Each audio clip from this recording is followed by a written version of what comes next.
Well, welcome everyone to this council meeting of Invercargill City Council. This is a special meeting to consider the submissions that had been made to the long-term plan.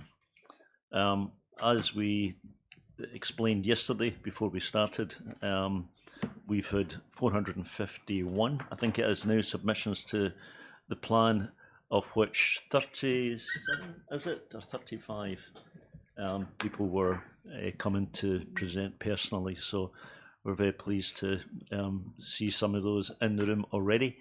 And I've got no doubt there'll be many others joining by live stream and by Zoom. So we have some apologies this morning from Mayor Clark, from Councillor Pottinger, from Councillor Dermody, Councillor Arnold and Reverend Cook. Will someone move those? Thank you. And seconded Dan. All those in favour say aye. Aye. Against, carried. Takes us straight to submissions. And the first submission is Christine Smith. If you come forward, Christine. So just to explain how this works for everyone, but for you, I guess, specifically.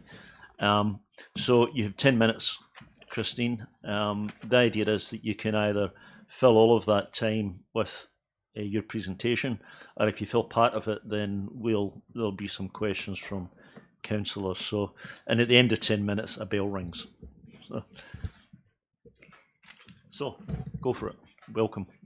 Thank you. Good morning. I am Christine, and I appreciate the opportunity to speak to my submission before you all this morning. Sorry, Christine, I beg your pardon. I meant to say, you should assume all councillors have read your submission already. Thank you. Firstly, I wish to speak about the fees for the cribs at Coopers Creek. Since the early 1990s, the increase in the licence fee to occupy tracked along the percentage increase of the Invercargill city rates. The change to market appraisal per metre squared, on page 38 of the long-term plan, was instituted during COVID lockdowns or thereabouts, without any notification or consultation with the Coopers Creek village stakeholders. Over the last 3 years, the fee has increased by 200%, with the proposed 2024 to 2025 fee being set at $2,400. I've made a comparison with the rates at our previous home in the city. The 2022 property value was $330,000, which is an annual rate account of $2,685. This property receives town services: water supply, electricity, sewage reticulation, refuse collection, roading, street lighting, etc. Coopers Creek Village is off-grid, so we receive none of those services and are self-funded to provide them. How can market appraisal per metre squared be fair when no services are supplied to Coopers Creek? How can councillors know what they are approving or the public be properly consulted when no dollar value is specified on the fee as proposed in the plan? The methodology needs to change. I submit that the licence to occupy fee should be reduced, and that the annual percentage increase of Invercargill city rates be reinstated as the formula to adjust the Coopers Creek licence fee. This will provide certainty. And now I'd like to look at the long-term plan on page 15 under Regional Climate Change Strategy. We are planning for the impacts of climate change, this is what it says in part, utilising newly available data for our Sandy Point Master Plan. The LiDAR data for Sandy Point shows some flooding up the Oreti River within the domain environs. This pales into insignificance when compared to the impacts on the city of the same height of water rise. The airport and the environs, large western areas of the business and residential parts of the city, and low-lying areas along the eastern estuary by Bluff Road are extremely affected by flooding inundation. Instead of spending money on costly flood protection as listed on page 15, I submit that areas of the estuary and the river flow channels should be dredged with consultation and the joint engagement of Environment Southland. This dredging should firstly include the removal of the sand barrier, which is now of phenomenal size at the mouth of the Orati and upriver opposite the rowing clubs. The altered river flow and tidal backflow caused by these sand obstructions result in the flooding and erosion upriver. I have a photograph here of interest, and I'll read the text, and some of it may surprise you.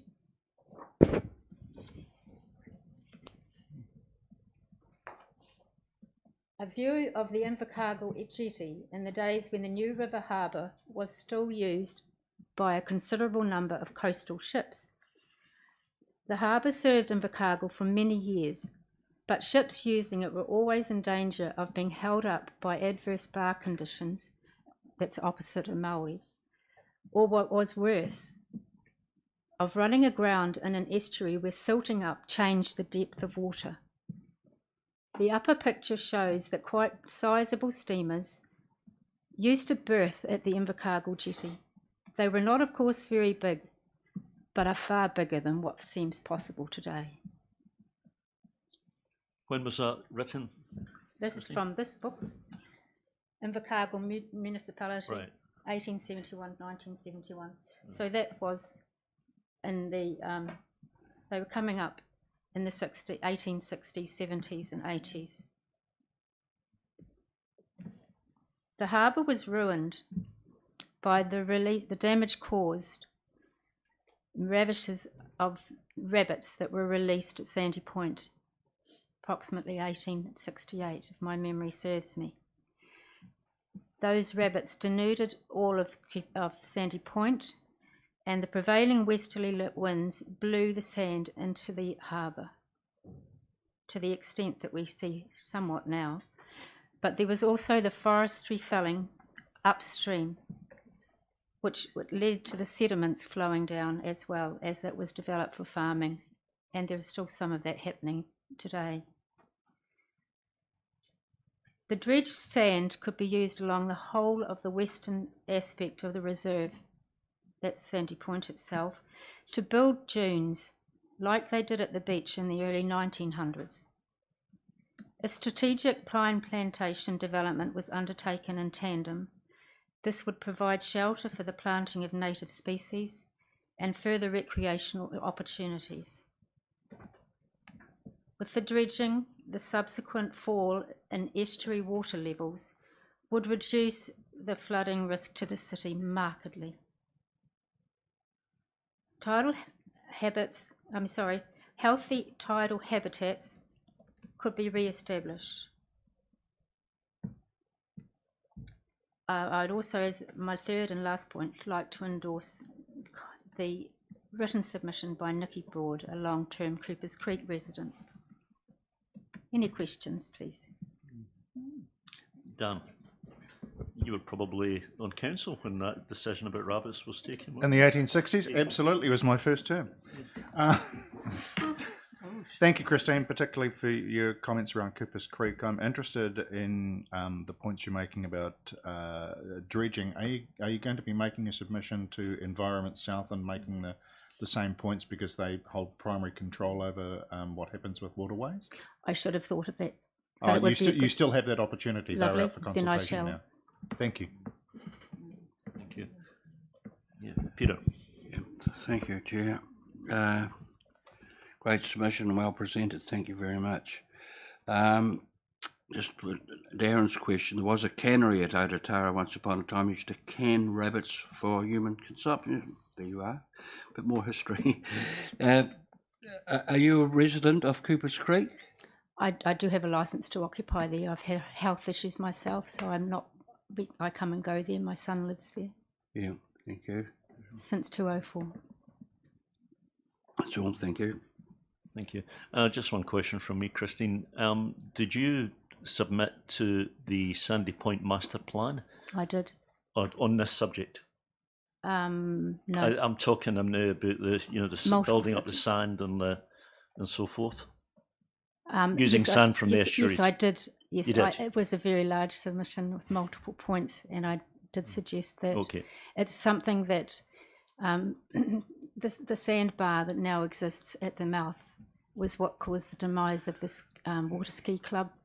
Back in the 80s, they were asking for the council then to dredge, and they, because they kept grounding, they stopped going there at all.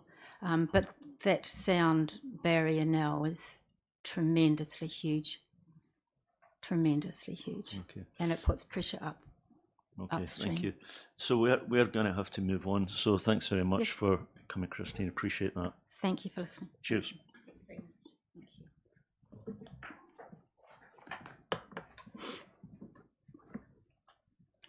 Thank you. So could I ask Bex to come forward, please, and present her submission? I think you know the rules very, very well. I think, Rebecca, so you know that you have 10 minutes, which you can either fill with your presentation or you can speak for less time and take some questions at the end. But you should assume that all councillors have read your submission already. Thank you. Fantastic. Thank you very much for having me this morning. I'm actually going to be here twice today, and this morning I'm here representing Connected Mirihiku, which is a project that the Invercargill City Council supports through Rhiannon and her team, and as the contract holders for the MB contract for this project. So I know that you're all quite familiar with the project already because our joint committee reports come through to you. So I just want to thank you for having our submission and for your support for the project, without which this project would never have been able to get off the ground in the first place. And so the Connected Mirihiku joint committee and myself are very grateful for the council's support in that. So you will have seen from my submission that our information includes a little bit of a background and overview of this project and where it's kind of come from, and also comments on some of the social wellbeing elements that the council also supports already through things like the Community Wellbeing Fund, welcoming communities, the community activator role, the parks and the support that you give for activators there. The facilities such as libraries and pools and the services that these provide, and the activations that you support through the CBD. We also note that you have indicated support for projects like the Grace Street project, further housing in our community, and the developments at Elizabeth Park and a community garden in Bluff, of which we all think are great initiatives and would encourage you to continue on that journey of supporting those things. We know that it is a tough time for a lot of people at the moment, but these kinds of social services and social services that are provided in our community really do support many people in our communities, and this is the time when they need them most. So we encourage you to continue your support in those things. Today I just wanted to give another opportunity for a bit of a briefing over what this project has been doing and supporting over the last few months since we got started in October when I started. And I'd like to encourage you to have a look at some other examples of organisations like this around New Zealand. So there are lots of other similar organisations like Social Link in Western Bay of Plenty and the Wheelhouse in Taranaki that are really good examples of organisations like Connected Mirihiku and what Connected Mirihiku might be able to provide in the future, bearing in mind that we are in our early stages, and so we are just developing and finding our way. And we're using a community-led approach, which means that we are responding to what the community organisations are telling us they need support with, rather than making assumptions about what we think they might need. A really good way to think about Connected Mirahiku is to think of an organisation like the Chamber of Commerce. So the Chamber of Commerce plays a role in supporting businesses of all shapes and sizes across our region, and they do that with advocacy, with things like training and support and those kinds of things, networking. We are looking to be a similar type of organisation, providing a similar type of role, but for community organisations in the region rather than businesses. So I think that's a good kind of analogy that you could keep in mind. So some of the things that we are already finding in the community with the conversations that I've been having is that there's a real need for further governance and upskilling for boards across the region. Boards, like businesses, come in all shapes and sizes. You've got your big organisations like hospice, you've got your smaller grassroots organisations, and some of them really do struggle with that governance kind of area. Another area we're looking to support is with volunteers. So probably don't need me to tell you that the changing face of volunteers and how hard it is to get volunteers sometimes and how that's changing. So we're looking at working with organisations to see what kinds of support and help we can provide them with that.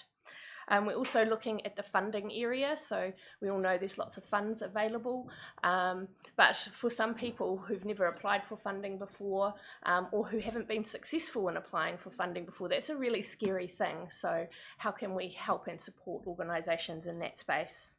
And then also areas like advocacy. What kinds of things can we help create a united voice on when we're talking to local government or to central government about things that are happening in our community.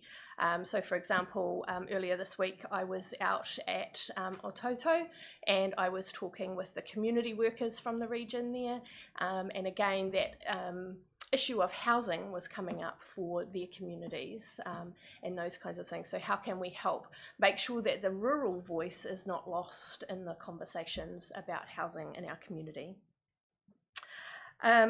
So I guess the other point I just wanted to make before I finish talking was that one of the roles that I have in this as project lead in the conversations that I'm having with the community is to help identify what are the really good things that are happening in our community and how can we build on those and enhance those, but also what are the gaps and where is there a place where we can sort of step in and provide some support, and also around visibility, because a lot of organisations, they are so busy doing the work, supporting the people that they want to help, that they don't have time to talk about publicly what they are doing or how things are going and that kind of thing. So it's a really important place for us to sit.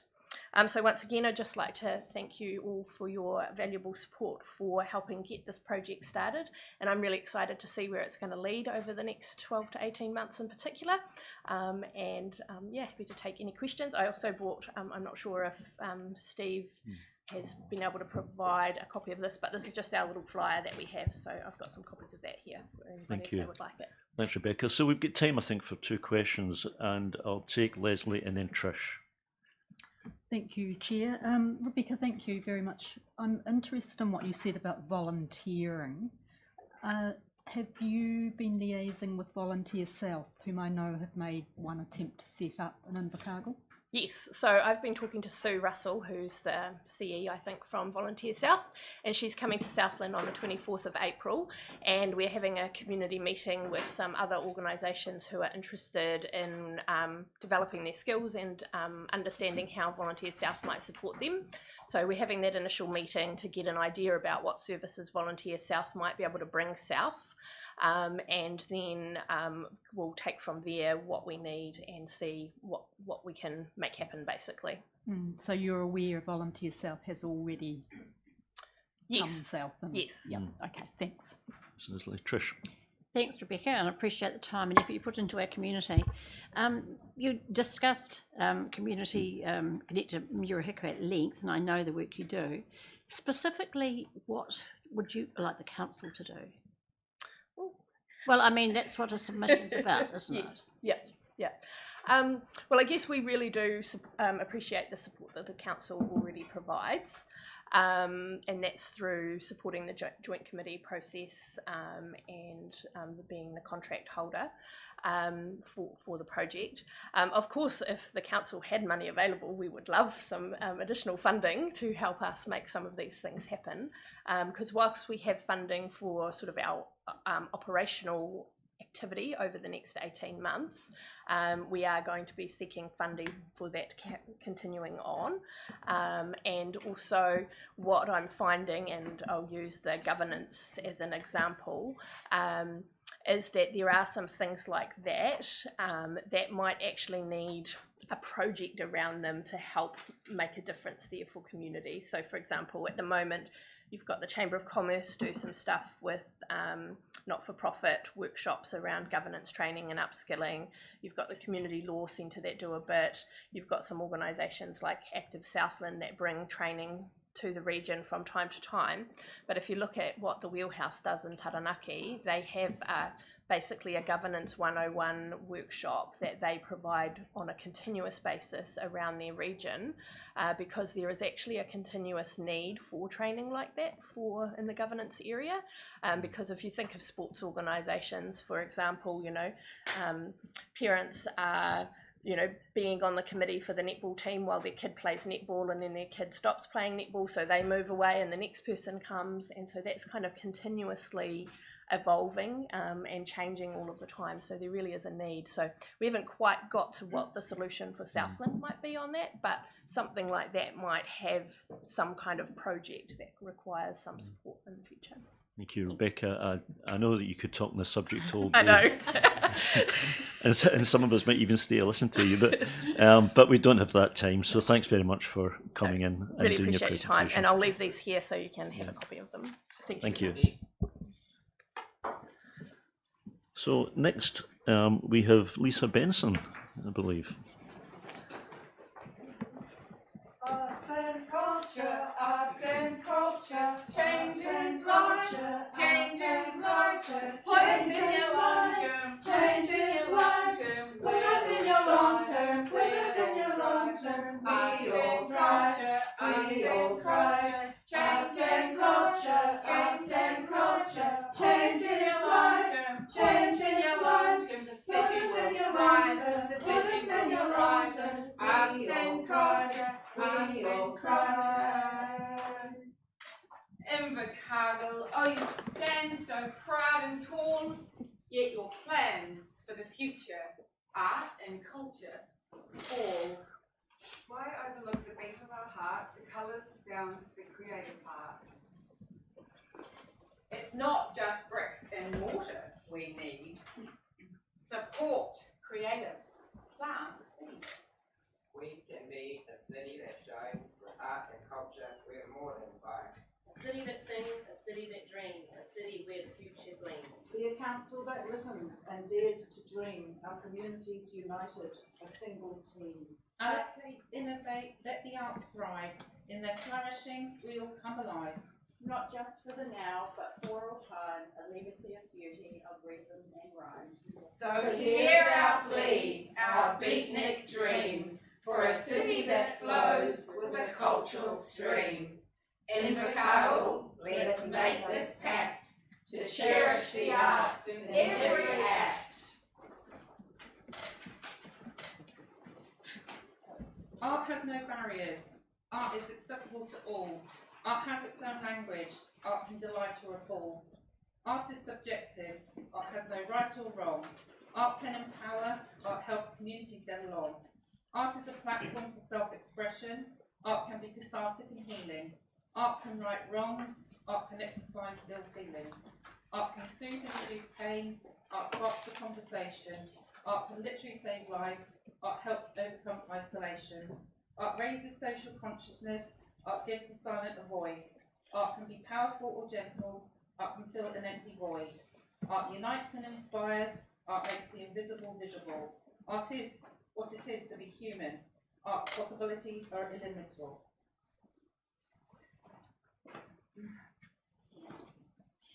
Following forward, an institution of rock up and write at Arts and Whare Taupua, which I wouldn't be able to do without funding, and lots of people attend that with depression, other issues, retirees, and we wouldn't be able to do that because we didn't fund it.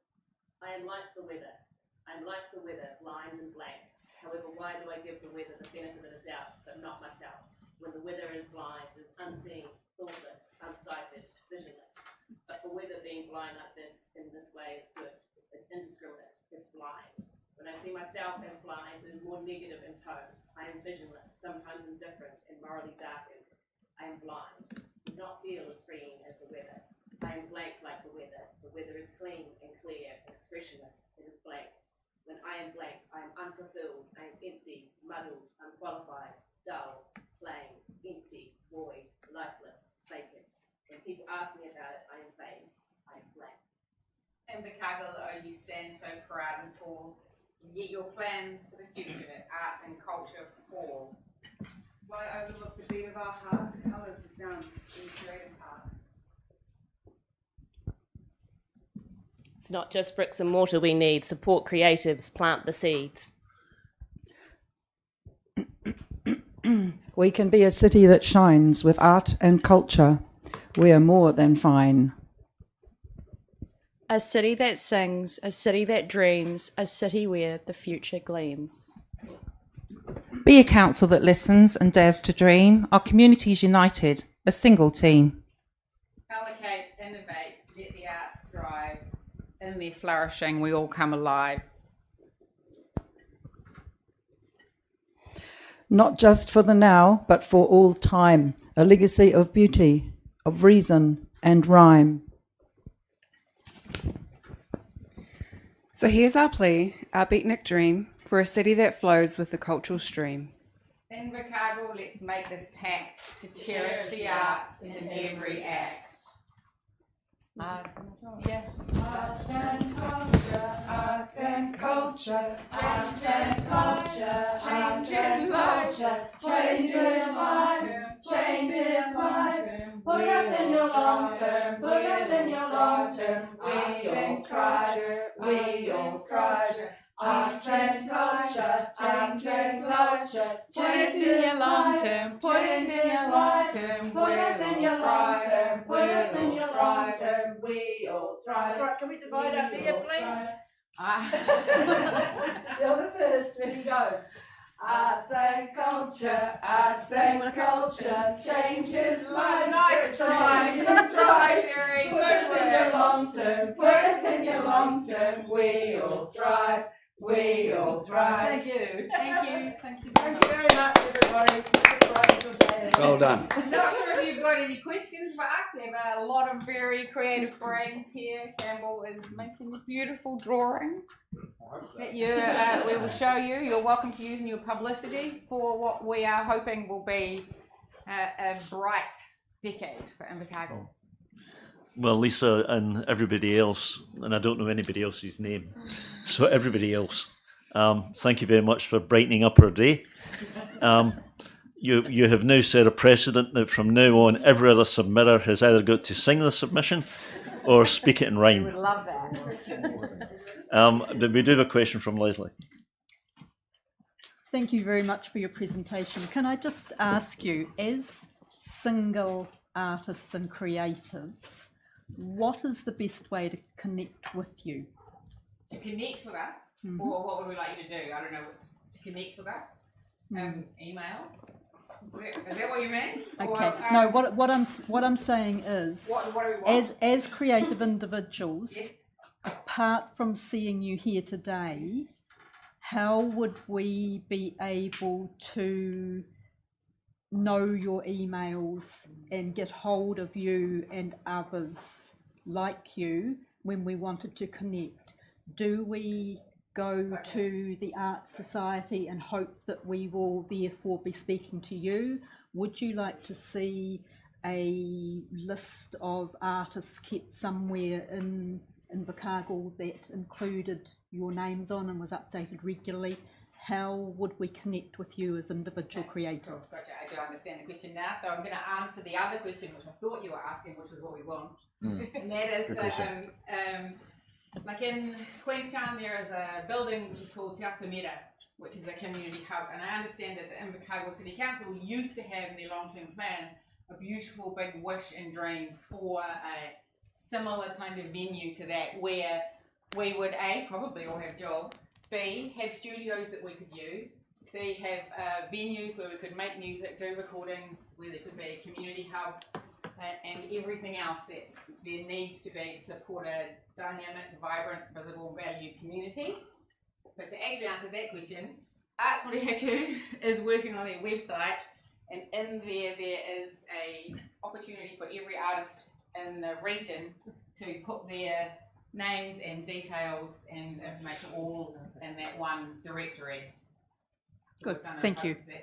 That has existed, but it is going through a beautiful upgrade. Thank you. Is there anything else? I've only got time for one more question, and I'll take Dan because Dan has his hand up. You don't? Give it to Alex if you don't. I'll let it go to Alex, but as long as I can see what it was that Campbell was working on before they leave. Yeah. Okay. Alex. I just really want to thank you for your presentation. This all was incredible, and yeah, like Deputy Reid said, you've absolutely brightened our day. So thank you. My question is, obviously we used to have the ACI and the long-term plan, and that has sort of fallen to the wayside. Why? Does it? Why? Does it need to be a big, bright, shiny new building, or is it simply that you just need space? I think Wharitopo is a perfect space. They're currently doing some community art space. They also have a wider net at the moment, but at the very minimum, bare minimum, could continue to be a community art space. They're about to run out of funding, and it's an essential part of our community that is needed for lots of people, for all different walks of life in our community, for the creative sector. It is good for people's mental health, creative outlet, multiple reasons. And it would be a shame if that were to disappear.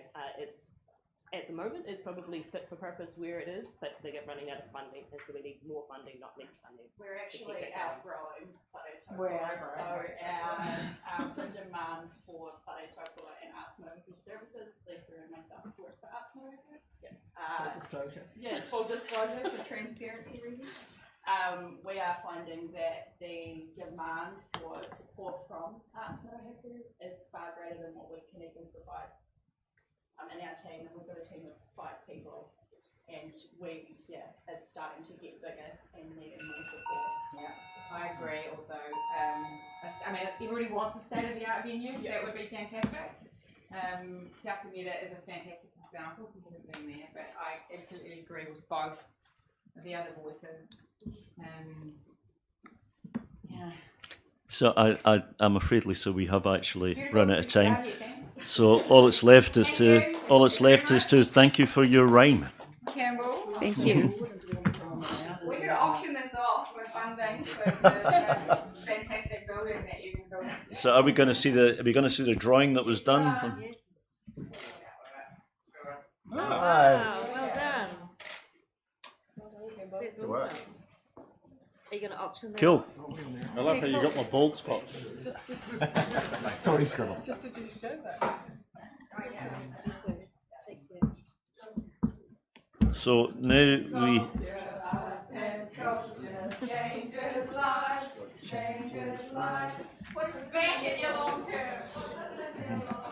That, Tom, is a first. Well, it was a very enjoyable first, but it does kind of raises the bar for Hannah Marlowe Lawson, who's going to have to top that in some way.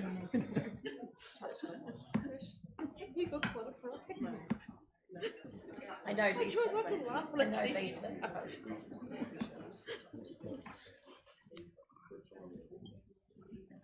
Who we got now?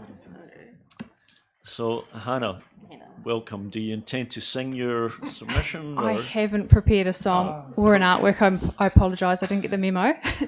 I'm here today as a big kid. I wanted to talk today about urban play and just sort of where I would like to see it headed, I suppose. Hannah, just before you start, just so that you understand, each person has 10 minutes to speak. Yeah. You don't have to speak for 10. If you speak for less than that, then we'll take questions to fill the 10 minutes. But if you fill the whole 10 minutes, we won't take questions at the end. Okay? Thank you. Yeah, I shouldn't take too long. So specifically wanted to talk to you guys today about urban play. So some images of the current playgrounds we have in Invercargill. Queen's Park, obviously Russell Square, Anderson Park, being absolutely phenomenal places for children over the last, I don't know how many decades. Certainly my child's had a great time running around all of these places. I do think, though, that is time for a change now. Some of the playgrounds are getting quite outdated, and we're not keeping up with other cities and how they're progressing in terms of destination playgrounds. Most of you probably heard about destination playgrounds, and they're really taking a hold in New Zealand, but also abroad. So I just wanted to sort of cover off where I think Invercargill should go. Council had floated the idea previously in the 2021 to 2031 long-term plan, and I think the feedback that you guys received at the time was more around community preference for dispersed options rather than a central destination type playground. However, I think that just in the time since that last long-term plan, and I've consulted with other people, other parents and community groups, I suppose, and everyone feels that we're actually starting to get a little bit left behind. So the Dunedin City Council is currently working on 3 destination playgrounds. They're upgrading their Woodhaw Gardens, Mosgill's playground and the Marlow Park to become destination playgrounds like what you see in the slide above. I've witnessed firsthand the one in the top right hand corner there. It's the Sea Play in Timaru, and it's phenomenal. Kids love it. Yeah, so this was a volunteer-led activity to put this playground in place, and I know it took a lot of effort to get there and quite a lot of money. I think it came in, perhaps it was a roundabout budget with $3 million, but it's honestly enhanced Timaru so much already, and it's only been open since December 2023. The Margaret Mayhew below in the bottom right hand corner, it's been around since 2015, and it's such a cool place for kids. Like, they just love it. And I think the other thing about it as well is that they're not just a destination, they actually bring people into the city and into the area. And that Margaret Mayhew's really helped with the city, with the getting people back into the city after the earthquake, particularly around the there's sort of a street nearby where there's a lot of cafes in there. So I've forgotten the name. I think it's the New Regent Street shops. Yeah, so just there is really positive flow-on effects from these sort of places. But I guess the main point is that the kids also deserve it. So multiple small installations around the city will look pretty. I know that's sort of what's being proposed at the moment, but they're not necessarily what kids actually want and what families want. These places are a destination. Families will go out of their way to visit over and over again, like Queen's Park. But talking with some of my friends who are teachers and that sort of role, they say these playgrounds are educational tools as well. They're a great place for kids to learn motor skills and experience social and emotional connections. But they're also, like I mentioned previously, gateways to retail communities as well. So a destination playground in Invercargill, not necessarily sure exactly where it would belong, but perhaps it could replace the Queen's Park current playground, or perhaps we could put it more towards the Gala Street Reserve around the cricket, in front of the cricket pavilion. Just throwing some ideas out there. But great places for food trucks, cafes, local shops to sort of get involved as well, and twilight food fairs and entertainment as well. Adults are particularly drawn to these places too. I know I've definitely played on them as well. Spent a lot of time on the Margaret Mayhew one with my daughter, and we get dragged back there every time we go to Christchurch. But also disabled children. A lot of the playgrounds in Invercargill don't actually cater for children with intellectual and physical disability. So I I feel like it's sort of unfair that kids are excluded, and these sort of playgrounds can include everyone. We've also experienced like recessionary measures over the last few years. Everyone knows the impact of COVID, and communities have been kind of split apart. These kind of places bring them back together.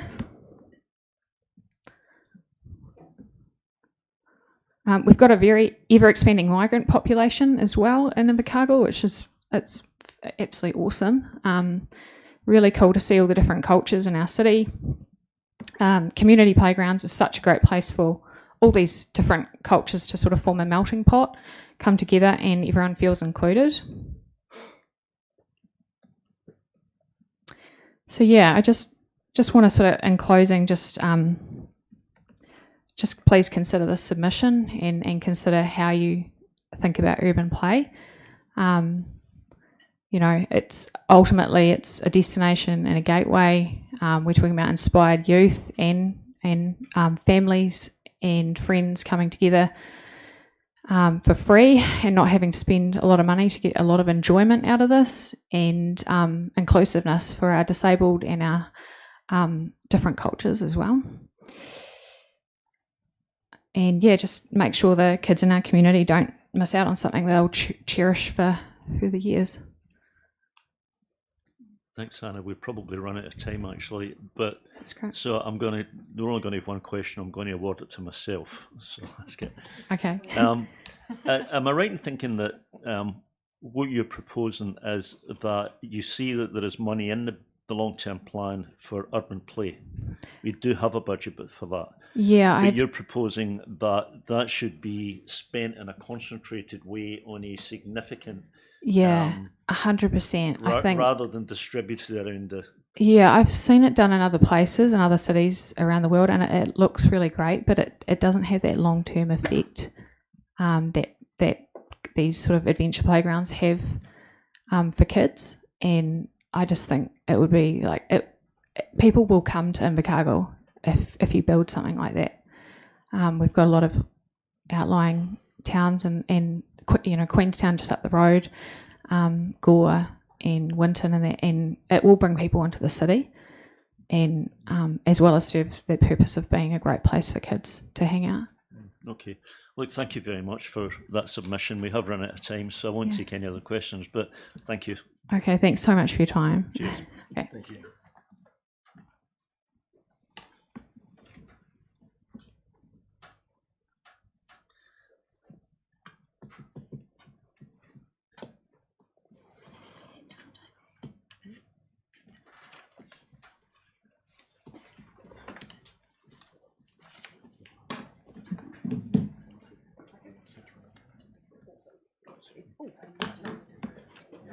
Hello. So I'm presuming that one of you is Michelle Findlater. That is me. Okay. Good morning, Joanne. And you have two friends with you. Yes, so this is Dallas Peters. He is on the Board of Trustees with myself, and this is Sarah Gibbs, our school principal. Okay, thank you. So Michelle, just before we start, you probably heard me say the others. You have 10 minutes. You can either fill that with your presentation, or you can speak for part of that time and take questions at the end. It's up to you. Thank you. So good morning. Thank you for your time today. I take our submission as read, but I would like to highlight the following key points. So we're at Salford School. We have some concerns around our current footpath.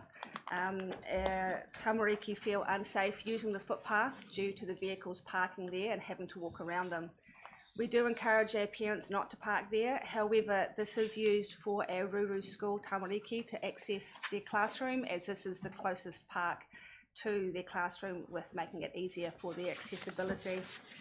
We'd also like to note that outside of school hours, the footpath is used by the public for parking when accessing the Waihopai track, which is used quite considerably. And due to the vehicle use on the footpath, large potholes have also been forming. The proposed realignment, and this is just a proposal, we are open to other options obviously, would provide safe parking for buses, including the Ruru school bus, and also along with numerous occasions where Salford School use other buses for school activities like camp, Polyfest, and other activities outside the school grounds. At the moment, they park on the road. This also would provide some more parking available for public outside of school hours, as there's also limited parking options around the school. Our commitment to the community, the realignment would provide a safer thoroughfare, not just for our tamariki at our school, but for Haga students and the public accessing the walkway. The board are concerned with our tamariki safety and believe this cost should lie with the council as part of its contribution to the footpaths in our city. A side note, potentially the road draft assessment management plan provides for low cost risk projects, which this could possibly come under that. But we don't want to take up too much of your time. We have obviously have Dallas and Sarah here, and we're keen to engage in some dialogue and answer any questions you may have. Okay, Dana. Thanks for the presentation. Disclosure, former Salford parent, used to park up on that particular piece of ground myself, particularly on Fridays for a season. With the proposed realignment that you displayed, do you think to try and clearly send a message that that piece beyond the footpath and the fence is not for parking, that's bollards preventing other people, would drive home the fact that there is now more organised parking? Yep. Is that right? Yep. I think a sealed footpath for starters, so it's actually broken up. There's nothing flat, straight or plain that the kids can walk on, hence the reason there are potholes all the way along that stretch of gravel.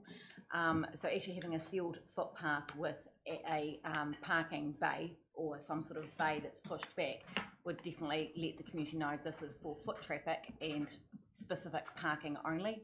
At the moment, because it is gravel, you can't tell where the footpath starts and the gravel ends, all those sorts of bits and pieces. People just use it willy-nilly as they feel free. You'll see in the pieces you've been given, there are 9 cars parked on that particular stretch of gravel because it is not clear that it is a footpath and they think they can do whatever they like. And to be fair, it is not just Salford School whānau who use that space. There are, throughout the day, people using that walkway will park there as well. So it's continually being used by vehicles as a parking space.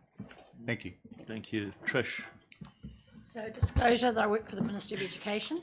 Have you considered also putting this, I know this is council pathways, but have you putting some of your ideas towards the ministry with regard to parking bays and things? I have spoken to our property person connected to the Ministry of Education and was told that this was council property, council issue, not MOE. Right.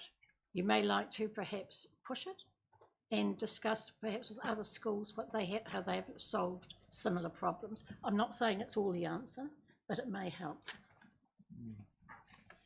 And I'm happy to tell you who they are. Catch up. That would be helpful. Yeah.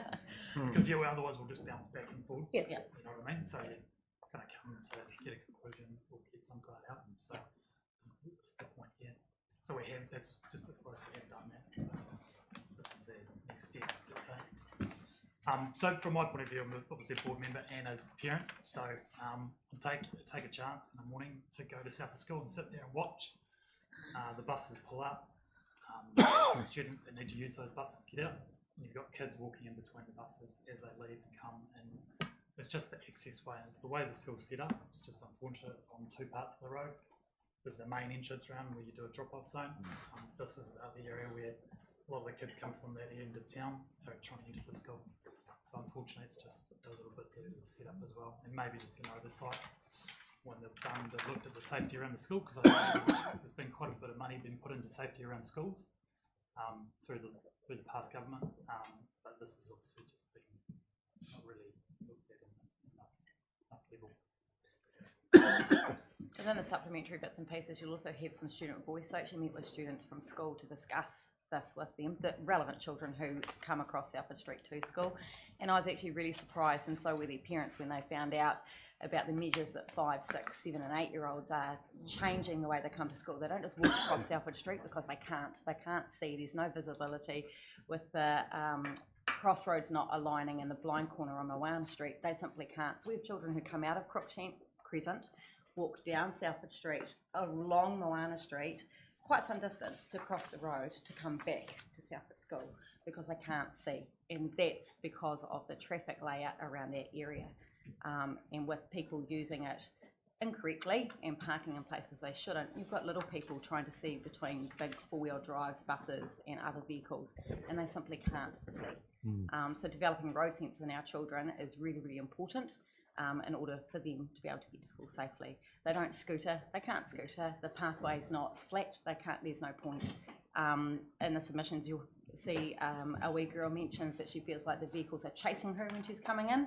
So, you know, this is children coming to school. Their day's already set up with anxiety and stress because they are concerned about getting to school safely. And they're modifying themselves. They haven't spoken to their parents about it, they're just doing it. So the children's safety is really, really important in this issue as well. Okay, thank you. We'll get time for one more question, then we'll have to close. Panya. Just a quick one. I'm just surprised that none of these vehicles have received a ticket for parking on the footpath. But I'm just wondering, you know, have you contacted police regarding or traffic? Several times. We have several issues with traffic around our school. Speed is one. We have a drop-off zone. People coming in and out of that.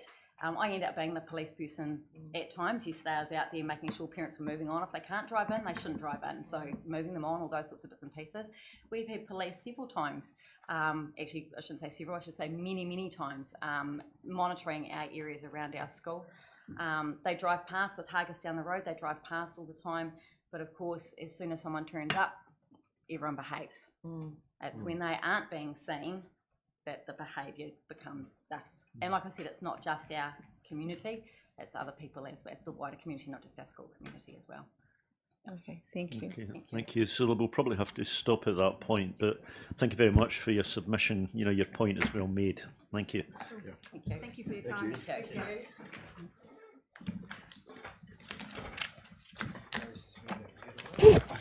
So now we have a 10-minute gap, I think.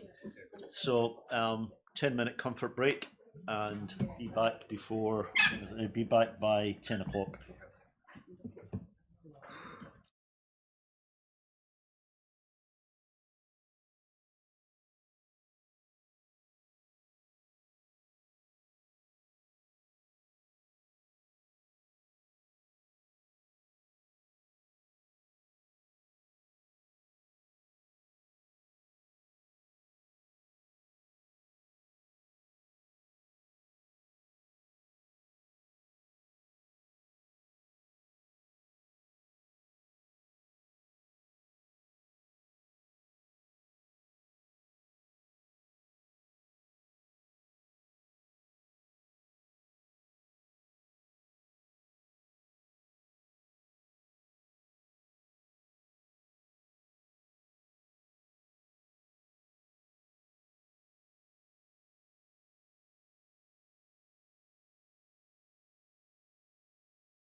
Okay, so welcome back, everyone. And if I could ask Kathy Obers to come up and join us.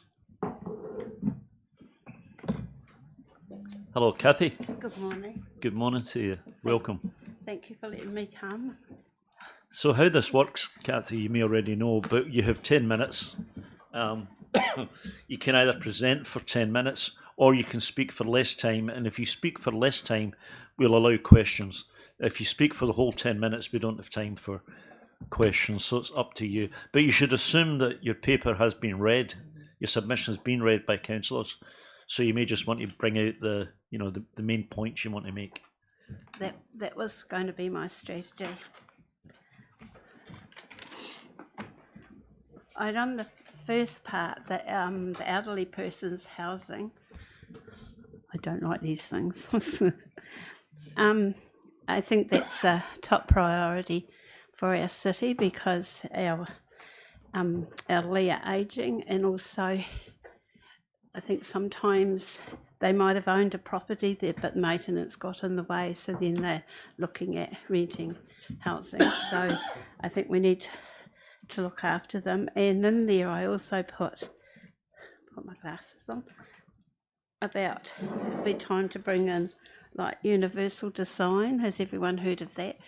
That's LifeMark, and that's through, I'm here also on behalf of CCS Disability Action, and I get a lot of information about that, making houses wiser for us. And my husband and I at the moment are actually preparing our house, recladding it and getting it ready so we can remain there for at least another 20 years, hopefully. So I think that's a really good one. The one about the emissions reduction, I read a lot and I actually looked up the regional climate change strategy, and I like the way it's working, and I can see our city is actually on the journey, and I think as it's working within the existing budget, that's a safe place for us to go instead of looking at spending more money in the meantime. That might come further down the track. That's the teacher and me coming out looking up things like that. And we could keep our green spaces because they're safe for everyone to utilise and exercise and explore and play within, and that fits in with, we've now got the new play advocate, and he's been along to my committee to talk about how he's trying to revitalise the city for play. And in our climate change, we're going to need these green spaces for everyone to enjoy, and also make it accessible for everyone. The next one was the grass recycling, and I remember when we used to use the bottle banks to go there, and that was like back in the day it used to be let's all go to the dump to get rid of our rubbish, and now it's more recycling transfer station. I had to remember what it was called. And we used to take the bottles, but we're into making jam and sauces, and so we recycle. My daughter said, you don't need these glass jars, and turfed them all out. Then she had to go and buy new ones when we needed them.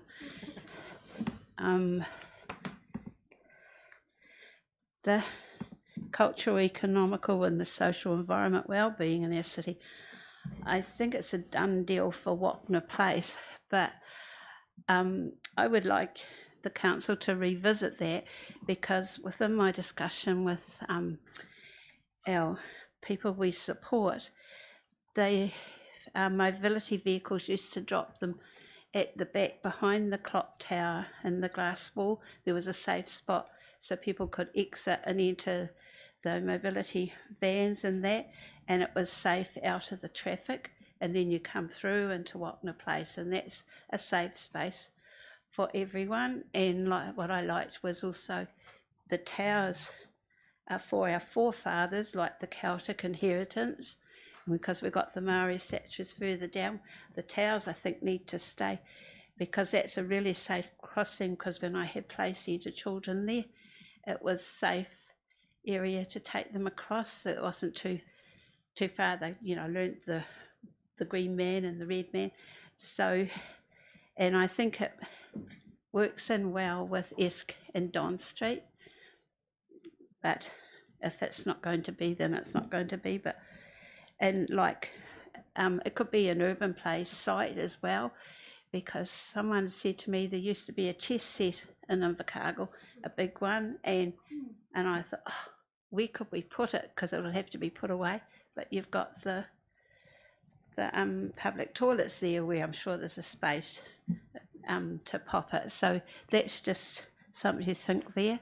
On the Three Waters project, I really embrace the fact that the council are working through renewing pipes, even though it's annoying to get through the traffic cones sometimes.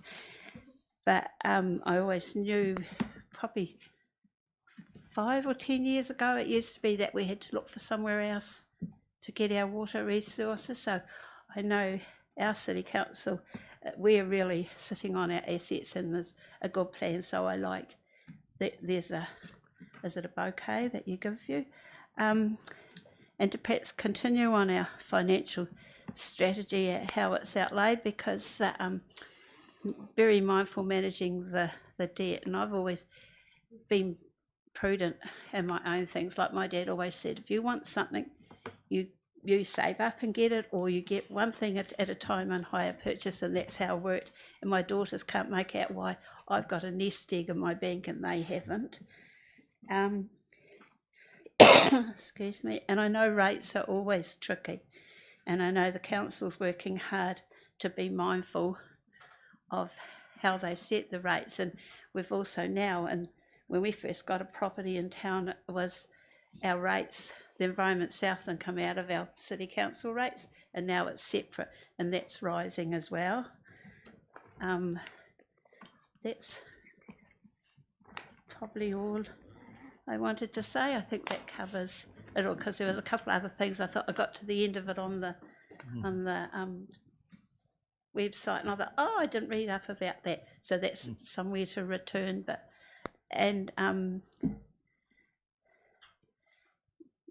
Kathy, that's all. Thank you.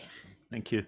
So, Kathy, let me ask you a question, and I'll maybe take one other to fill the time. But you mentioned about the preservation of reserves, the preservation of Greenland, and the undesirability of using that for housing. So can I ask you, the population of Invercargill is growing, and it's going to be well over 60,000 within a few years. So would you favour densification rather than sprawl, if I can put it like that? Probably the sprawl, because I grew up down south in Invercargill, and that was sort of in Elizabeth Street, and that was a new area back in the 60s. And when I think about Clifton, they could still go down that way. I see that we've now got the site where the marae looks over is actually going to be developed, and I don't think we need to sacrifice our green spaces like Donovan Park for housing. A lot of the others, like the servicing is down south, perhaps look at the older stock down there. And yes, I've been trying to think of a solution for that, but I haven't come up with one yet. But if you come up with one, please tell us. I'll take one other question. Any other questions? No? Okay. Kathy, thank you very much for your presentation. You filled the full 10 minutes, so thank you. Oh, did I? Thank you very much. I've been worried about it for ages, but thank you for listening and giving me the opportunity. Thank you. Thank you very much. Yep. It's got my. I was worried about your trip. Oh.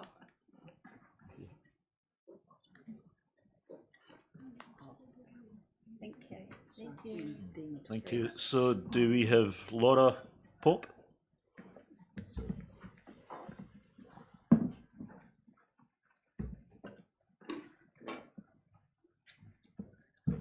So welcome, Laura, and you should assume that councillors have read your submissions, so you have 10 minutes to either spend all of that time summarising it, or if you wish, you can speak for less time and take questions at the end.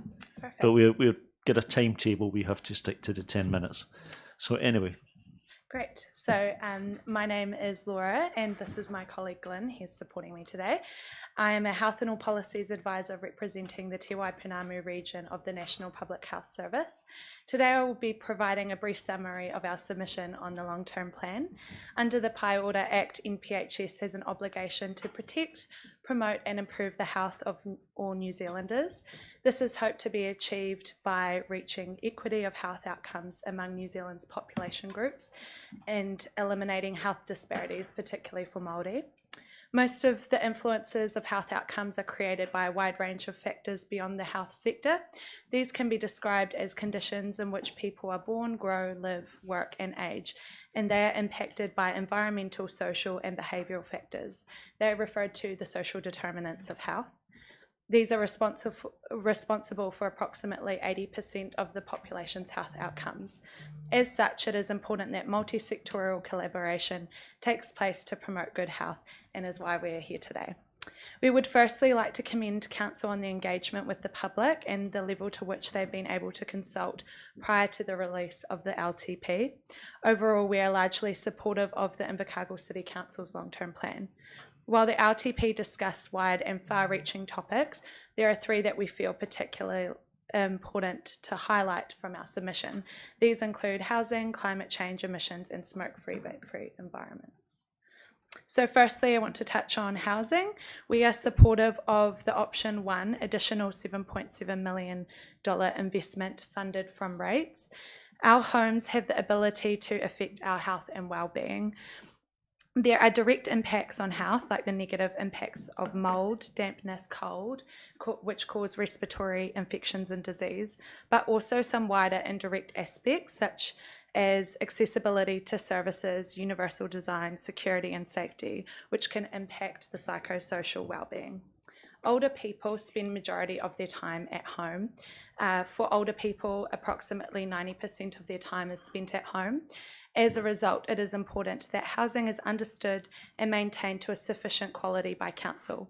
We recommend that elderly housing is improved to help the impact of health outcomes on this population group. We are supportive of Council investing to improve the quality of housing for elderly. It is important to consider not only the home itself, but the location and accessibility to other services, and universal design should be considered to suit all housing needs. NPHS is supportive of the initiative for Council to renew and, when necessary, replace our housing units to ensure services continue as our population ages.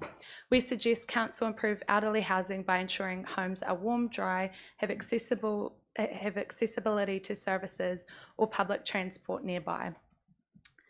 Our second point is climate change, and we support Council's option 1, which is an investment of $200,000 on emissions reduction. Climate change is a global and local emergency. It poses a threat and an opportunity to planetary health and health equity. Climate change is predicted to impact our well-being through severe environmental events such as flooding, storms, sea level rise, heat waves, drought and fires. As a result, we each have a social responsibility to reduce our impact on climate change and to improve emissions.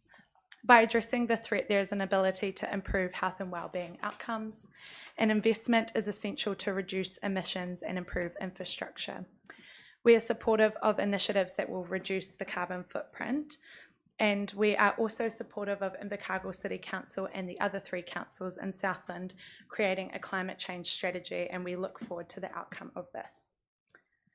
Our third point is our recommendation for the smoke-free, vape-free CBD. As I'm sure many of you are aware, you have worked hard to create an environment in the city centre that promotes healthy behaviours and attitudes towards smoking and vaping, to create a space that is safe for whānau. More promotion is needed to introduce and inform healthy behaviours. We feel the smoke-free, vape-free CBD is no longer well recognised in Invercargill and feel the messaging needs to be better promoted. Since the Council have improved the landscape of Esk Street, it appears there is no smoke-free, vape-free signage by Council. To help improve the space, we suggest Council implement signage throughout the CBD zone, and we have some signs that are available from our service, which are the the signs that you see on the screen. Alongside this, we strongly suggest that additional promotional work is undertaken to help ensure the community is aware. We also recommend that when council review their policy, that they consider how they can create other smoke-free environments in Invercargill, such as the South City Shopping Centre. And finally, I just wanted to highlight some of the other comments and recommendations that we have in our long-term plan submission. We have the recommendation to keep Esk Street pedestrian only, an improvement on cultural wellbeing initiatives, and looking at ways to incorporate Māori worldviews and tikanga across all practices, necessary infrastructure improvements, and we recommend that council take a proactive approach. And finally, we recommend that grey water reuse is explored. Finally, we would like to thank council for taking the time to hear from us, and we welcome any questions you may have. Thank you. Any questions from anybody? Yes, Panya. Just one wee question, like totally support Kai order. Interested though around the smoke-free and vape-free and CBD and creating a healthy space. I think that's a great idea. Just interested in knowing how that would be policed. It's because it's a policy, it's not policed. I know. So we're about, and that's something that we promote as well, because we don't think a majority of people that smoke nowadays, it's an addiction, and we don't see that it should be policed. But I think with signage and promotional work, it helps to create an awareness so that, you know, if you're with your friend walking down the street, you can say, hey, we're not supposed to vape or smoke here. And it can also give businesses more authority to, I guess, pull people up that in the street that they may see smoking or vaping. Yeah. Okay. Thank you. So one more question, and that's Ria. Thank you, Laura. I always actually enjoy your submissions because they're very thorough. I wanted to also touch on the anti-smoking, anti-vaping town centre. And would you agree that the government's dropped the ball on this for the whole councils around the country? And would you also agree that between smoking and vaping, those that are doing that don't see the two as the same, that they're two separate utensils, two separate addictions? How do we work with that? Yeah, I'm not sure if I can say that, because we're a government agency, I'm not sure that we can say that the government has dropped the ball. I want to be careful there. Yeah, I understand. Sorry, what was the second part of it? So would you agree that with the smoking and vaping as them both being lumped together health-wise, that members of our society don't agree that they are? That they're two separate addiction issues, two separate utensils? Yeah, I think it is definitely a difficult situation that we're in.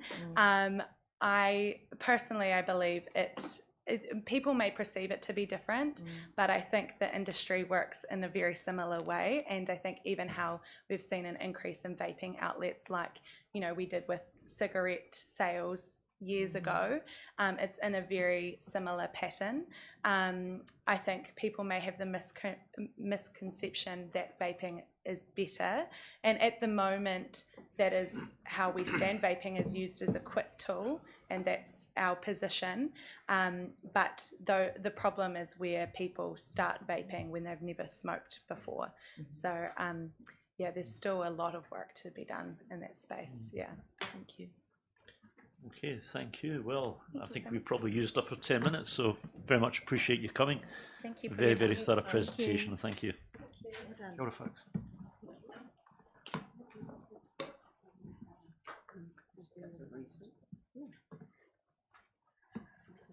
So, Chris. Quite intimidating So- walking up here with all these faces looking at me. Yep, kia ora. Excellent. Well, you I love the way you said excellent there too. Yeah, it's really good. Good Chris, stuff. I think you just missed the submission that sang to us and spoke in rhyme for the whole thing. So you got a lot to live up to. So, you know, ILT is kind of, you know, entertainment. So if you feel you want to sing your submission, then you'd be very... Maybe an interpretive dance, Chris. Did anyone go to the Rocking with the Stars that I participated in? Yes. Yeah, well, then you know you don't want to see me do any of that You sort of did thing. very well. Ironically, I'm wearing the same shirt because it's got ILT on the back of it. So, Anyway, yeah, you've just used up the first minute of your 10 minutes. 5 minutes. It's because the submission I've put in is so succinct that it won't need a lot of talking to. Thank you for the opportunity, first of all. Interesting that I'm following on from smoke and vape free discussions, and I don't want to talk about it specifically here, but if there are questions afterwards, I can assure you that it gets debated heavily at our own board table. And for those of you that have enjoyed a drink at 360, you'll appreciate the fact that it is a smoke-free bar. Yes. Hopefully that puts that question to bed. I'm working on the assumption that you've read the submission I've put in. I will summarise it by speaking specifically to points 2.3 and a wee bit of 2.4. And that is around what is on the Ministry of Justice website, advice that TAs have the ability to reduce fee categories for a licensee based on 3 key criteria, which are all really relevant to ILT, we believe. It's to recognise licensees who demonstrate exemplary behaviour in systems, which we've got, lower fees for premises with multiple licences, clearly we've got those, and recognise local knowledge or circumstances. Again, in our 80th anniversary, I think we've got all of those 3 key boxes ticked. So those 3 examples have been a part of the legislation and on the website for the 10 years that these specific alcohol licensing fees have been put in place. It is really important to acknowledge the ease of doing business with our organisation, and I hope those of you that have sat or do currently sit on the licensing committee recognise that ease of doing business. And the only other point I'd make is that at no point in the 10 years that this current system's been in place have we had an issue with any of our establishments that has resulted in losing the benefit of the lower risk category being applied to our licenses. That's all I have to say, because as I say, it was a pretty succinct and direct submission, so open to any questions. Thanks for that, Chris. So Dan, I know you have a question. Thanks, Chris, and thanks for the part you play in actually minimising alcohol harm in the community, particularly around off licences. Your submission recognises that it's been 10 years since there was an adjustment and we'd initially gone to the permitted maximum, and obviously costs have gone up in the interim, and we actually run a negative reserve now for our alcohol licensing program. Your submission from memory talks about 27 licenses and a 30% increase. What's a dollar figure for that, Chris? It's in the tens of thousands as opposed to the hundreds of thousands, so it's not significant in dollar terms, so you're right to pick up that I didn't necessarily focus in on that, but it is a cost line going up by 30% for us. And I think somewhat to address that question, I agree with you, those fees haven't been reviewed by the relevant legislation in the 10-year period, and I get inflation and where it's gone in that 10-year period, but this isn't the vehicle for increasing those fees, I don't believe. I think if there's a problem with the fees themselves, then that needs to be an issue at government level as opposed to something that penalises the current benefits that our model provides at a local level as opposed to every other TA almost in the country. Thanks. As a follow-up to that, isn't there a tool available where you can reduce your risk profile by dropping an hour at the top end of your trading time for off licenses? Happy to have any conversations around that. No, those were just because that becomes a commercial decision, really, doesn't it? It doesn't. It doesn't. I do want to say that to that point, a bit of our philosophy around that is making sure that the people of Invercargill aren't penalised in comparison to other regions where they can purchase beer and wine in supermarkets till whatever time that supermarket's open. So yes, there's the commercial decision, but there's also the social as well. And I mean social on both levels. Selling alcohol at 11 o'clock at night is not really going to generate great outcomes from an off-prem establishment. So not the easiest of decisions, and it's not purely commercially related for us. Yep. Finally, are you aware that some other TAs have introduced bylaws for Yep. fees, and what are your thoughts around that? I guess a bylaw at least provides certainty, no difference to the previous submitter, the difference between bylaw and policy, right? So, and rest assured, when I was going through this submission, I was careful in the choice of words around discretion, right? Because that's what you've been applying, which is hugely appreciated by our organisation. Cool. Thank you, Chris. Yeah. Thank you. Are there any other questions? Okay, so anyway, Chris, thank you for being very concise and to the point with your good. Yep. submission, and I think we got the message okay. So Thank you you very much for Thanks for coming the in opportunity. yourself. All the best for the rest of the submissions. Yeah, You thank got you. a gap. Coffee time. You bought us enough time to have a comfort break. Thank you. Wasn't Dean here before? Yeah, he was. He was. He went out must with went the to health the toilet. people. Probably outside. Ah, so Dean is next actually, and he was here a minute ago. I wonder what happened to him. Could have gone to the toilet. Not sure. He might not have wanted to hear ILT. I think Kat's going to find him. I don't know if that was the reason, but.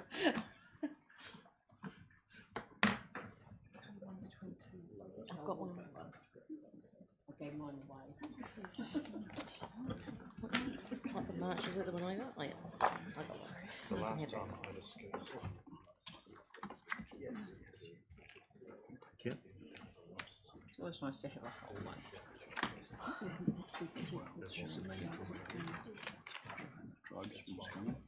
So, Dean, welcome.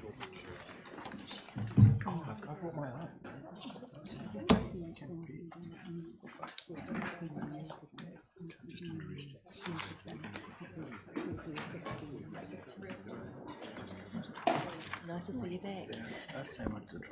So, Dean, thank you for submitting to the long-term plan. In fact, we asked you to do so, I know, after you presented to council last time. So, thank you for that. So, if you've got 10 minutes, Dean, as you know, and you can either fill that 10 minutes with a presentation, or you can speak for part of that time, and we'll fill the remainder of the time with questions. You should assume that we have read your submission. Tēnā koe, Tom, mō tō mihi mai kia māua, kia mātou e tau ki rongi te kōrero o te rānei. So thank you very much for allowing us to come and speak to our submission. So we have a wee team here that have been part of the project for quite some time, so we all going to present together, but just a big thank you to you all, big mihi to you all, and we look forward to presenting and an opportunity to present to the long-term plan. So yeah, I'm Dean, and I'm leading the this project on behalf of Te Runanga of Awaroa. Kia ora koutou, Corey Bragg, Project Manager for Te Runanga o Awaroa. Kia ora koutou, I'm Amy Young, Destination Development Manager at Great South. All right, well, I'm here today supporting Te Runanga o Awaroa with their long-term plan submission for Te Taurapa o Te Waka, which is a significant project in the Bluff Motupahui Tourism Master Plan. Great South have been working to support Awaroa with this project around the last 18 months. We just obviously have just a brief overview for those of you who may not have been present at our last presentation. So the Bluff Motupahui Master Plan was developed to provide concepts for the development and revitalisation of Bluff. The Mirahuku Southland Destination Strategy recognised the importance of Bluff and its potential to be a really vibrant hub for visitors in the community. The plan's development was facilitated by Great South with partners Te Runanga o Awaroa and Invercargill City Council. It was informed by research analysis and consultation with the community, as well as businesses, residents and other organisations.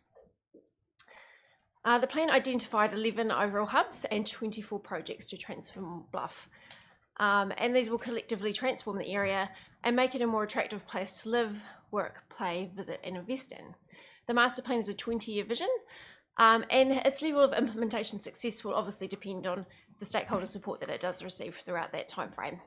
And at this point, we'd also like to acknowledge the work that Invercargill City Council has done around implementation of the plan, particularly through projects such as the Active Recreation Hub, which we know is being developed currently. So Te Runanga o Awaroa's vision within Te Taurapa o Te Waka delivers one of the 11 hubs in the master plan, which is the Bluff Hill Motupahui Lookout Hub. And we believe this project will create a nationally significant iconic site on Motupahui. And this quote, feel free to read, is obviously through our experienced designer who has a lot of experience on these projects throughout New Zealand and believes in that true significance that this site would have. And I'll hand you over to Corey to take you through a little more of the project. Kia ora anō. So the key objective for the project is how do we bring our whānau, our community, and those visitors to Southland to the top of Motupuhui, to the summit, to experience Te Taurapa o Te Waka. So the next series of slides will be illustrations or artist impression of the site and the concept. Firstly, we have the main lower car park, which there is a interpretation centre. This building will focus on how do we support those large events, such as Burt Munro.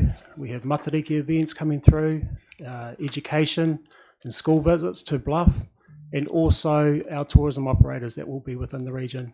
You'll see here we have kept in mind those key end users with regards to the mountain bike users, and also leading up to the top of the hill. And you'll notice a number of sculptures that are based on those key designs with regards to those themes for around the celestial waka. The anchor there, followed by the hoi. So as you approach the top of the summit, you'll be flanked by po or ancestral po on the road, and also sail platforms that protrude from the top of the hill. On arrival, there will be, this is the northeast lookout, and we have a design here of which is the centerpiece, the taurapa at 25 meters. So to put that in context, that's around 10 meters shorter than the Christ of Redeemer, and that is the key centerpiece of the experience on the hill. So you'll see shelters, viewing platforms, and again some of the sculptures that throughout. Heading towards the centre, we have also, there'll be digital storytelling, spaces for school groups, whānau to come together. We have shelters there, and also additional parking for our elders and those that need to access the top of the hill. And finally, to the south, we have again a view towards Rakiura to Stewart Island, and this is across Te Arakiwa, the Whaibo Strait. And this will be the celebration point of the Te Araroa Trail, and a really key part of the whole experience for Bluff Hill. And just to acknowledge, we've also thought about a contemplative space as well. So it's about coming together as a community, as whānau, but also acknowledging those from the past. And Te Raki Tauneke, one of our ancestors, is believed to be buried on the hill. So finally, within conclusion, in terms of council support, we see Te Taurapa o Te Waka as a project of significance within the long-term plan for 2024 to 2034. We know the project will require a combination of funding sources, and we acknowledge the current pressures on council over the next 12 months. However, this is a long-term project that will bring multiple benefits to our community. In light of this, we'd like you to consider support that could be given to the project over the next 4 to 5 years, both financial and in kind. If there is a desire to support the project within the next 12-month period, our priority is raising the $42,000 required to complete the project feasibility and funding strategy, as well as its planning assessment. Our second priority would be funding to obtain a 0.5 FTE resource to support the management of the project moving forward. Finally, e mihi atu ki a koutou. Thank you all for your time in considering this proposal. Kia ora. Thank you. Can I ask a question first? I don't know if you've broke down the 18 million, I presume that you have. What's the cost of the taurapa and isolation? Including foundations and so forth, obviously. Yeah. it was broken also into a staged process because obviously we'd create one part at a time. I think stage 1 was from my top of my head around 6.9 million, 7 million mark, which does include the towed upper and that portion of the site there. Okay, We thank probably you. haven't bothered, sorry, document with me with all that broken down detail. Thank you. Other questions?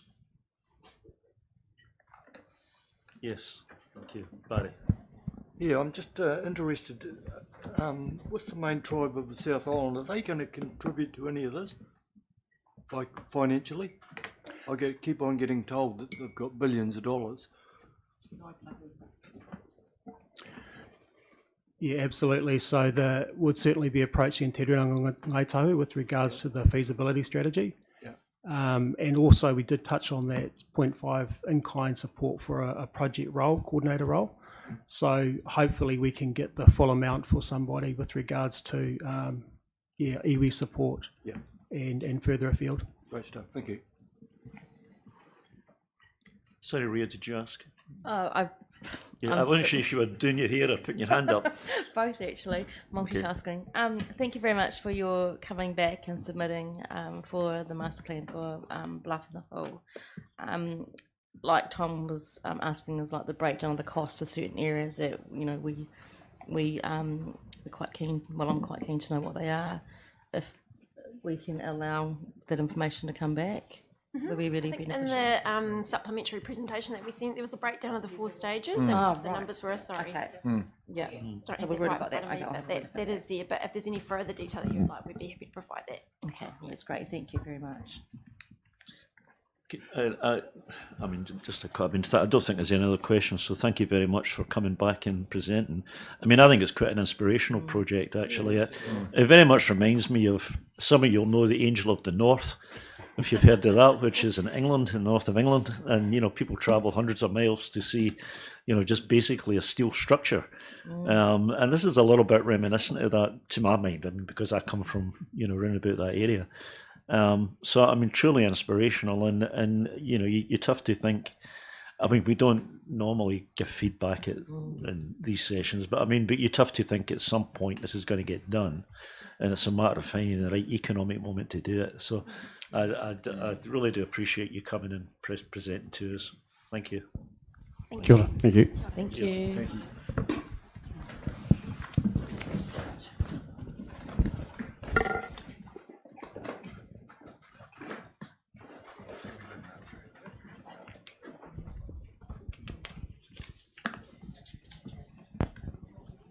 So, next we have Courtney Ellison and friend. Good morning.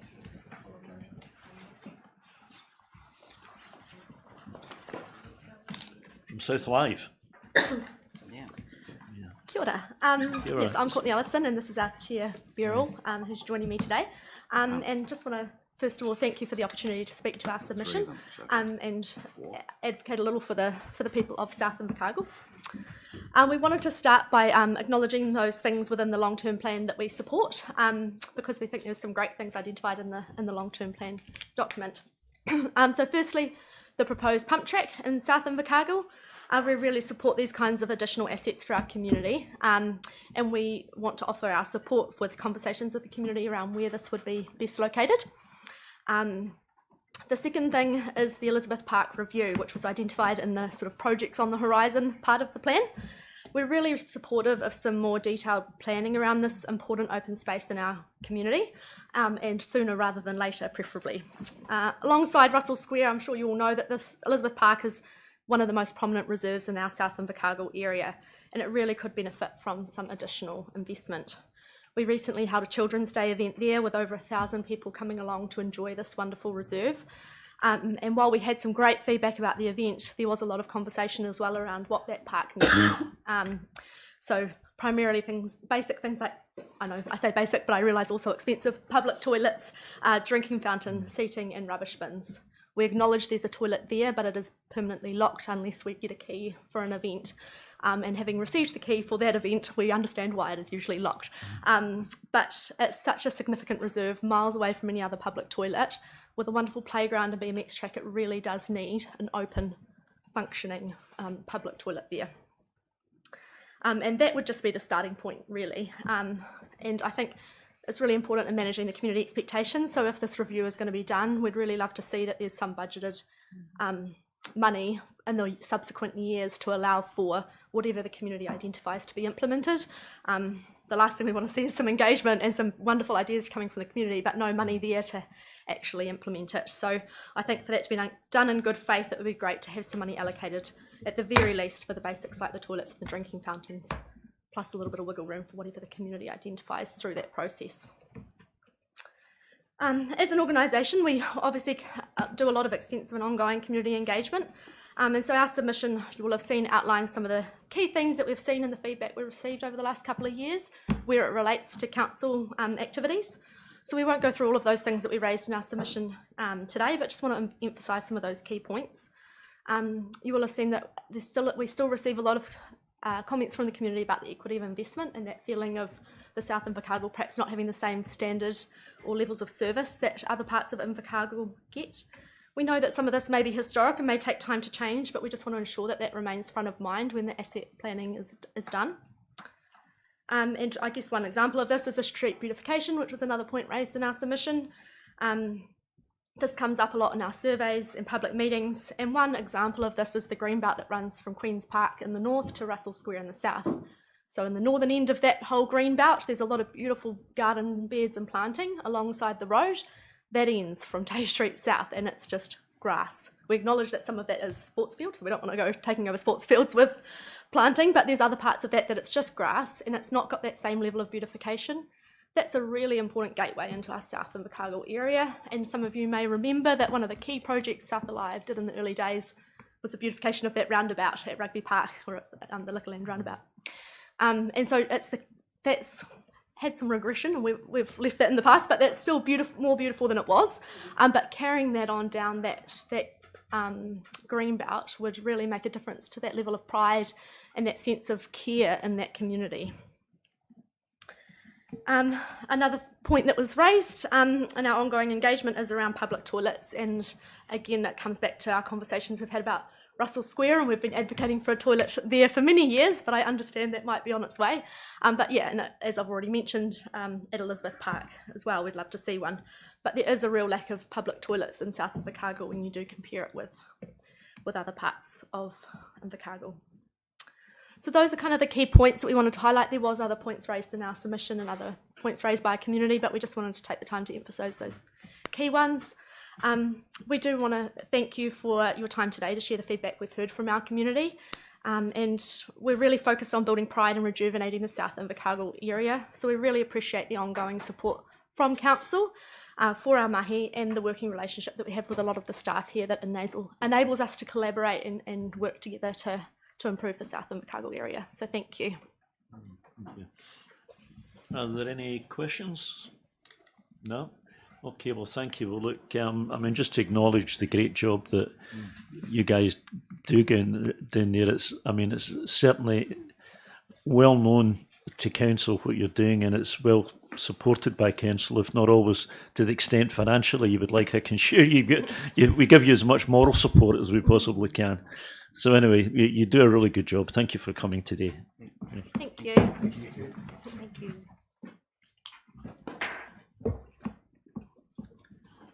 So now we have a 15-minute break, basically. So we'll come back at the next presentation is at 11:10. So let's plan to come back by 11:05.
Okay, well, welcome back, everybody. So, Ian, welcome. How this works, Ian, is you should assume that we've read your submission. You've got 10 minutes to sit in that chair, basically. You can either speak for all of those 10 minutes or you can speak for some of it. And if there's enough time left at the end, then we'll have questions. Okay? Okay, thank you. Okay, in 2003, I was the person that started the curbside recycling in Invercargill. So for those who don't know me, in my previous life, I managed Southern Enterprises for 25 years. Prices for the commodities were at an all-time high because the products were curbside sorted. So they were very clean. In 2010, we moved to a co-mingle system and brought in transshipping, and probably one of the only cities that does transshipping. Transshipping is where the wheelie bin trucks are loaded and they can only press so much KPI, you know. So that you probably lose about 20% of glass gets broken. But in Southern District and Gore District, the wheelie bin trucks take it to a big concrete bunker, tip it out, front end loaders push it up, then they load it into a truck and trailer and transship it down to Invercargill, back onto concrete floor again and back with loaders. So we have about 40 to 50% broken bottles. That contaminates the product totally. In 2003 to 2005, I was getting up to $1,100 a tonne for milk bottles. I was getting $800 a tonne for cardboard. Premium prices. I could choose who I could sell it to. Once it was transshipping, I couldn't get over $350 a tonne for milk bottles. Cardboard went to a minus, and you're well aware of that because you guys had to pay that at one stage, because it's contaminated with glass. I told everyone in my circle, don't put glass in the wheelie bins, put it in the red bins. Hundreds, if not thousands, have followed my lead. You're paying for tonnage going to landfill that doesn't need to. Now we have a system where glass can be sorted and processed. I strongly urge you, it's common sense, go to a separate bin for glass. If Cromwell can do it and all those little places can do it, why can't we? That's fine. Okay, thank you. Questions to Ian? Yes, Barry. Good day, Ian. How you going, mate? Good, Barry. Good to see you. We used to have the sort of a green and blue bins, just the hand ones, and we used to put all our glass in that. That was curbside sorted. Oh, was it? Yeah, and the glass was put into a separate compartment in the truck, paper into another one, and plastic into a third. And they were dumped in three different places. Because I know, but like I'm a guest fitter, I go around all houses in Invercargill and all around the country. Those bins are just about at every house. I don't know why we're not utilising them again. A lot of them are like me; they've got plants in them now. But the reality is that if you had a separate glass bin and didn't get too anal about, you know, we've got 5 boys live next door to me. Yeah. I'll never fill my glass bin, no matter how many gin bottles the wife has. Yeah. But I can say to them, throw your glass in there. Right, so we can get the glass out of the recycling, and recycling becomes pure. The returns for you guys. One thing I didn't mention was the equipment. Glass can chew through steel that thick in about 4 years or less. Yeah. And it costs thousands to replace. And we spent 1.8 million, or I did, building the MRF, and it was designed to create jobs, as you're well aware. So that's been one of the biggest killers, been the glass. Thank you. Ria, you've got a question. Thank you, Ian, for your submission. I just want to say thank you for being really succinct on what you wanted in your submission. One of the questions I have is that some other submitters aren't so supportive of this happening. So some have mentioned while we're doing consultations about having a glass bank in the likes of your garages or your ILT bottle stores. What do you think of that idea if we can't do this? When we went to the wee curbside collection, we had bottle banks in Invercargill. They encouraged the mice, they encouraged vandalism, People weren't putting just glass in, so you got all the rubbish and all the rest, just like you do now with the recycling. No, it doesn't work. Bottle banks, people won't carry it. If we had a return on the bottles, hey, different story. And maybe that's the thing that the council should be telling 5 cents central a bottle? government. Yeah, yeah. I used to make thousands of dollars doing bottle drives for Scouts. Yes, that's right. Yeah. Thank you. Okay, any other questions? Okay, well, thank you very much for coming in. You're very much the voice of experience, so I certainly listened very carefully to what you said. Thank you. Thank you. You're welcome. I'll now go away caravanning.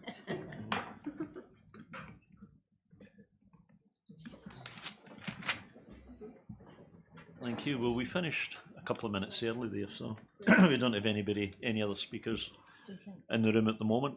We just hold on. Brings back 2 sets, 5 sets of There was, just going back about 3 years ago, pre-pandemic, there was a suggestion from the government that they would bring back deposits on bottles. Yeah. I recall something, I can't remember. As a child.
And thank you to you guys for turning up early to allow us to keep going, because we do have I think a vacant slot, although the person might turn up later.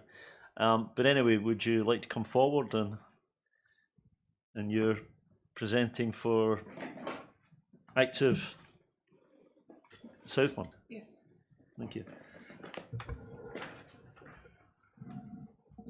So I think you know how it works. You have 10 minutes basically. You can either fill that 10 minutes with speaking, or else you can speak for part of that time and then take questions at the end of it. But you should assume that everybody's read your submission. Okay. So Vanessa, the floor's yours. Deputy Mayor Tom, councillors, council staff, tēnā koutou katoa, ngā mihi kia koutou. My name is Vanessa Huey-Pohl. I'm the Chief Executive at Active Southland, and this is my colleague Kieran. And we thank you for the opportunity to speak with you all today. We hope that our thoughts and our feedback continue to be valuable and to be valued. Our purpose is to enhance individual and collective community wellbeing by supporting Southlanders to be more physically active. And we are committed to strong working partnerships with Invercargill City Council and continuing to build strong relationships with your team.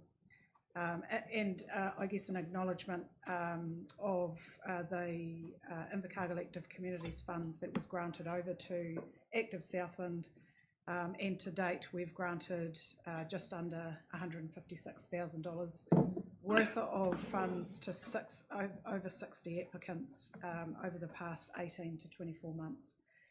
So it's been a significant piece of work for our organisation and the overwhelming feedback is the community have been significantly valued this this fund and the impact of those monies on their particular community projects. So great to be working in partnership with you on that.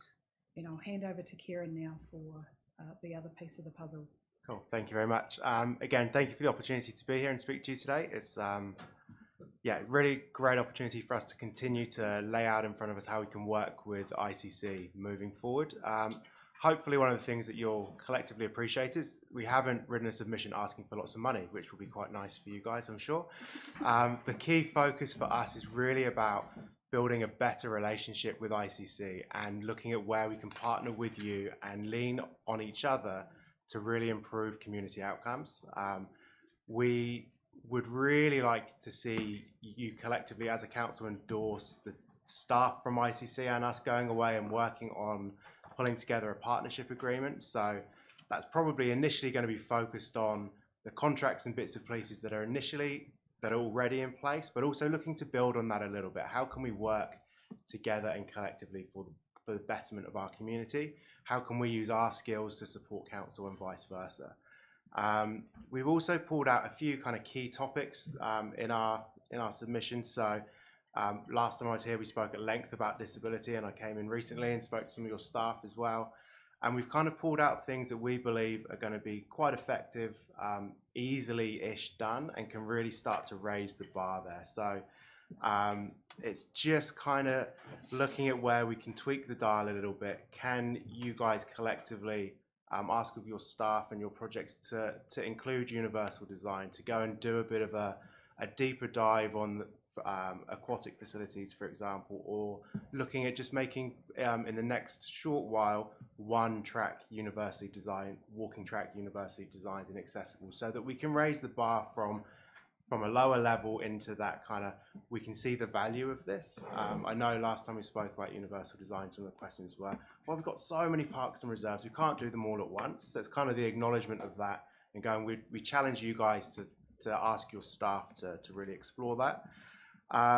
Active transport is something that's really important to us as an organisation. It's one of the best ways of getting people active every day and moving their bodies and having healthier outcomes. So continuing to work with you and asking for ICC to be involved in future regional workshops and programmes, which will likely be led by Active Southland, but again, there's that real focus on partnership. Something that's really critical and has been going on for a long time is the talk about play, and there's some really exciting things happening in the play space, and you've got Dr. Damien Puddle, who's a fantastic advocate for play, and I know that a number of staff at Active Southland are enjoying working with him, and that we really would like to implore you to invest in that city centre play and the work that's gone into that, and it's going to continue to come out of that. It adds not only benefit to children, like play is the language of our tamariki, but also that intergenerational aspect of that and bringing people together to create a brighter future. Somewhere that I recently heard, listening into one of your meetings on a live stream, how do we bring more young people to Invercargill? Well, if it's a great place to raise kids and it's fun, that's a great thing. That I don't have any children, but it's something that my wife and I talk about, is what is there to do here? Will we stay here? And play and intergenerational play and that connectedness in the CBD is a great opportunity to ensure that that happens. And I really, as an organisation, we would really be supportive of that investment carrying through. Moving into sport, which is a core component of our business, is really how do we build a better network of facilities? So that is fields, lighting, drainage, the real basic stuff that means that people can be connected into their club, into their community, have positive experiences, and they don't get halfway through the season and have to move all their games out to Sandy Point because it's the only fields that are in good condition. What are the little interventions that you guys can make moving forward to incrementally improve that? Realistically, it can't all be done in a year or two, or even over a long-term plan cycle, but where can the little bits of knowledge be increased? Where can we know how to do things better? And I know that there is a little bit of work from your parks team already happening in that space, but it's a really good community investment to try and look at where those can be improved. And into spaces and places, which you guys and your staff already quite involved in. It really is around that planning, so making sure that there's oversight of the whole network, the whole approach, so we're not just identifying Donovan Park and Sandy Point, but actually what does the whole network need? Where is there the opportunity to invest in community hubs and community activity hubs that isn't just about sport, but there's spaces that can be used for as many hours in a day as possible. So it might be a daycare in the morning, it might offer some activities for older people in the afternoon, and then it's used by your traditional sports clubs in the evening and over weekends. So really starting to understand that better, be committed to those principles, and ensure that investment is targeted into those spaces, because it's really good value for money, because you actually get, if you get 16 hours of use out of something a day rather than 4.5 in the evening, it's always going to be better for that, for the community, for council, and it makes sense from a investment perspective as well. And I'll just make sure I've not missed anything off here. One of the things that we did ask around S&P spaces and places around data, so really understanding that better. So where council have agreements in places with sports clubs or tenants, how can that request for data be made there, so that we're actually getting that information out of our community, so that we can then invest money better in the future, invest time better, and we are confident we're getting the right actions in the right places to ensure we get good community outcomes. That's that from me. Yeah. You got anything to add? Yeah, just to wrap up, just to say that we're obviously very passionate about sport and recreation, and that broader concept of the value proposition that physical activity holds in terms of the role it plays to community wellbeing and individual wellbeing.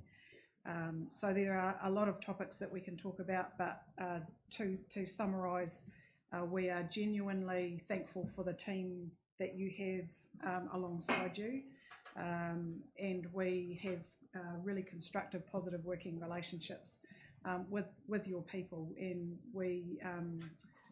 we are very grateful for their continued work alongside us. We just want that to continue, and we really implore you to consider the value proposition of physical activity, the role that sport and recreation plays in our community, and the role that Active Southland can play in supporting the work that you are doing in this organisation and out to the wider community. So thank you very much. Thank you. So we do have time for a couple of questions. I know that Darren has. So Darren, then Leslie. Thank you.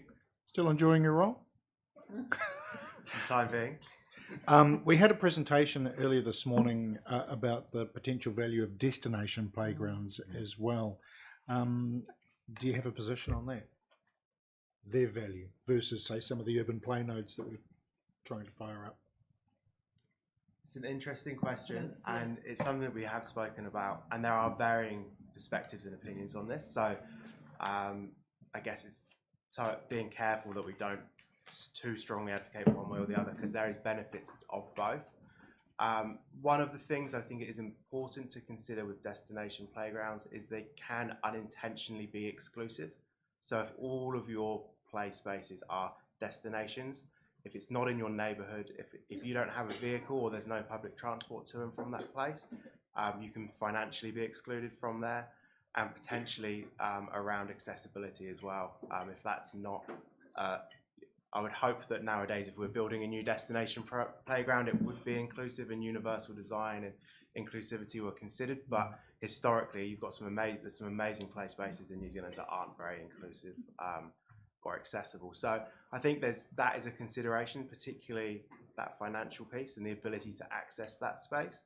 And then having play nodes around the CBD or in your suburbs as well. They are accessible, but often in New Zealand they have ended up quite cookie cutter. So you have the same experience in your little playground close to your home. So understanding that network approach and potentially having a hub and spoke model is a really good way of doing that. So you might have a destination playground or two, but also those other opportunities. I think it's also thinking about who you're designing it for, and is it about bringing people into the community, or are you designing it for your community? And that network, that connectedness, and how you get to and from spaces is a really critical part of the puzzle. I think that was a 10-minute bell, but we do actually have a couple of minutes. We started early, so Leslie. Great minds think alike. I was also going to ask you about the the other submitters who had talked about a destination playground as opposed to dispersed nodes. But the other thing I would be interested to add there is, if there was to be a destination playground, is Invercargill big enough to have more than one destination playground? Yeah, I think that work probably needs to be done, and again, it's asking the question, who are we designing it for? And are we designing it to bring people into the city as a tourist destination, or are we providing for the needs of our community? And I think that will help to answer that question, because what we already know is that there are people in our community already that have not been part of or visited Queen's Park yet. Yeah.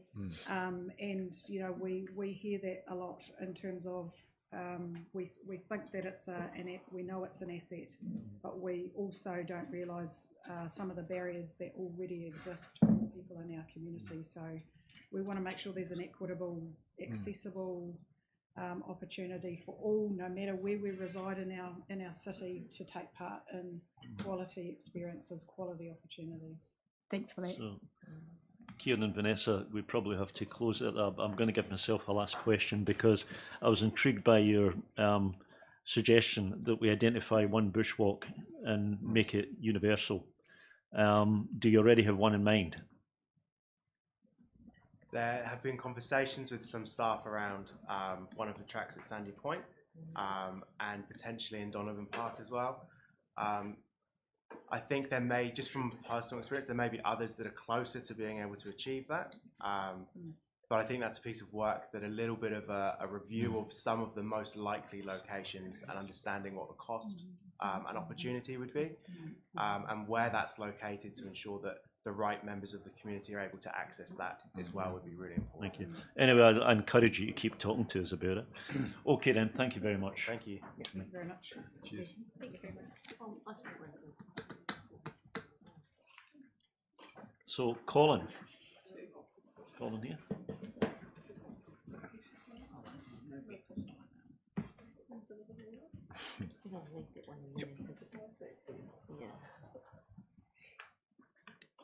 Colin, is it Colin Toms or Colin Thoms? I know it's pronounced as it's spelt as Thoms, but it is pronounced as Toms. It's Toms. So, thank you.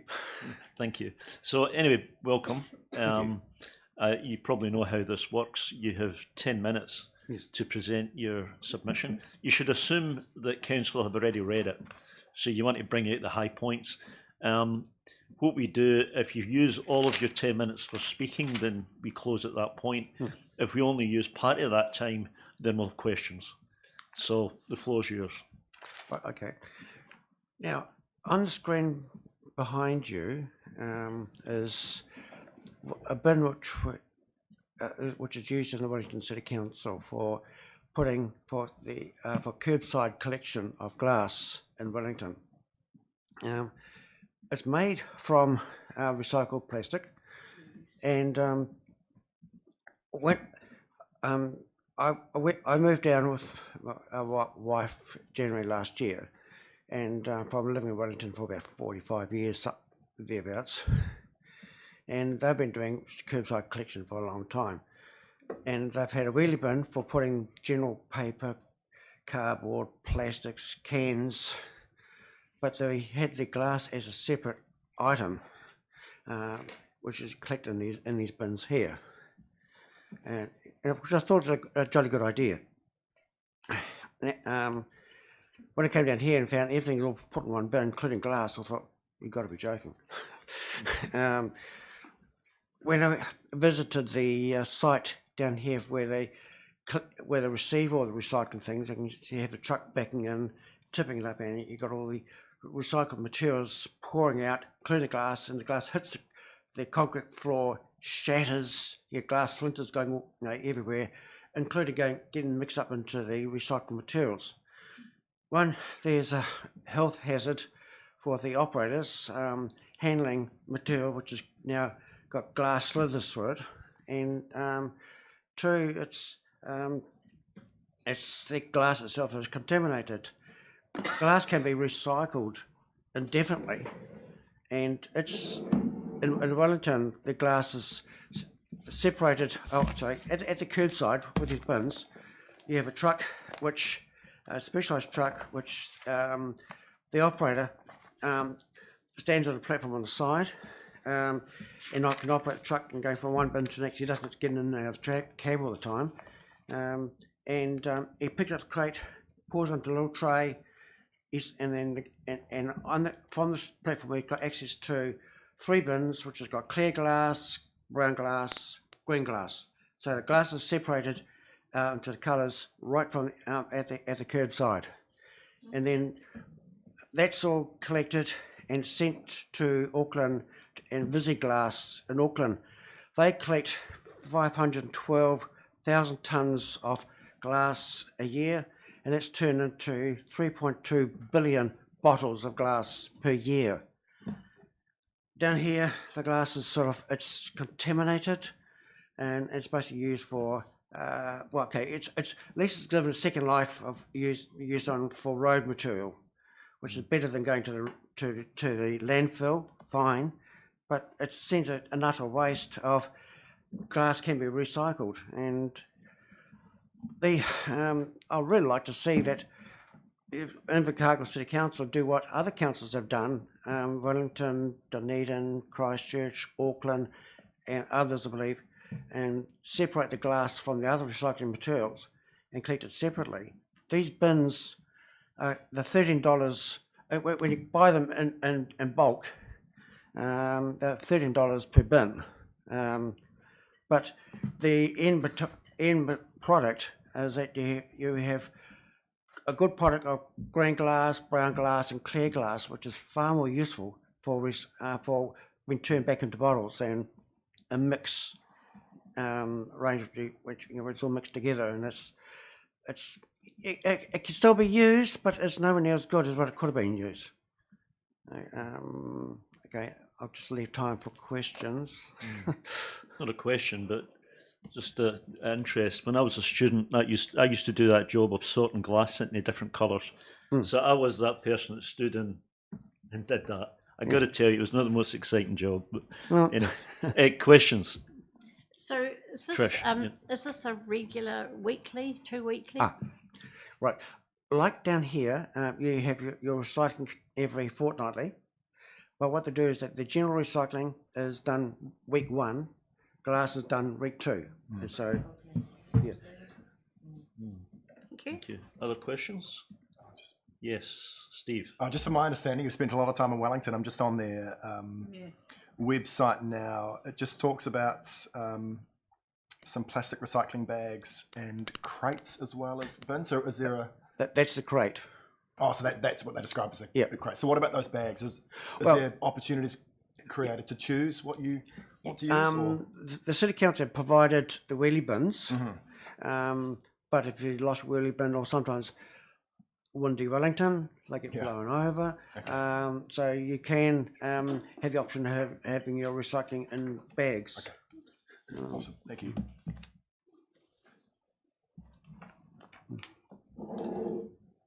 Okay, Steve? Yes, thank you. Any other questions? Okay, so thanks very much for bringing that idea, Con. That was very interesting to see that, and cause for thought. Yeah. Thank you very much. Thank you. You have a nice day, and thanks for giving me the opportunity to do this. Thank you. Okay. Thank you. Thanks very much. Okay. Bye. So now do we have someone on Zoom?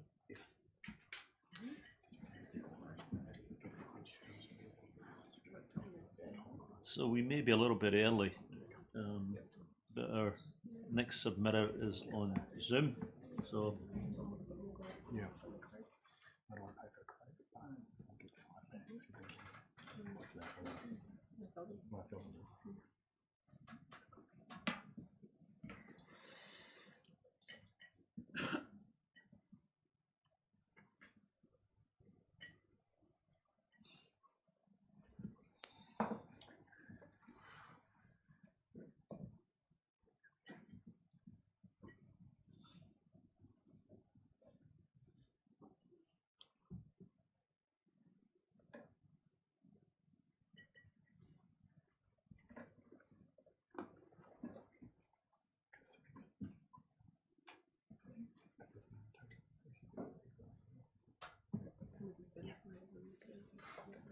Is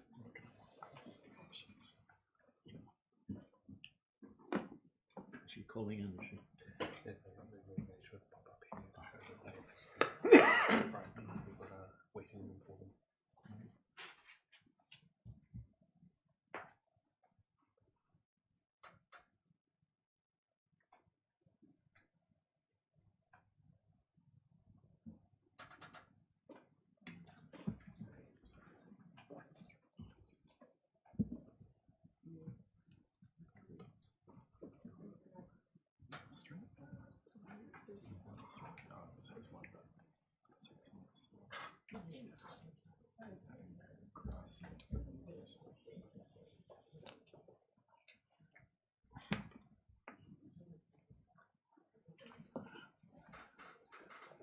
Somewhere else as well.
Yeah, right, that's around the harbour as well. That's cool.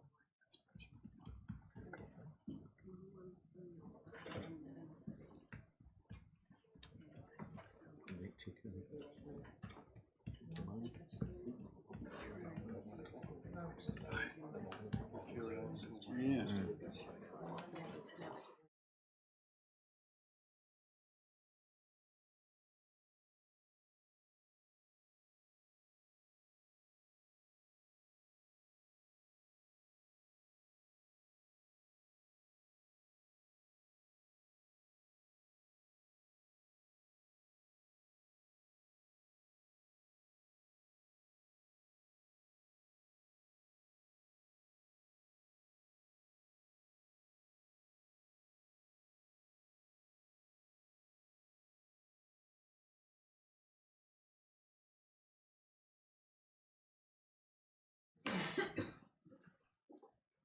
So our next submission was to be someone on Zoom, but they haven't joined yet. They may do later, and we can take them later. But in the meantime, we'll jump one, and Alison, you are going to be next. So please come up. Thank you for being early. It's a pleasure.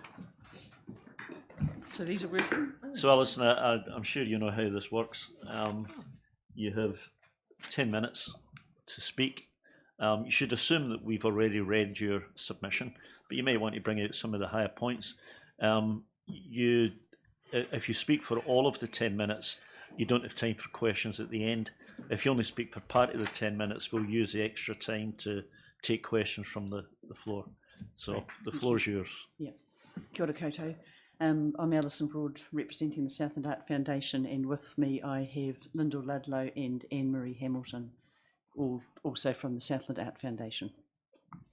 So thank you very much for the opportunity to speak today, and I can't imagine that what we have to say will take the 10 minutes. First of all, we'd just like to congratulate the Council on the progress made towards the completion of Te Unua Museum of Southland, the Te Pātaka Tauka, the storage facility, and also the Tuatarium. It's very encouraging. As many of you know, the Southland Art Foundation holds and trusts a large collection of artworks, which we do on behalf of the Southland community. And we are very appreciative of the care that our collection has undertaken for us at Te Pātaka Tauka. To state the obvious, no collection exists primarily for the purpose of storage. the purpose of an art collection is to be seen, to be appreciated. It's really important that art is accessible for our community to enjoy, explore, appreciate, question, and hopefully also be challenged by. Alison, could I ask you maybe to bring the microphone a little bit closer? Sure. Thank you. I can hear you, but I don't know about live streams. So. Yeah, great, thank you. We're really excited and delighted to note the Council's intention in the long-term plan to plan a new art gallery in Invercargill. I'm going to invite my colleagues here to chip in as they wish to. We really urge the Council to be ambitious in the planning for the new gallery. Invercargill already has a range of superb facilities, from the Civic Theatre to the stadium and the velodrome, and an outstanding art gallery would enhance life for all of us who live in the south and would be a significant draw card for visitors. And not unexpectedly, I'm going to chip in. Just on that note about the a purpose-built art gallery, just something sufficient is not sufficient, right? It actually needs to be a standalone statement in itself, an artwork in itself, a sustainable artwork in itself, as a draw card for touring collections, touring exhibitions, and a proper tribute to the collection that we have already. We have, the Southland Art Foundation has a significant national and international collection, and it should not be put into just any old sufficient building or facility. As Alison says, Invercargill already has some outstanding sports facilities. Here's an opportunity for a really remarkable Pontet Vasa, but on steroids building. Thanks. Agreed. Thanks, Lyndall. An outstanding art gallery would obviously enable the display of works from all of the collections that we have based here, and so that includes the Southland Art Foundation, but is not limited to ours. Any of the other significant collections we have also need somewhere to be displayed, and generally it doesn't matter that much to people in the community what collection and artwork belongs to.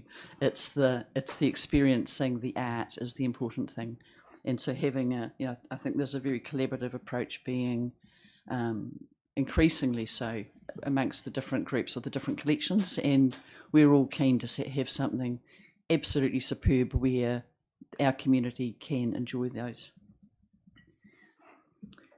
We also just would like to note that it would be really important to have some excellent acoustic space in a new art gallery in order to be able to weave in other art forms. And many of us will have memories of some fantastic experiences at the old SMAG, where there was a weave of art and music and drama and all sorts of different art forms coming together into one combined experience, and we need to be able to plan for that as well. We note in the 2024-2034 activities summary for Arts, Culture and Heritage that He Wakatuia will continue to operate in the period until there's a new art gallery, and we're pleased to note that. There's obviously none of us would consider it acceptable to see a complete absence of a public art facility, so having interim facilities continue up until there's a permanent facility is imperative. And other than that, we would welcome any opportunity to engage in ongoing discussions about the development of a new art gallery and more generally towards enhancing cultural well-being in our community. And that's us. Thank you. We'll take questions, but I'll ask one first. You've talked about your opposition to using the old bank building. I mean, that does obviously satisfy, one of the things that you talked about, which is as an artistic statement in itself, in terms of at least the facade of the building. So what are the attributes that are missing from that would, to put it another way, what would need to happen to that building for it to satisfy, do you think, the requirements of a new gallery? Well, I think it was pretty good as a bank. It ain't coming back. No, it's not coming back. I think that well, from people whose experience I respect, who have tried to repurpose things like old bank buildings as art galleries, it's generally been very constraining about what is possible. So I'm not a spatial designer at all. I just know that we didn't try and fit a velodrome inside an existing building, you know? Like, let's do something that is actually going to achieve the purpose of the building rather than go, how can we use that building and put the two things together? So I'm sure that, like, I love that old bank building, and I'm sure there is a really good civic use for it. I don't think it's an art gallery. And it would barely be big enough. No, but it's expandable. There's plenty of room. So, other questions? Ria. Thank you, Mr. Chair. I just wanted to say, Alison, thank you for the three of you for your submission. There had been some noise about the old bank corner being a possible place for the art building. And I also agree that collections are not meant to be collecting dust and storage, and that there definitely needs to be something in the future. My question for you is, currently in the city, where do you foresee a future art gallery to be? The Art Foundation's a bit agnostic about it, so long as it is fabulous. We're more concerned about what it is rather than where it is. Right. Some of us have a bit of a preference for adjacent to the museum at the edge of the park, which is central city by most cities' definition, but you know it's not a big walk, but on a day like yesterday it is. So that's, you know, that would be a possibility. There's other spaces like, you know, vacant spaces like the corner of Kelvin and Tay, but again that's quite constrained size wise, so it would have to go up a long way, and then would have to have a lot of accessibility factors built in as a purpose built, and of course who knows what's going to happen to the H&J's site. But again, it's not sticking it into an old building. It would be a new build. So we're concerned that there's a really outstanding art gallery, not so much about where it is. So it could be anywhere in the city or north. Yeah, it should be in the central city, in my definition of the central city, as opposed to, you know, a big drive away.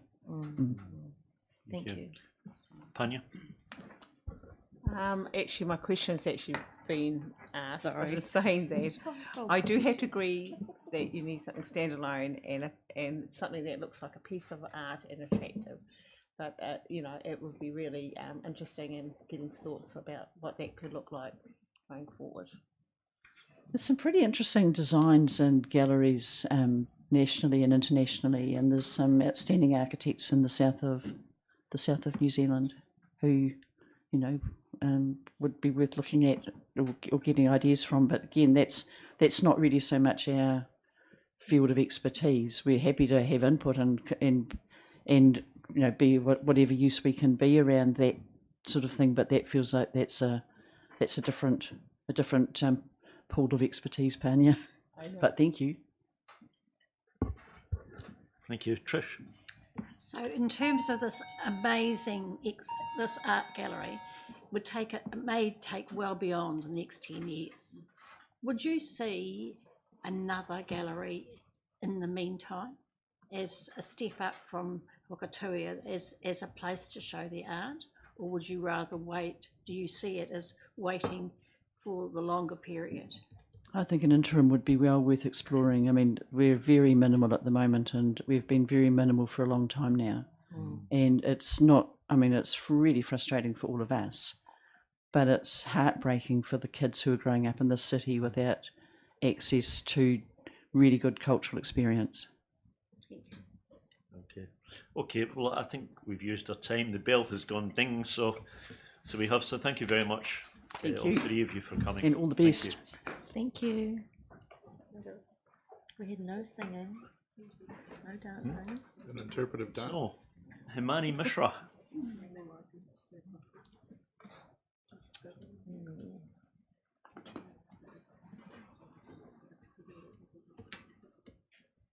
Hello. Good afternoon, everyone. Good afternoon. I've got Kunal with me, and he would be talking about our submission. Okay. So sorry. So you're Himani. Yes, I'm Himani. Am I pronouncing it correctly? Yes, Himani. absolutely, yes. Thank you. Thank And you. your friend is? Krunal. Okay. Hello, councillors. Okay. Well, I know that you were sitting at the back, so you've heard me say this before. You should assume that we have read your submission.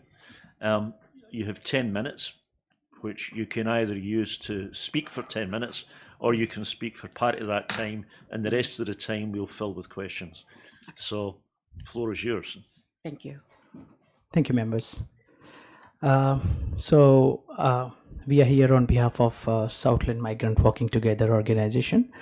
And as you are aware that our organization is a non-profit organization dedicated to supporting migrants in the community here in Southland. And our mission is to foster the integration and celebrate the cultural diversity within our community. And today's proposal is about provision for an event hall to address the challenges are being faced by the migrant community in accessing the venues for cultural events and gatherings. So when we say about the venue for cultural events and gatherings for migrants, so some of the celebrations, some of the events are slightly different for migrants, and they have some special requirements for certain events, and some of the venues are not suitable for or fulfilling some of these requirements, and if there is a place where actually the migrant community can come together and celebrate their culture, would be quite really like helpful. And currently, as you are aware, that many of the venues are getting very busy for, there are so many events going on around, so sometimes it's very difficult to access those venues. The rental prices are also increasing, and also sometimes these challenges may end up not celebrating the event or not celebrating this kind of like celebration. So if we'll have some dedicated venue for the migrant community, then I think it will be really helpful and beneficial for our local community as well, because we don't want just an event hall, but we want a kind of a cultural center where all the varieties of cultures are being celebrated. Their games or their sports is being take place as well in outdoor area, where our local community can also come forward and be a part of that as well. Like, in fact, just like a farmers market, we can also organize some craft market, arts market for different migrant communities. So our local community can also come and explore these sort of the culture and celebrate this diversity, and of course it will bring some economic impact, the cultural enrichment and community engagement as well. Of course, the venue criteria would be really good to have like an event hall and some outside space as well, where you can have like marquee or tent and use this venue outdoor, indoor, both ways.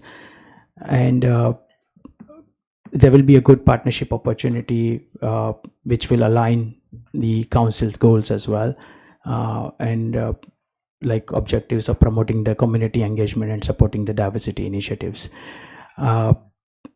And of course, it will be very good to have such venue to celebrate the culture and diversity of the community which we have here in Invercargill. Okay, Yep. you. So Jason, after establishing that why we are asking the why we want it, so proposal is that if we could get a space from council, so we could like to have an event hall, just a big hall with a working kitchen and some toilets in it, which could be used for multi-purpose purposes. We are aware there is a Grace Street project going on, but it's a very long process. It will take around maybe 3 to 4 years. But in the meantime, because this is what I'm proposing here, is that we could ask our SIT students to have those big halls, container halls sort of a thing, which we just need a space to put in and they would be ready to use and good to go. Obviously, we need electricity and other things. Okay, questions, please. Panya. Thank you for your presentation. I'm just interested, are you involved in the purchase or part of the group that's purchased Dacre Community Hall? No, we're not part of that. Okay, because that's a migrant community. They have purchased that and use that quite regularly. Okay. No, we're not aware, even we're not aware of it. Mm. Yeah. So which one was that, Panya? Say again. Dacre Community Hall. Okay. Leslie. Thank you. I know in the past that SIT's Hanson Hall, the Yes. Waikiwi Hall and the Scottish Hall have all been used for multicultural events quite frequently. Yes. So are you saying that what you're looking for is a permanent, dedicated space? Yeah. Because the thing is that in the past 2 years, it's not like, SMWTA has taken a lead in behalf of community organizations because we all are facing the same problem. When we are going to ask for the help, either it's like, the need is so big or the rental is so high, or if they're not available, we're not getting anything, because most of the migrant events involve indoor and outdoor flow. And in many of the places like Scottish Hall, you could not have that. Even in Hensel Hall, if you have a parking, there is no outdoor spaces. So that's a big obstacle or a challenge. And the other is that it's really getting hard to get places, and not all the time we have got enough money to pay, for the halls and stuff. And so we just for example, we are very thankful that we have got that 34 4th Street, but we could accommodate only 30 people in the small hall there. So obviously, that's the reason we're proposing, and we have run it for more than an year, and it is going so successful. The only thing is, limitation is that we could not have more numbers. And again, because it's on the bank side there, we could not have our children playing outdoors. You need a constant supervision there.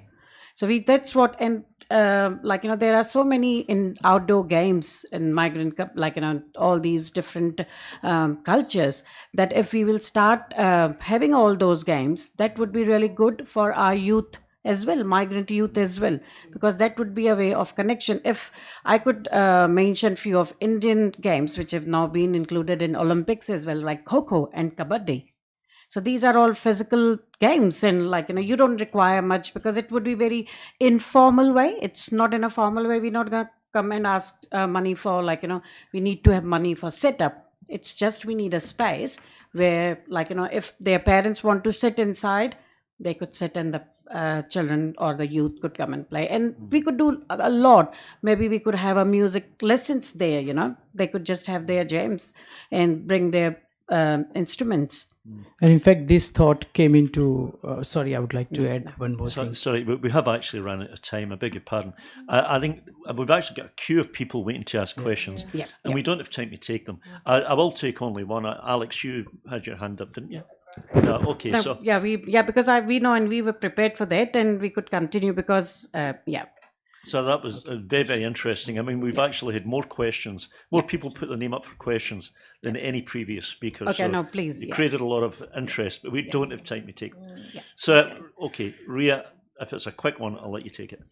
Kia ora, thank you. I'm wondering about could you utilise Rebecca Edmondson from Connect Mirahuku to connect you with all the spaces that we do have for multi-use buildings? Yeah, Arts Mirahuku. Yeah, we have done that in the past. Yeah, because but again, even their hall, it's limited. And if they are having an exhibition, and if we need some art and craft, it's so we are already doing with them. Like yeah. Sorry, I mean like connecting with them for the various spaces that we have available that you could utilise, not just that space. There's lots around our city. Yes. Now we have made connections, and that's the reason we came with this idea, and not us. Like as I mentioned, other migrant organizations as well. We all are facing the same problem. It's just that we have got these small. 40 to 50 people, and then they comes with a long list. It's all obviously sometimes many of the migrant organization, they don't have time to read all that, and so we don't want them to go and do be unsafe there. So all these, taking into consideration all those things, because sometimes what happens if you get a big list and they just go, oh no, I'm not sure that how we're gonna do that, so events get cancelled.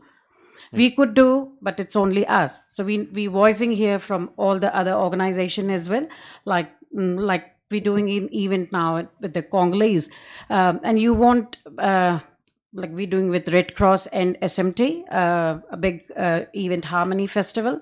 Again, we have to cancel it twice. We have to change the dates just because of the winter.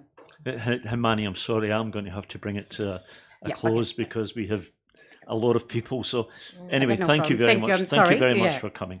Thank you very much for coming. And we are more than happy to come and discuss it further with all Thank you. what it looks like in person as well. Okay, thank you. Thank you very much. Thank you for your time. Thank you all. Yeah.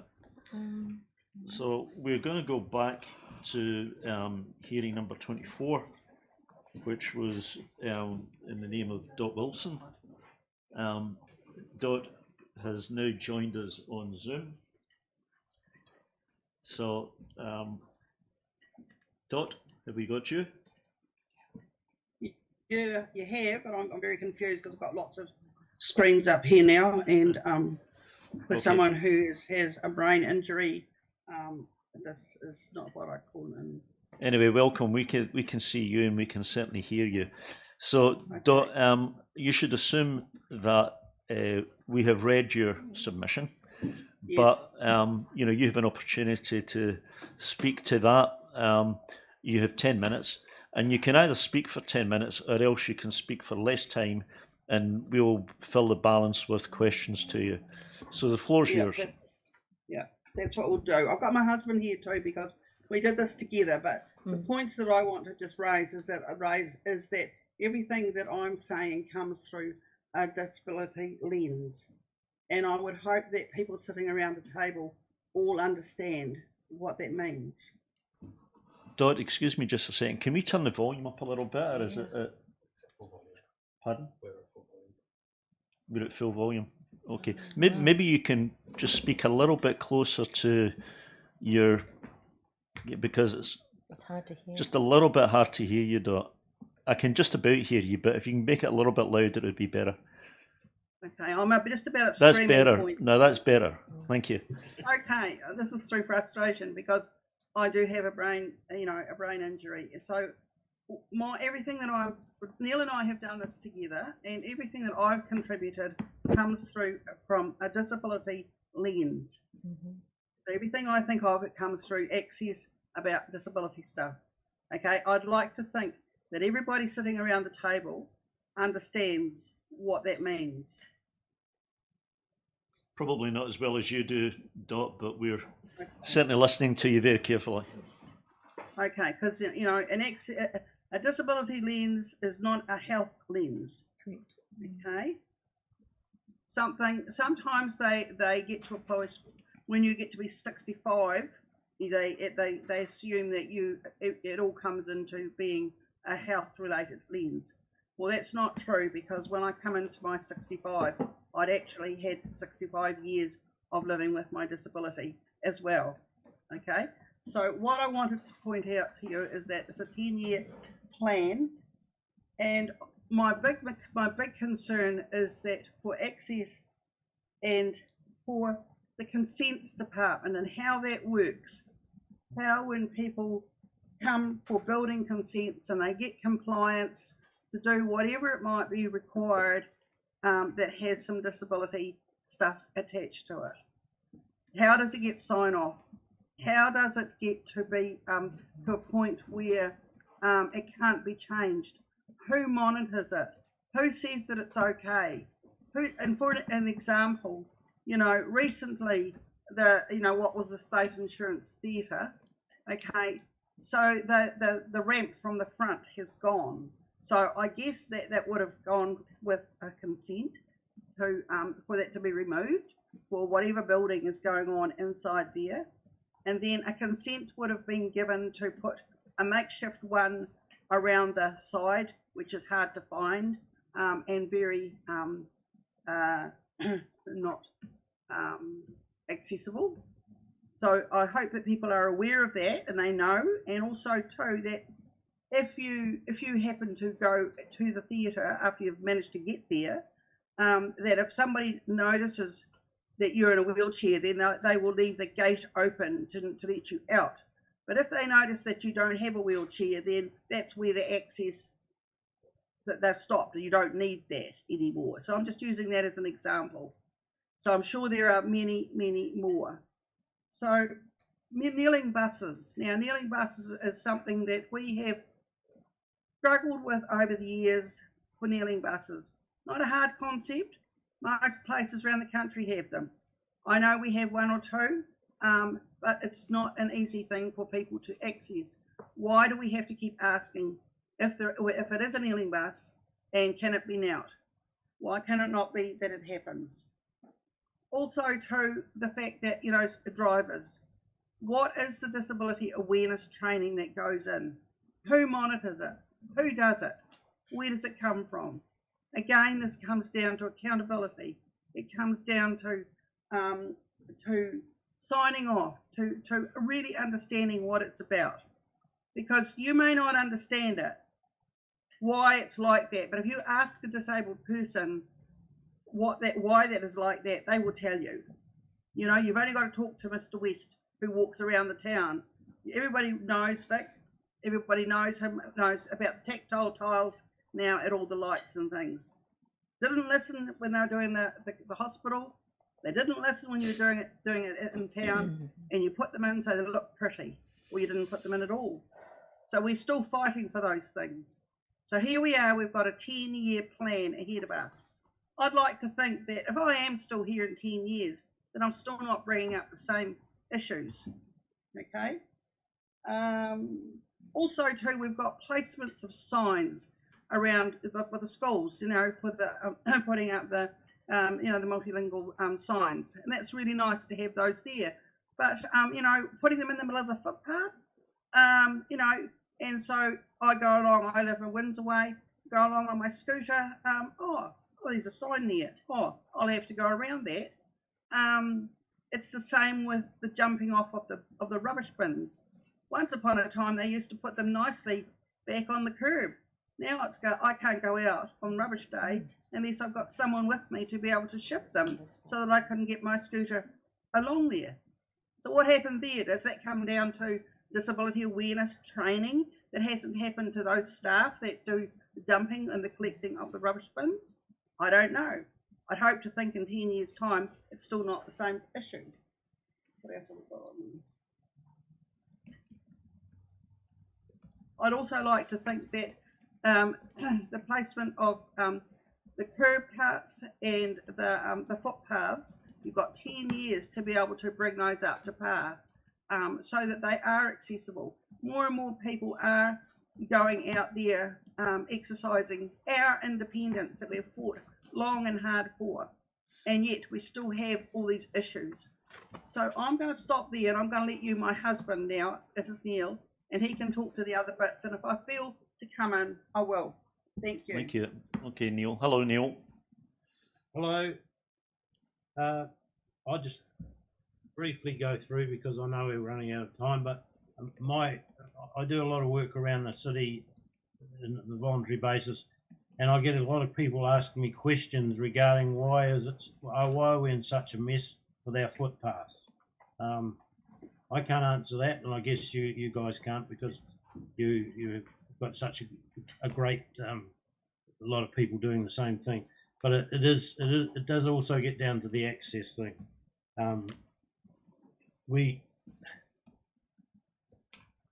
The dilapidated buildings in town are a concern as well, in terms of the state of them. And I know that quite a number of them are absentee landlords, but if we're trying to get people to attract people to the city, we've got to have some sort of cleaning of these buildings where there's been rubbish left there for a long time, and it just deteriorates. I mean, we're trying to attract people to a lovely city, but if we can't keep our city in a good state for cleanliness, people are going to know those sort of things.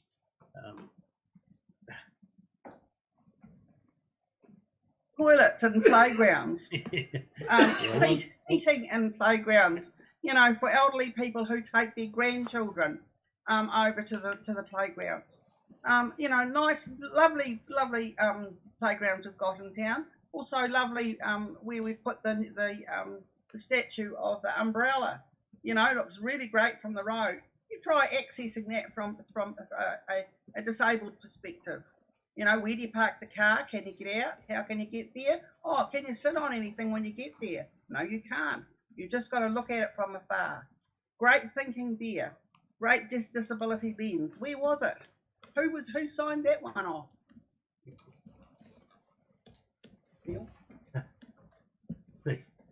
The other burning question I have is, which is in the submission, is about what is it the council's responsibility to provide housing for the elderly?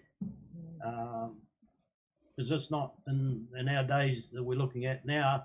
Can we not do this as a private situation where we've got developers probably lining up to do all these things, and then the council just has to provide the land with caveats so that includes accessible design principles.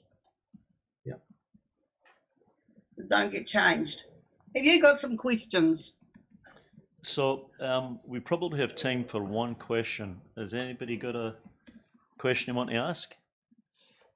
No, there's nobody's hand up. So Neil and Dot, I'll just say thank you very much for, you've obviously spent a lot of time reading the long-term plan and thinking about it and discussing it, and you come up with a list which, you know, other people have spoken about too, you know, particularly the disability issues and the need for access and so forth. So you're not the only person that we're hearing saying that. So we hear what you say. Yeah, but hearing it and actually doing something about it, we spent as much time on the last plan that we shifted in, and we asked for, we talked about the dangers on Exmouth Street and the traffic coming around the corner, and asked if, you know, if you could slow it down, so, you know, by putting in some speed bumps or anything. Well, the response we got was, this is a shared zone and we've got to be kind to each other.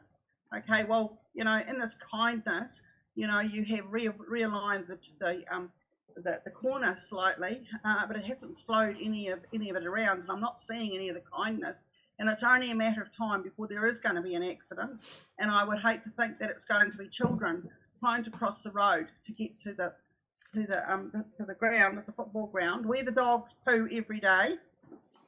There's dog after dog after dog. You would be surprised, or you wouldn't. But, you know, going to the playground that's over there, I would hate to think that there's no crossing there and we've got these cars whizzing around the corner. Same with King Street coming on to Exmouth Street. Terrible corner.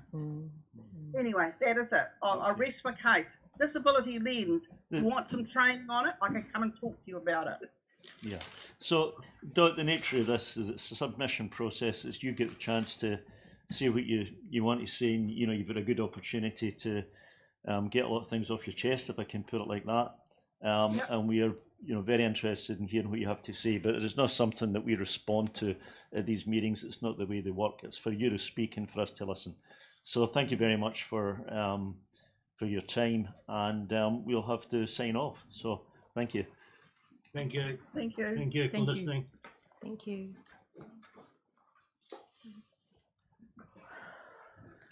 So next we have another Zoom attendee, Noel Peterson, if he's there.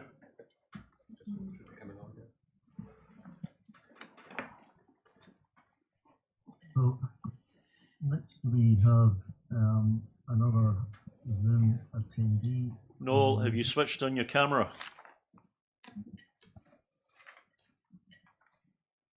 There you go. There you go. Very good. That's a smashing place behind you, actually, Noel. I'm very impressed by that view. Yeah, it's wonderful. What a good save. Check out my background. So you got my attention, definitely, with a picture of TY behind you. Anyway, Noel, welcome. You have 10 minutes to speak, as I'm sure you know. You can either use that time talking to us, or else you can speak for part of that time and leave time for questions at the end. It's up to you. But anyway, the floor's yours. You should assume that we have read your submission. Thank you, Tom. I'll see if I can whiz through it all. Maybe you need a little sign to say about the 10 minutes or 5 minutes, and then you don't have to repeat yourself. I'll just go through it from the questions from the submission form. And like question 8 is, and I'll give you my answers, explore and encourage alternatives like boarding privately. So this is to do with housing elderly people. You know, instead of having to build more houses, maybe people could go and live with other people in the community. I think that's worth exploring. No, we are, excuse me, we're struggling to hear you a little bit. Could I ask you to just particularly look towards your microphone and speak, because we're getting you coming and going as you're turning your head back and forward.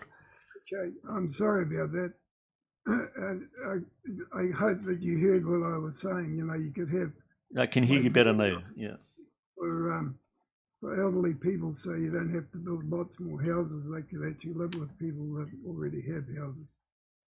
And question 9.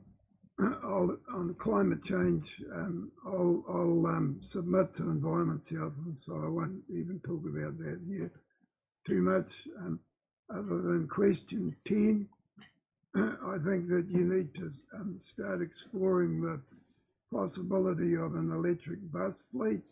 If Nick Smith can do it in Nelson, I'm sure we can do it in Invercargill.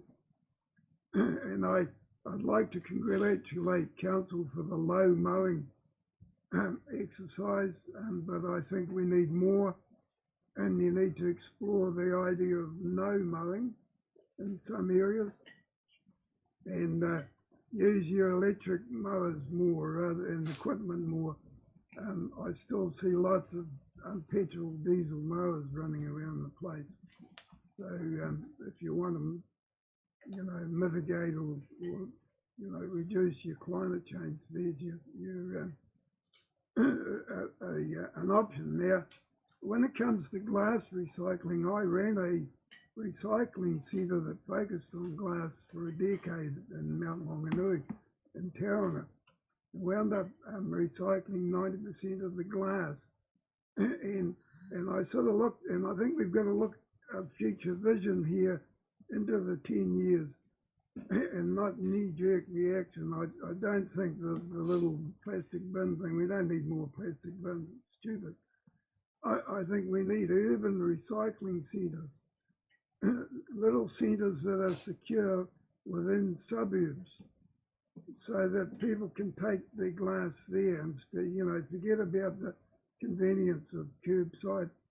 And that will actually accommodate the recycling in the future when deposits come, because it's not a matter of when, it'll be a matter of if. Sorry, it's not if, it's when. It will happen.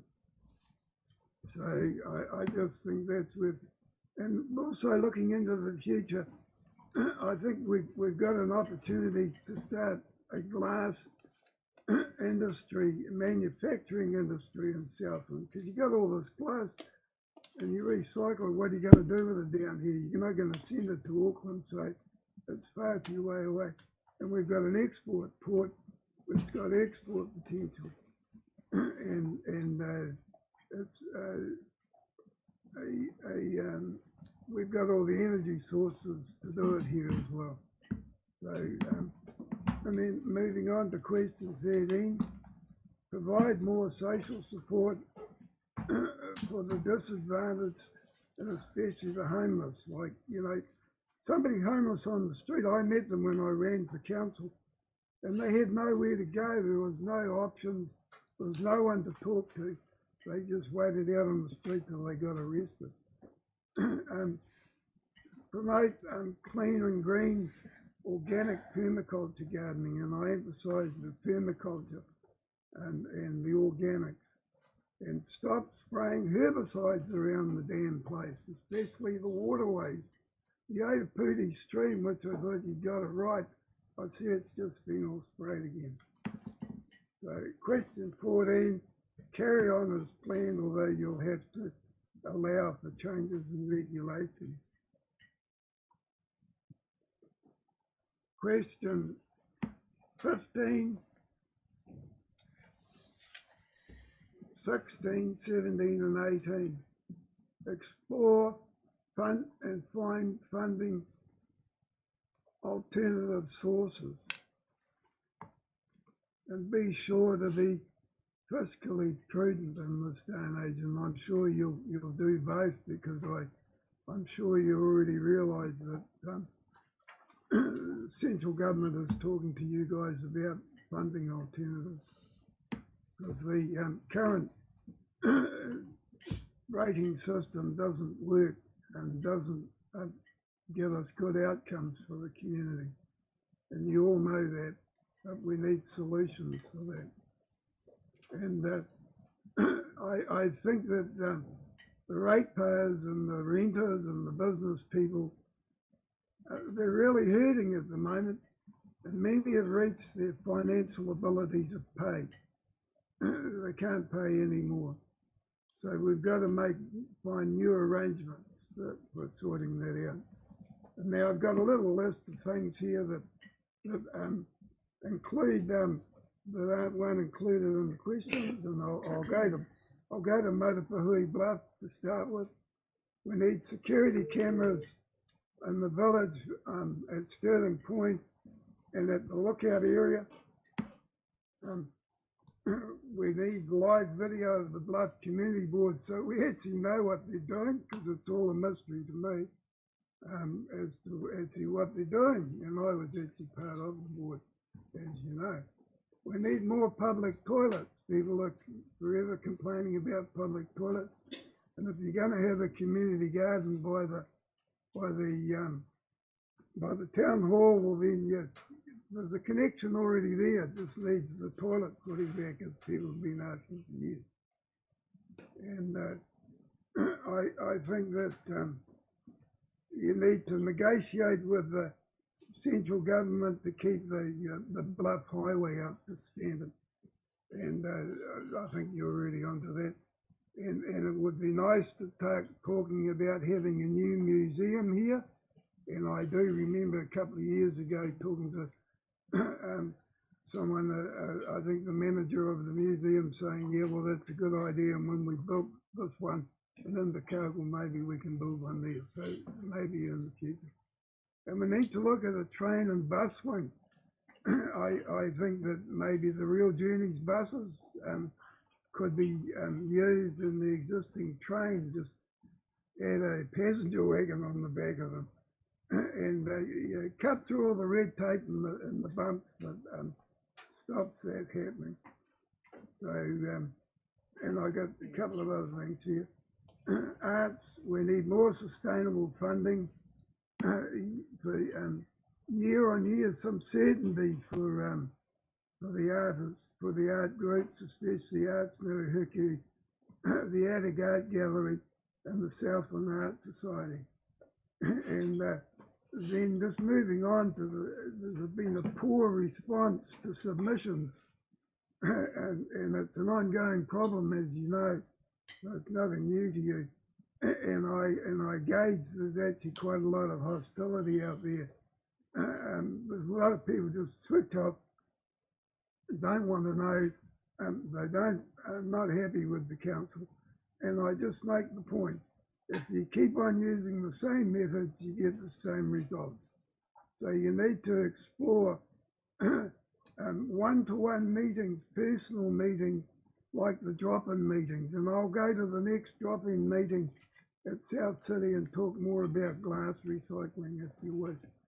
And that kind of thing I think would work. And you need telephone surveys and more social media surveys on all the issues. And start talking about localism. Bring it on. Better communication. I think that would be an improvement. Other than that, you're doing a good job. Kia kaha. Thank you for giving me the time. Well, Noel, you actually timed that perfectly because the bell rang just as you were saying your very last words. So thanks for it. So it means that we don't have time for questions, but we're really here to listen to you rather than you listening to us. So thank you very much for your submission. You're welcome. Cheers. Shut up.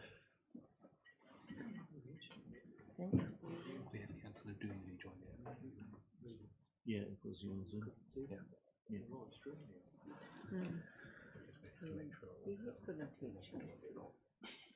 Okay, so next we have submission number 28, which is in the name of Bob Simpson. So come up, Bob. I think pretty sure you know your way by this time.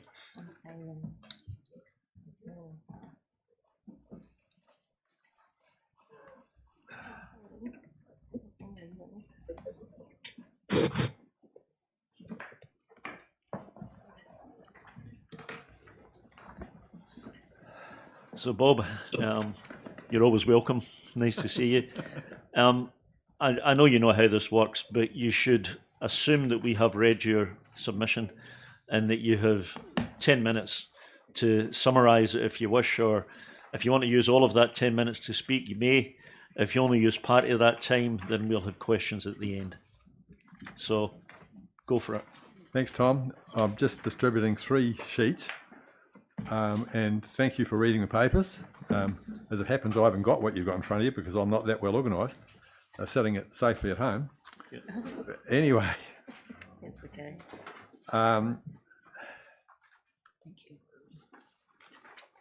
The notes, the page of notes that I'm circulating, my support notes for submission to this long-term plan, and my objective is to encourage the Invercargill City Council to make the most of the available opportunities. And so one of the drawings shows what I call the Feldwick Recreation Centre. I've chosen to name it to make sense of it. And so it's basically the upgrade of the pyramid by the Feldwick Gates to create a recreational centre for activities in and around Queen's Park and for community organisations. If this building is saved, there will be little cost of demolition and less material going to landfill. The earthquake-prone rules for a building like this are lower than the requirements for gallery spaces. So, anyway, and so 2 is build a 2-storey extension to the north, which is out from where the Tuatarium was, with a cafe on the ground floor and with doors to the gardens. On the first floor addition, build some meeting rooms with an exterior balcony to the north, and build extension to the west of the pyramid. So the plans are sort of set so that if you read them, north up the page. Yeah. And so that extension and part of the inside can be toilet, showers and lockers.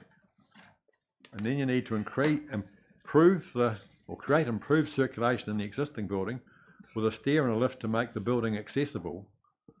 You need to the building needs to be re-roofed. Most of the existing space could be used for artists and craftspeople to work and to display and sell their wares.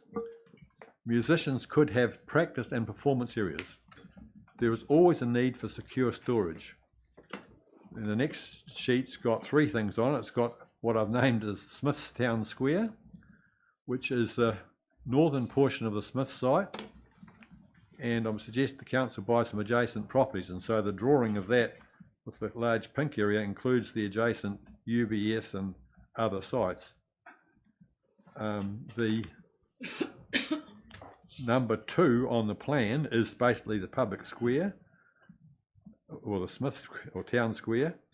3 is the combined museum and art gallery, and as I explained in the other paper that you've got, I'm really keen that we recombine the museum and art gallery. The artificial separation of those happened almost by accident when council was trying to fill up some problems they had from closing the museum, and it didn't make sense then. It still doesn't make sense to me. And then finally, point 4 is a tower, which is in fact exactly the same size as the Calvin Hotel in plan, number 4, where you can have a multi-storey building on the south of the site with a range of meeting rooms and offices which different councils could use. And so this is an idea that's been around for a while, and that's a good site for it, and there's quite a lot of the site that hasn't been used in my drawing here. And so these ideas are a once-in-a-lifetime opportunity to support our community by having people getting access to the central city place and to support the investments in the inner city. I welcome your questions. I'll start, Bobby. You've actually got, there's 2 shapes on the pink chart which are not numbered. What are those? That's on one Feldwick Gates, Feldwood Recreation Centre. No, the ones you've got number 2 Smithtown Oh, Square. okay, yeah. Well, so they are available for other things. Okay, fair enough. No, understood. Thank you. I Is there any other questions? It's a very difficult. Well, it's a diagram. Yeah, no, that's okay. I just want, that's fine. I understand now. Are there other questions for Bob?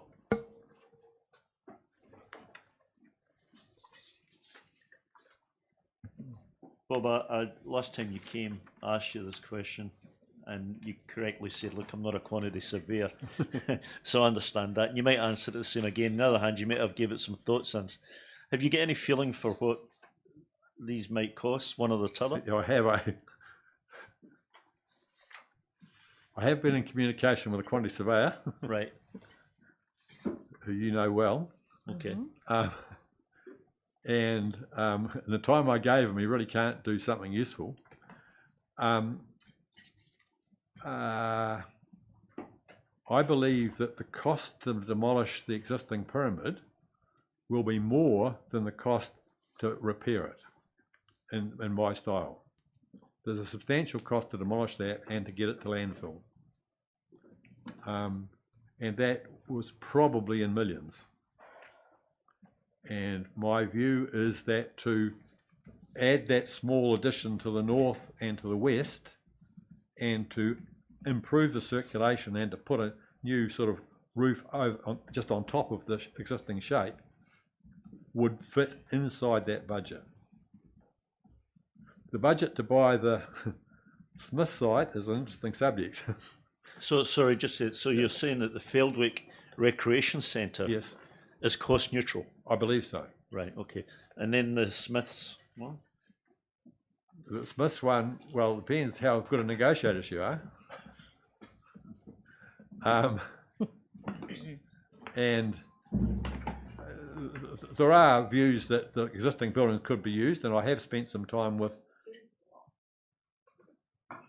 Jason Smith, and he is surprisingly familiar with the building. I mean, he's got serious drawings done and knows the building, the situation well. And he thinks some of it can be reused, or all of it can be reused in different ways. But the cost to do that, I think, are non-productive long term. And so, although I'm keen to save the museum and not send stuff to landfill, I think my current view is that probably that site needs to be cleared for the 3 things I've got drawn on there and for some other things, and it could be staged. But and I think it will use a good part of the budget that you've currently got allocated for the museum at Queen's Park, and the thing that Bex sort of pointed out to me, you guys have postponed the 14 or $17 million for the arts centre that you had. I've sort of mentioned that before, but that's also money in the plan which should really go onto this site, in my view. Okay. Because it's a much better location. It's a great location, and your papers say that you don't know where the arts centre should go. It's certainly not going to go where you bought the land in S Street West. because that's now got a good use. And I actually think the current museum, and I struggle to remember how to pronounce the name, the three-part Maori word. Tu'unua. Pardon? Tu'unua. Yeah. Anyway, I'm sorry. I write it down lots of times and I still struggle. Anyway, we know the building that's on the corner of Don and Calvin Street. I think that could well remain. Oh, sorry, you're talking about that one. Yeah. I think we're talking about the new museum. No, I'm not. Okay. I mean, I think the new in case you want to know, I think the new museum is not well considered, and I can't see Grant here. I had some questions I could ask him. I mean, I believe your drawings aren't, well, the drawings that have been made public don't tell me much, and they've been the same drawings for bloody months.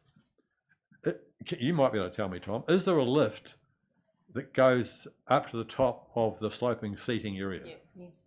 Yes. Where is that lift? Inside it. Tom, I'm actually here if I can answer those questions. So that's Grant Dermody's on Zoom. Oh, g'day, Grant.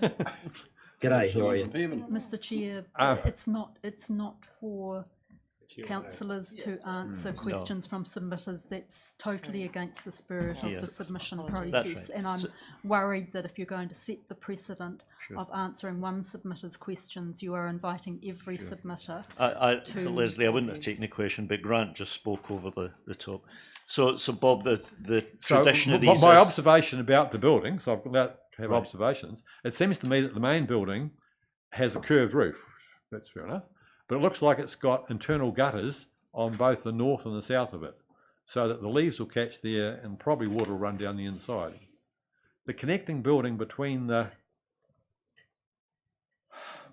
curved roof building and the one with the sloping seats facing the water tower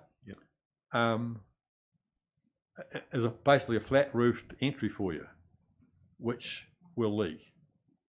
I mean, it's very difficult to stop flat roofs leaking, and the sloping thing facing the water tower with a whole lot of seats on it will have holes in it because you've got to fix the seats somehow, and it'll be full up with leaves and so I think the council will be wise to take more note of what I'm saying and put that on hold while this gets worked out.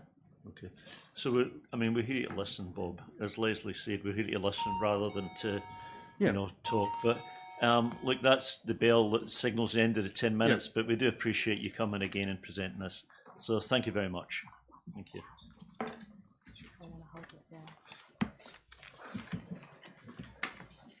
So, Youth Council.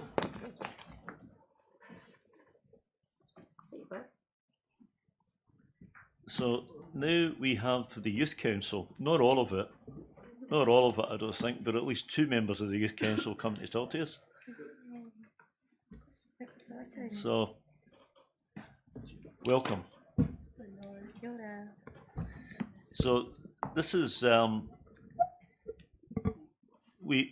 you have 10 minutes in which to speak. Now, you can either speak for all of those 10 minutes, or you can speak for part of it.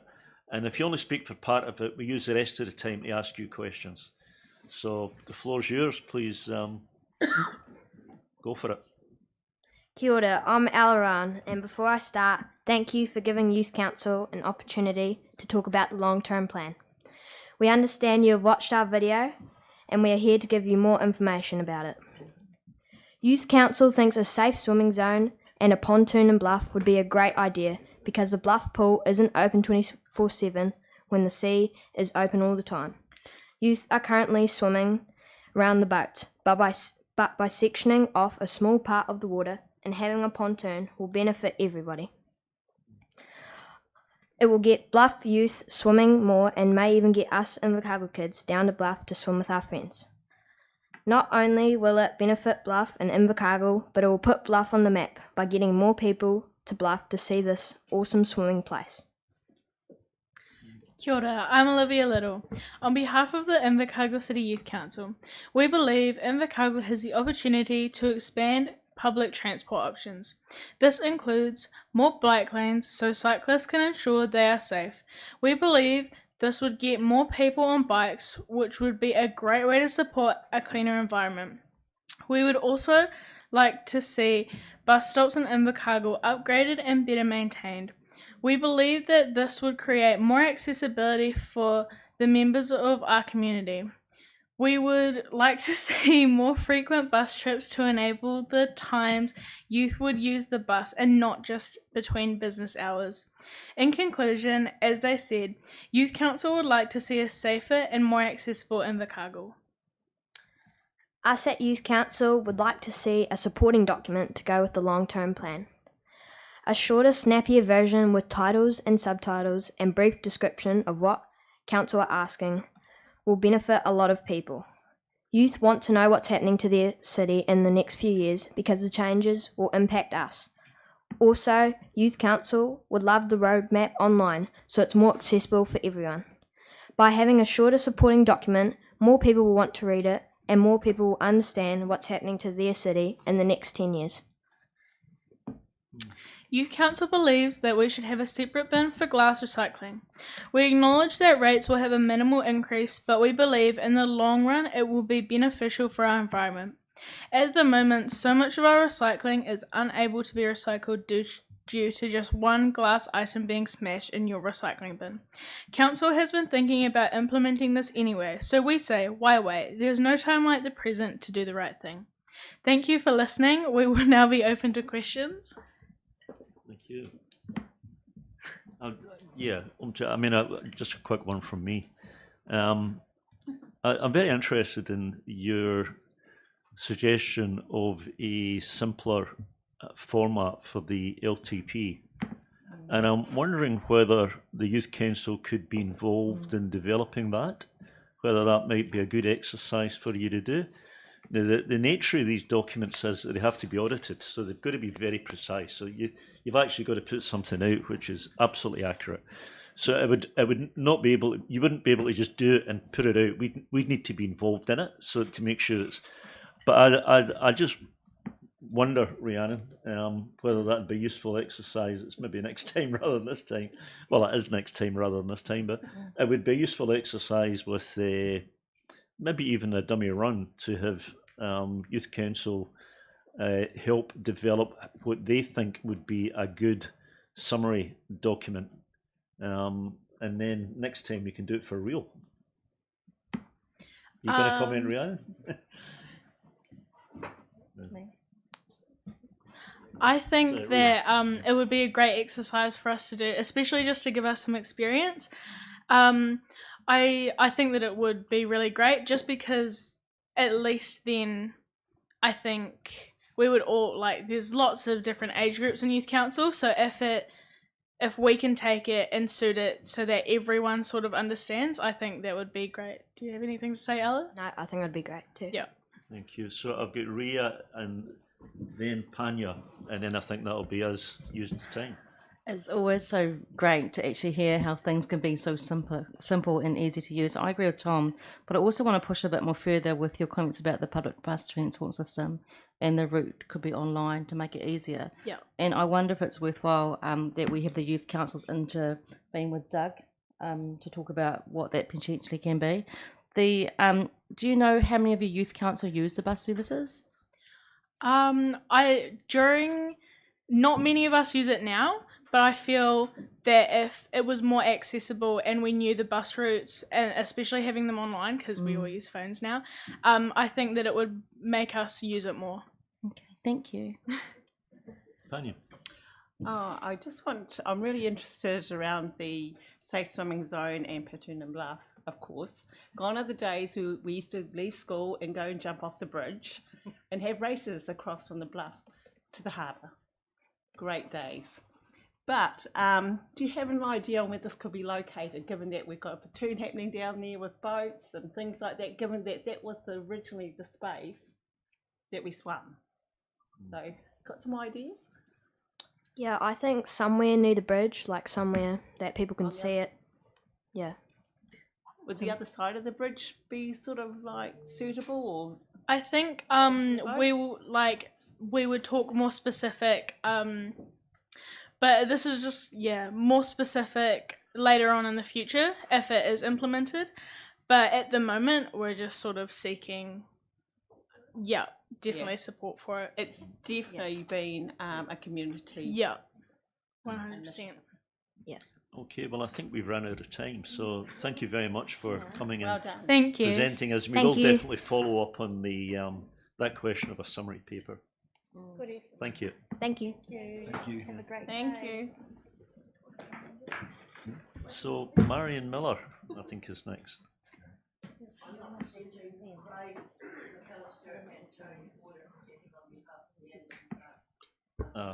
Okay. Oh, your name's here, Marion. You've got to do something. You can't just.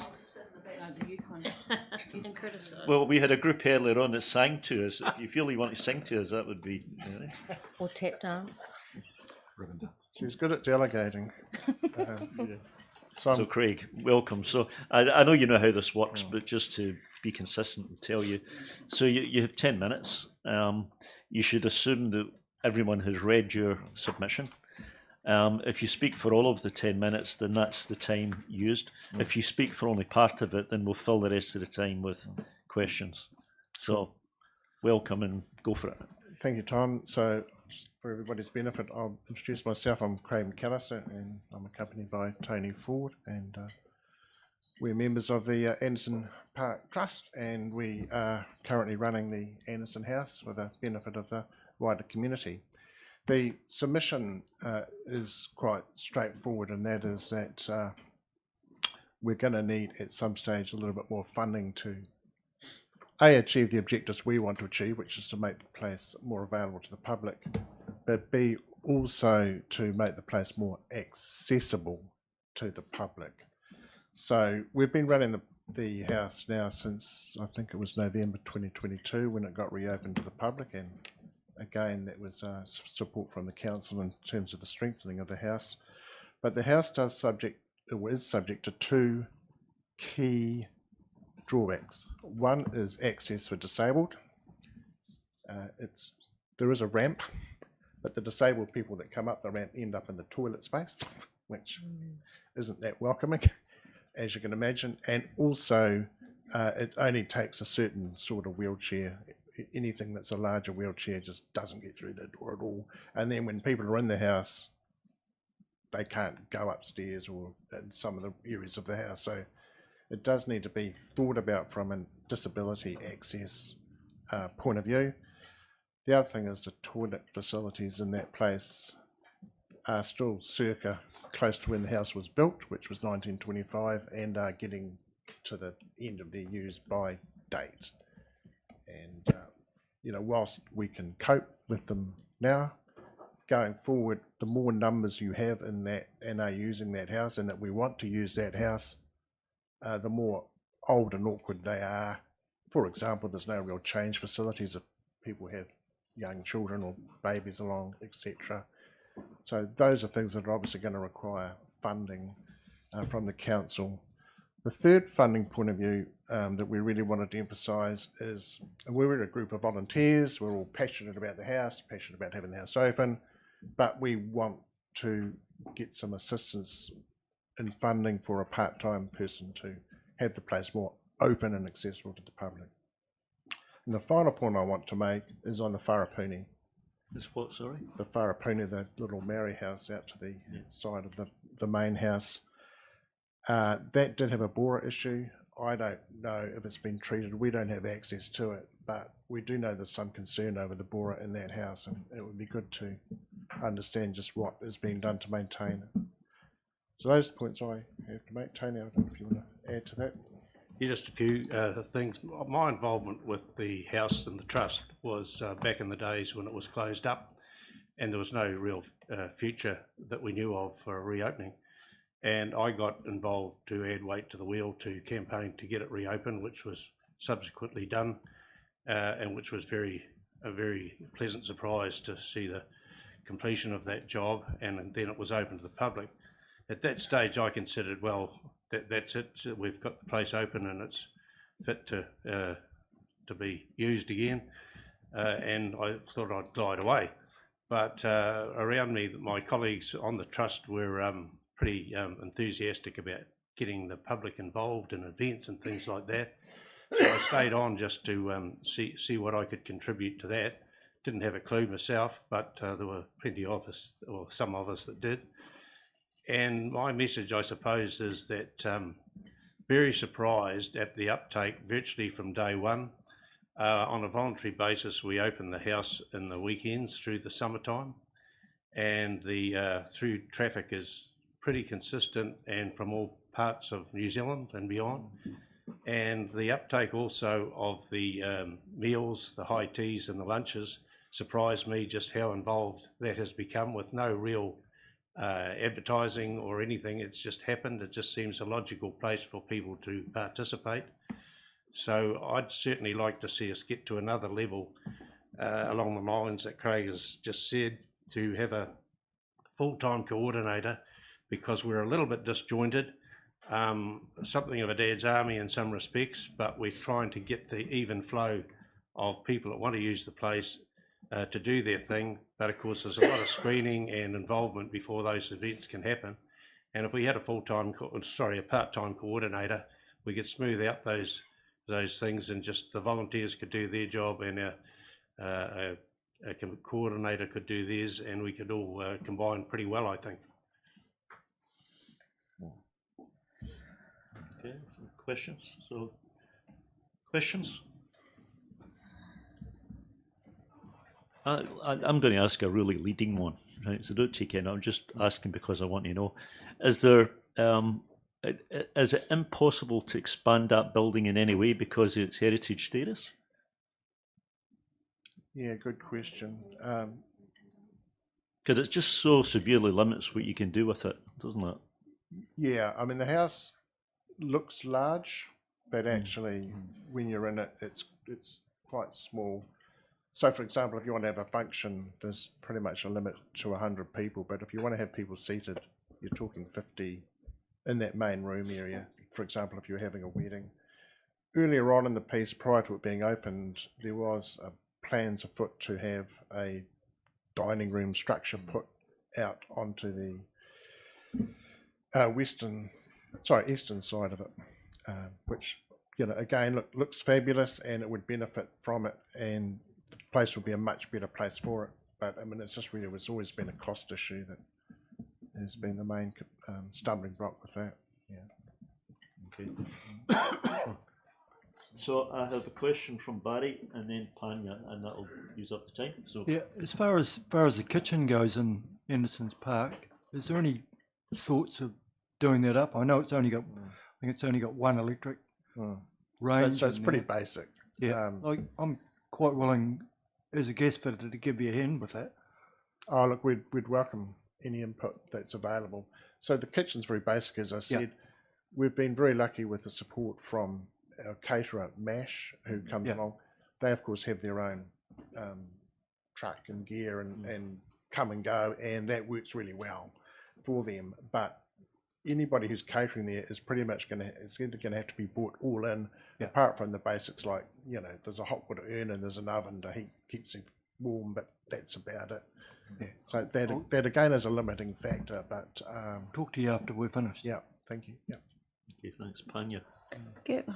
Thank you for presenting today. But given that these types of properties will have definitely ongoing maintenance, do you have a strategy or fundraising plan in place to support or compensating some of the maintenance needed?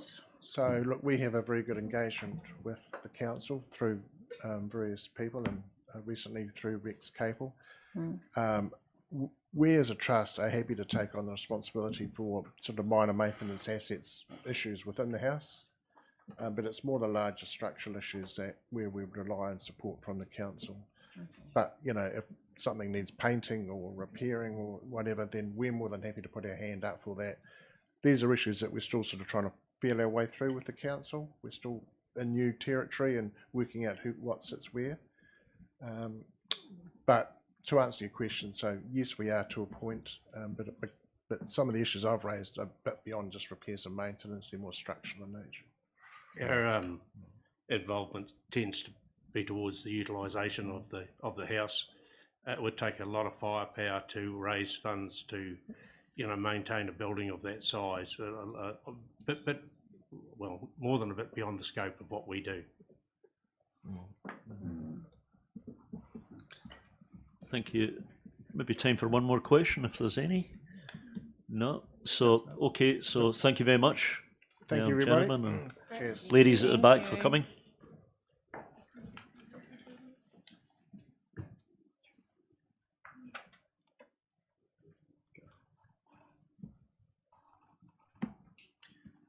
So we have one presentation left before lunch. So Liam.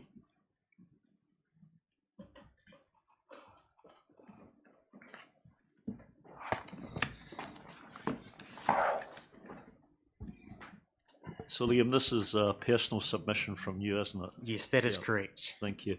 So you know how this works. You have 10 minutes.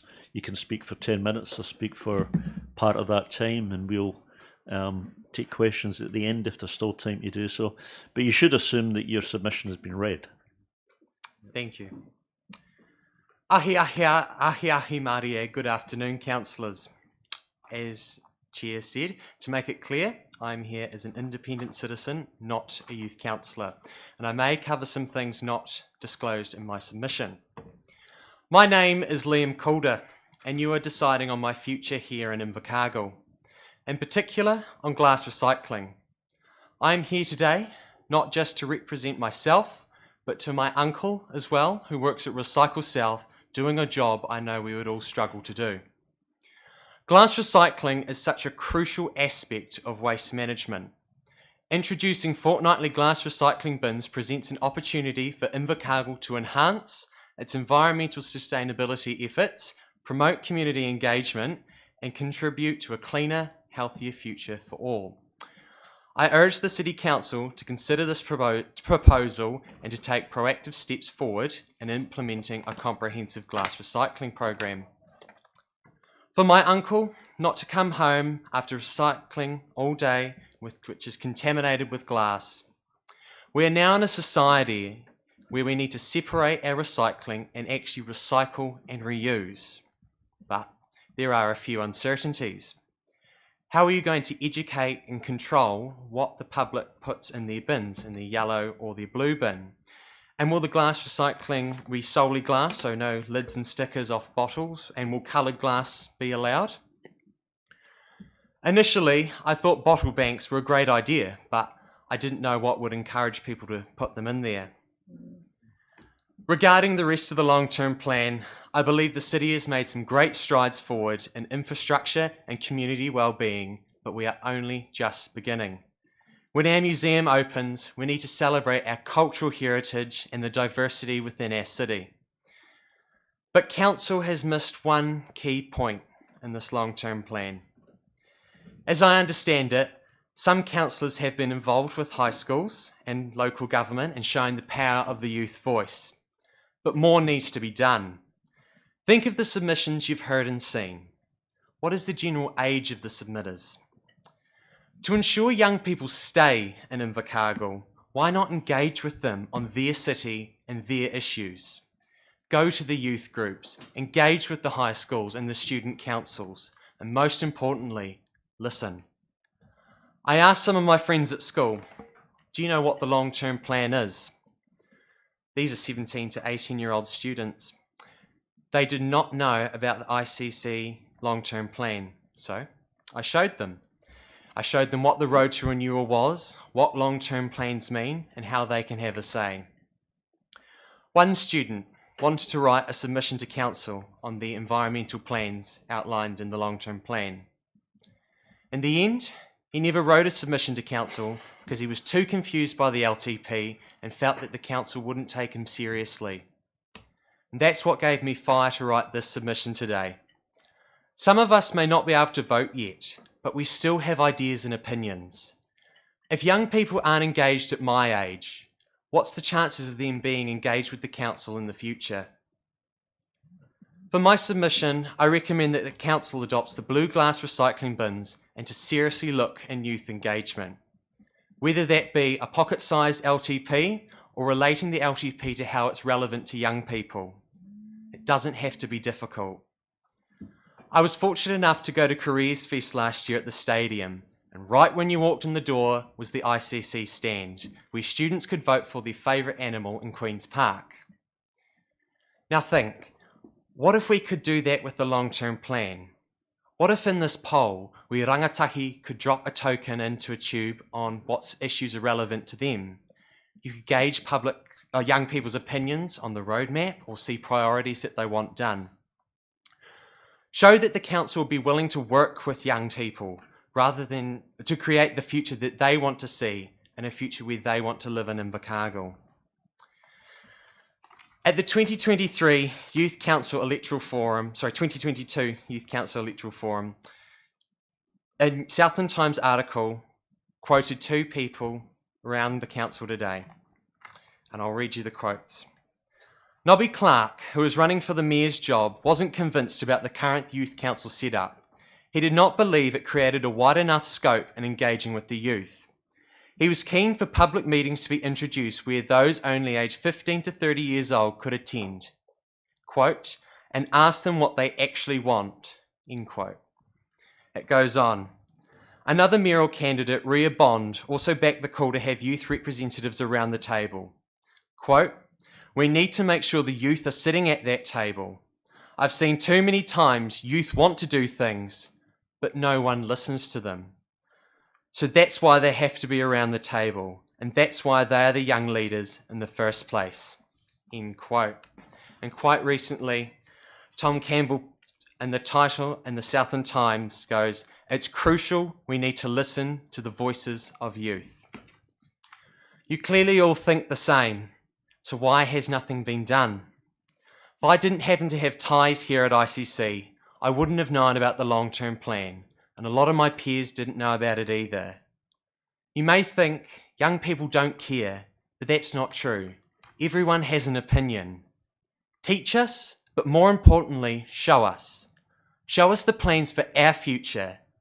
It's time to cross the line between the suits and the students. Thank you. Okay, so I'll ask the first question, Liam. And thank you for choosing a quote that worked for me rather than one that didn't. For that. I think you were maybe not in the room when we spoke to the Youth Council representatives, and we asked them, because they also brought up the subject of some kind of summary, easier to understand LTP document. And we agreed that Youth Council would work on that. Actually, the Youth Council itself would work on that. Yeah. I think another question I would ask of you, and I know you're not here to represent Youth Council, but you can put on another hat for a minute, is what is the best way to engage with youth with respect to an LTP, or indeed with anything else we put out for public submission? Because I got to tell you that Rhiannon and her team try very, very hard to do so.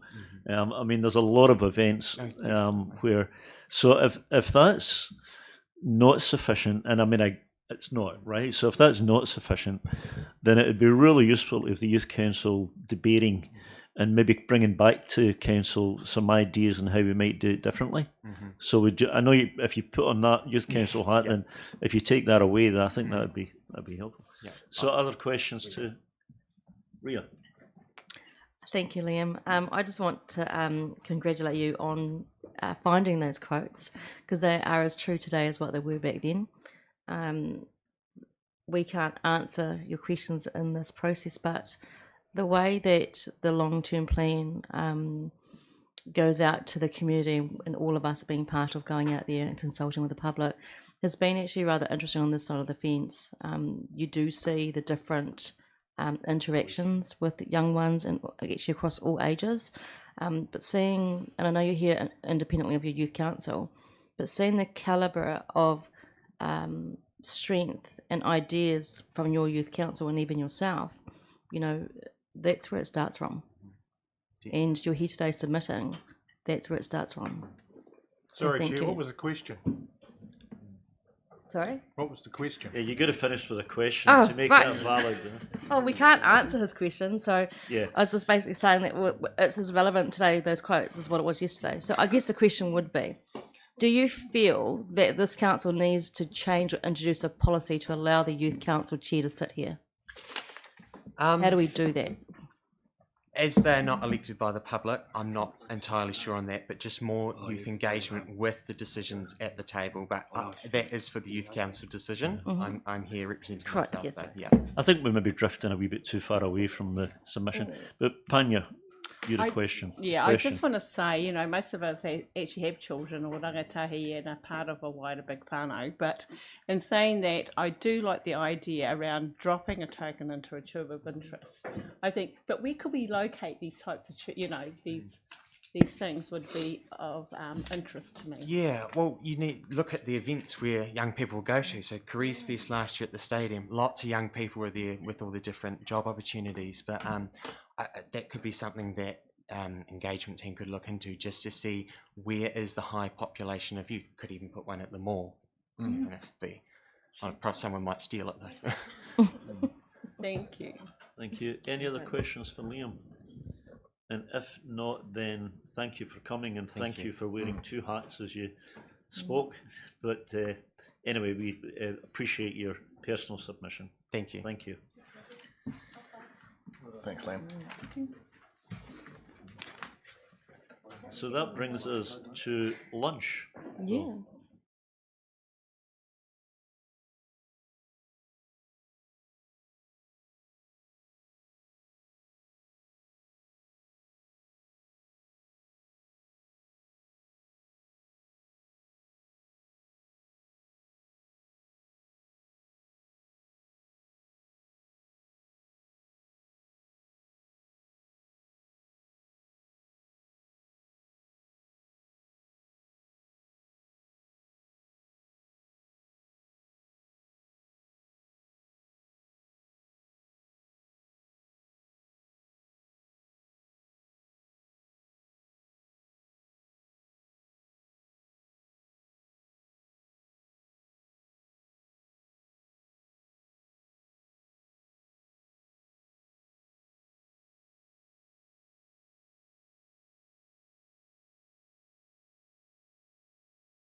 stream. Thank you. So welcome back to everyone in the chamber and on live stream for this afternoon session of the Invercargill City Council's special meeting to listen to submissions to the long-term plan. And Louise O'Callaghan. Sit there, please. Okay. Louise, thank you for coming. So how this works, you have 10 minutes. You can speak for all of that 10 minutes, or you can speak for a bit of it, and then we'll have some questions for you. Assume, though, that we have read your submission, so you don't need to go through it verbatim. Maybe it's, but anyway, the floor's yours. Thank you. Okay, my first point was recycling. And actually, I didn't submit about glass. I submitted about green waste. But as of last evening, I've come to the conclusion I've got a strong opinion about glass and that you shouldn't do it. I'm sorry, Louise, pull the microphone towards you so that people on live stream can hear you. Okay. Because you're on the telly. Yeah, I think that glass is actually a mistake, or it's a waste of. It's not the priority. It's like lip service. Glass can't actually be economic. It's not economically viable to recycle it. In Europe, they've gone away from glass. Exciting. The effort of transportation, storage, sorting, crushing, and heating it to really high temperatures is really costly. It exceeds the cost of manufacture. It's never going to be viable. And I think basically you'd think, well, it's to save a landfill cost, the space in a landfill, or to save the environment. But I don't know that it's really achieving any goals. I think it's the wrong priority. I think the priority is actually recycling green waste, and that it's a need. The overwhelming vibe in ratepayer comments on Facebook anyways is the problem of green waste. We don't have a means, like we have cars, we don't have trailers, we don't have a flat deck truck. Green waste is a problem to get to the tip. And actually, have you quantified how much green waste is in the existing red bins? It's heavy, it's voluminous. I've heard that the tonnage, the fees per tonne have quadrupled. If the maths, if you can identify your component, there's money back. I think I figured there's 36,000 tonnes per year. Anyways, you could have $500,000, depending on percentage of green waste, you could have $500,000, a huge chunk of money that can offset a bin. And plus you can sell composted green waste, and there is a need. And tenants have the responsibility to mow lawns. I've got a new immigrant family who are paying, but it's really costly on tenants, and they're responsible. We need a green waste bin, and I support it. Should be universal, mandatory cost. I've gone off tangent, but yes, I think a green waste is and you can't actually, if you have a bin inspection regime and a penalty, I don't think you can institute that without providing ratepayers the means, or residents the means to dispose of green waste. But I do think it could be close to neutral financially. And then my main submission is actually about Donovan Park. And I discovered in your documents that you plan a review of improvements needed for Elizabeth Park. And at the same time in North Invercargill, you're providing outdated, outmoded, restricted access within a huge amount of reserve land that we don't even know what's there. We can't submit in your, you've just reviewed Donovan Park, but people can't submit on what they want for the usage of that park because they actually only know a road. So you're planning to sell off and diminish users' experience there. And council investment in assets in South Invercargill is possibly, I'll just throw in there, is it disproportionate or in priority to your investment and assets in North Invercargill. And I'm not sure how many of you live in North Invercargill. Like, the South Alive, Elizabeth Park, fantastic. I actually don't know it. It's huge. It's about the same as area as Donovan Park. But you are proposing, what does North Invercargill have? Think of Waikiwi Shopping Centre. What parks? Our parks at Easter were packed at Queen's Park. And they're packed at Anderson House and for playground. But Donovan Park is actually quite unique. It's a rural farm park. It provides something else, and it's also a corridor for cyclists. It's a corridor linking from Queen's Park past the water tower, past the through Myers Reserve, Thompson's Bush. You can actually, people walk right down to St Anderson House. So Donovan Park's key, but it's a bit like a 1970s designed, it's a bit like driving through an animal park. It's a vehicular corridor designed in the 70s. You come through in a car. It's really narrow, and the backdrop is rural through a fence. And the only width is around the pond area where you park your car, and there's a singular picnic table, no walking trails. There's actually, and even people who walk through there that I've spoken to, they're walking on tarmac, on a road. And when they're off the road, they're walking on a grass footpath, like 1 metre wide. So I think that the Donovan Park needs similar review of purpose and investment to address the current restricted recreational use. And it hasn't had investment since the 70s, and it is outdated.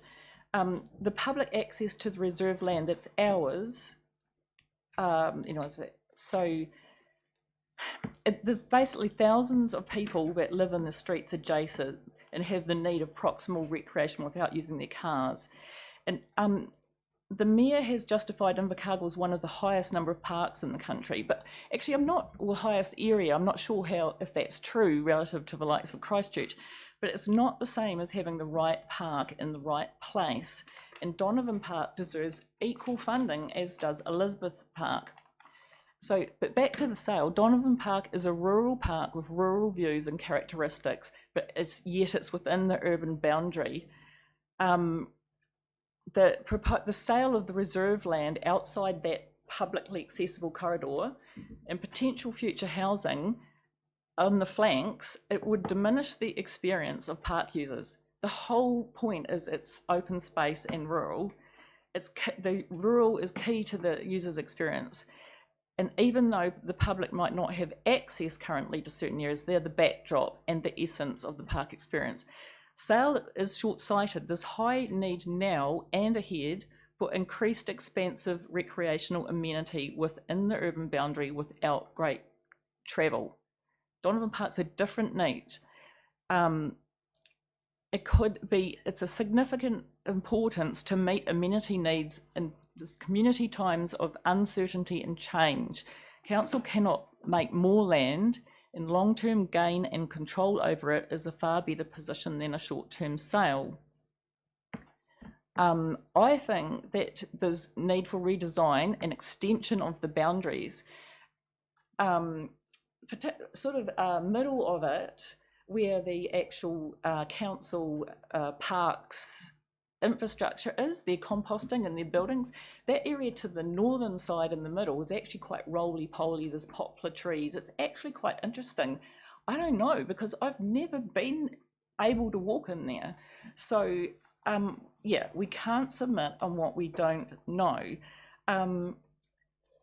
It's council proposed to promote the city as family friendly, and Invercargill with playgrounds favoured over sculptures, an attempt to lure families. And your council's consultation includes the sentence to meet the needs of our ageing and increasingly diverse population. There's a lot of new immigrants who, the usage of the Queen's Park's shifted, and it's fantastic. Like, people want to picnic. There's a higher level of different engagement with Queen's Park, and they love it. New residents are keen users of public spaces. The reserves within the urban boundary are critical. We talk about carbon and driving a distance. We talk about cost of living. And if times are tough, these opportunities to be happy and to have recreation are actually even more key. We are in a world of increasing economic hardship, inability to own or run cars, and low incomes. The need is here now for spacious, expansive areas within the city. So yeah, I basically think that to expand the boundaries of the publicly available portion, instead of confining us to a roadway, but to consult the public on ideas for increased and alternate uses of this land that they do not know due to locked gates restricting them. And I think that you do have to honour the reserve status, and that maybe it's not the right time for council to make a decision to remove reserve status, because you can't know what ratepayers might need of this land in future. Anyways, art gallery funding. I just noticed that the funding allocation of $14 million for a CBD art gallery isn't in the plan, and the downgrade of this reference. Sorry, Louise, I'm not going to stop you completely. I'm just going to say that that's the bell, so you've maybe get 1 minute to finish. The downgrade of the reference to scoping, it sort of feels inadequate, in that it could be a precursor of a stance that an art gallery is discretionary and able to be removed from essential infrastructure, whereas in contrast, the needs of rugby and rugby league, it's in there, it doesn't waver. I just think that the 14 million needs to be remain, because a vibrant and coordinated arts and cultural events adds to and strengthen the city's existing financial investments towards revitalising the CBD. Arts is no poor cousin, please. Elderly housing, I think you should maintain the current policy, because I think it's a central government issue, and like homeowners also have financial consequence and difficulty. We have cost of living problems, and yet the burden is placed, the presumption is that they have more money and more. That's not true. It's unfair that this burden be placed on the small proportion of our city who are homeowners. That includes the elderly and lower socioeconomic too, who are struggling too to meet mortgage and living costs. It's central government's role. Sorry, Lisa, I'm going to have to stop you because we've got just one person after another in 10-minute slots. Thank you. I mean, what I will say is that you've now come on to basically reading your submission, so we've all read the submission already, so you don't really need to do that. We don't have time for questions, I'm afraid, but look, very, very carefully thought out presentation, so thank you. I will ask you just one quick question. Did you take part in the master plan submission process for Donovan Park? Yes. You did take part in that? That's okay. Yes. I just wanted to make sure that you were aware of that. I just felt that in that process, that it's people are only going to give opinion on that little slice of roadway that they know, that it didn't capture fully. Yeah, I picked up on feedback. That. Thank you very much. Thank you. So, then we have Gavin. So, councillors, just before as Mr. Booth takes his seat, we had identified an error in the agenda. Mr. Booth's actual submission is on hard copy in front of you. It is the blue postcard. So my apologies, councillors. We only identified that late this morning, but it has been correct. It will be corrected in due course, and you have the full submission. And Mr. Booth has also tabled some further information that you should also have with you. Hello, Gavin. Hi, Tom. Thanks very much for coming. So you know how this works. You have 10 minutes to speak. If you only use part of that time, we'll have questions. If you use the whole 10 minutes, then we've got to cut it off at that point. But anyway, I'm using up your time now, so go for it. Kia ora koutou. My name's Gavin Booth, and this is Joyce. We represent the Areti Beach Advocacy Group.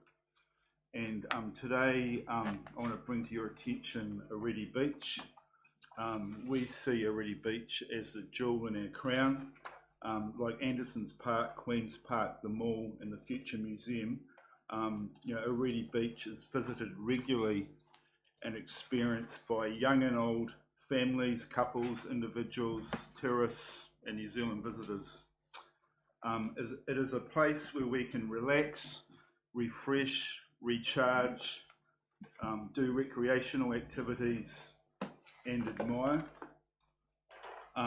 Already Beach meets the needs of our city and ticks all the boxes, in my view, of the 10-year plan.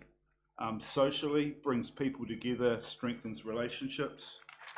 Culturally, has links to tangata whenua, Taurua beds, and our identity. Economic, tourism, and other activities on the beach. Environmental, large open plan space with large sand, with a wide span of sand dunes. Where else can you see the Maui foothills, Stewart Island, Longfords, and the Takatimus all standing in the one place? The beach is part of our identity and is a strong link to our city and lifestyle. Already Beach is classed as roading infrastructure and needs resource to stay a safe, pleasant place for all to enjoy. I live out by the beach, and the challenges that I've seen would include reckless driving among visitors and families enjoying the beach, elaborated as donuts and high speeding, dumping of stolen cars and burnt out cars, which leads on to cars being burnt out, affecting the safety of local residents and council assets such as the forests and all the resources down Sandy Point, rubbish and uncontrollable dogs. What we're seeing is not everyone is having a positive experience at Already Beach. But one thing we are seeing is a proactive council. We've met with Nobby, Tom and Rex. Rex is revisiting our MOU between different stakeholders in the city, and Rex is also connected with other council staff and receiving feedback. What we would like to see moving forward is council play a key collaborative leadership role with other stakeholders in the beach. You'll see on some of the information that I've brought forward there. We'd like to see effective signage so the beach is respected and safe for all who visit, which would also include speed limit and the expectations around the activity on the beach and the safety of the beach. We'd like to see a siren placed at the entrance of the beach around fire safety, not only for the residents but also protecting the council assets and the assets down Sandy Point. We're finding that it's a regular occurrence, cars being dumped on the beach just like other areas, and burnt out cars happens quite regularly. Also, we'd like to see the MOU refreshed, which is currently happening. Thanks for that, Rex. And we'd like to see some community consultation in the summer out on the beach with your community caravan and your community activators. And as well as that, we'd like to see increased ranger presence. We know that presence is a good deterrent for activity that's illegal or not safe on the beach. In conclusion, the beach is a strong link to our well-being and economic future, with tourism and locals enjoying the beach on a daily basis. Joyce, have you got anything you'd like to add? I think you've covered it. You might have some questions for us. Any questions? I'll ask one, then I'll open it up. Gavin, when Rex and I were there, all of us talked about neighbourhood watch or something of that sort. Have you made any progress with that?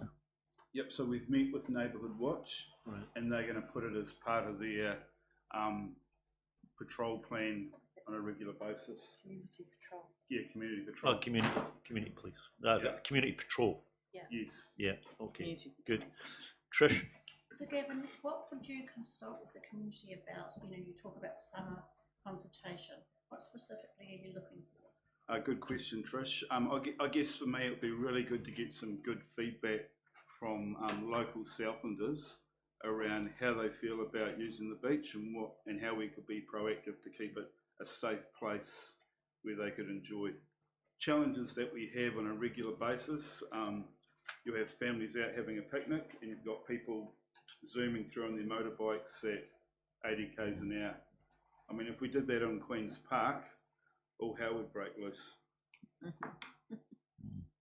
So and it's a regular occurrence. I've got Ria, then Alex, then I think we probably have to draw a line underneath it at that. But Ria, you go first. I'm interested in the comment about the siren that you said to have it on the entrance to the park.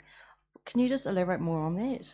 Yep, so over the last 6 months there's been 2 fires in the sand dunes, and if the fires are at night, we'd lose our houses if the wind was blowing the wrong direction, and also you'd lose council assets, all the forestry that's close to the beach, and then Sandy Point assets as well.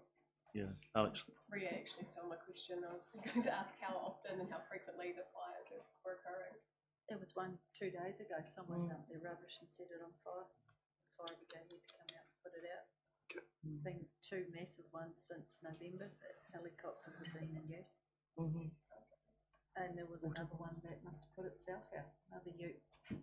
Gavin, we have council has, as you know, put concrete blocks to stop people driving cars up, and is that working from your perspective? Yes. Yeah, it seems is. to. Okay. It's been great. Thank you. Okay, well look, I think we will we'll stop at that point because we're running out of time, but we'll certainly keep working with you very closely. I think you've got our 100% support to resolve that issue as best anybody can these days with misbehaviour. Thanks for your time. Thank you. Thanks very much. Thanks, Kevin. Thank you. And next we have Mary O'Brien. Oh, she's on Zoom. From CCS Disability Action.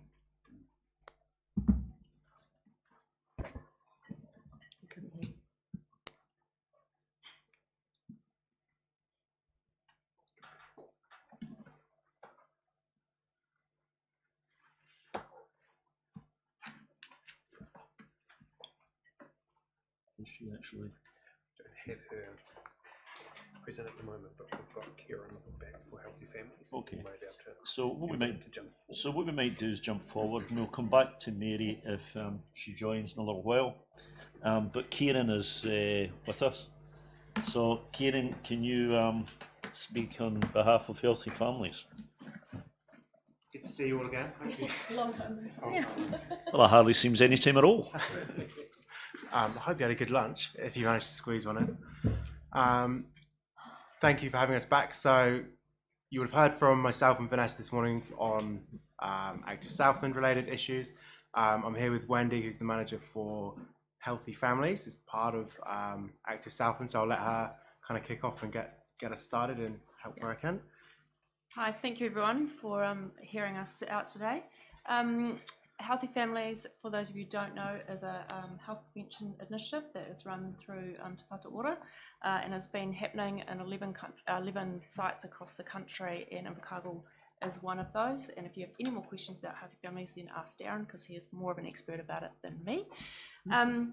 Areas that we really wanted to talk about in your LTP is play, and just really to encourage you to continue to invest in play in our CBD. In particular, we're really wanting to support a vibrant city centre, and play is kind of one aspect that through our community consultation and working alongside the community we understand is something that can really enhance our city centre. The other area is in the Kai space.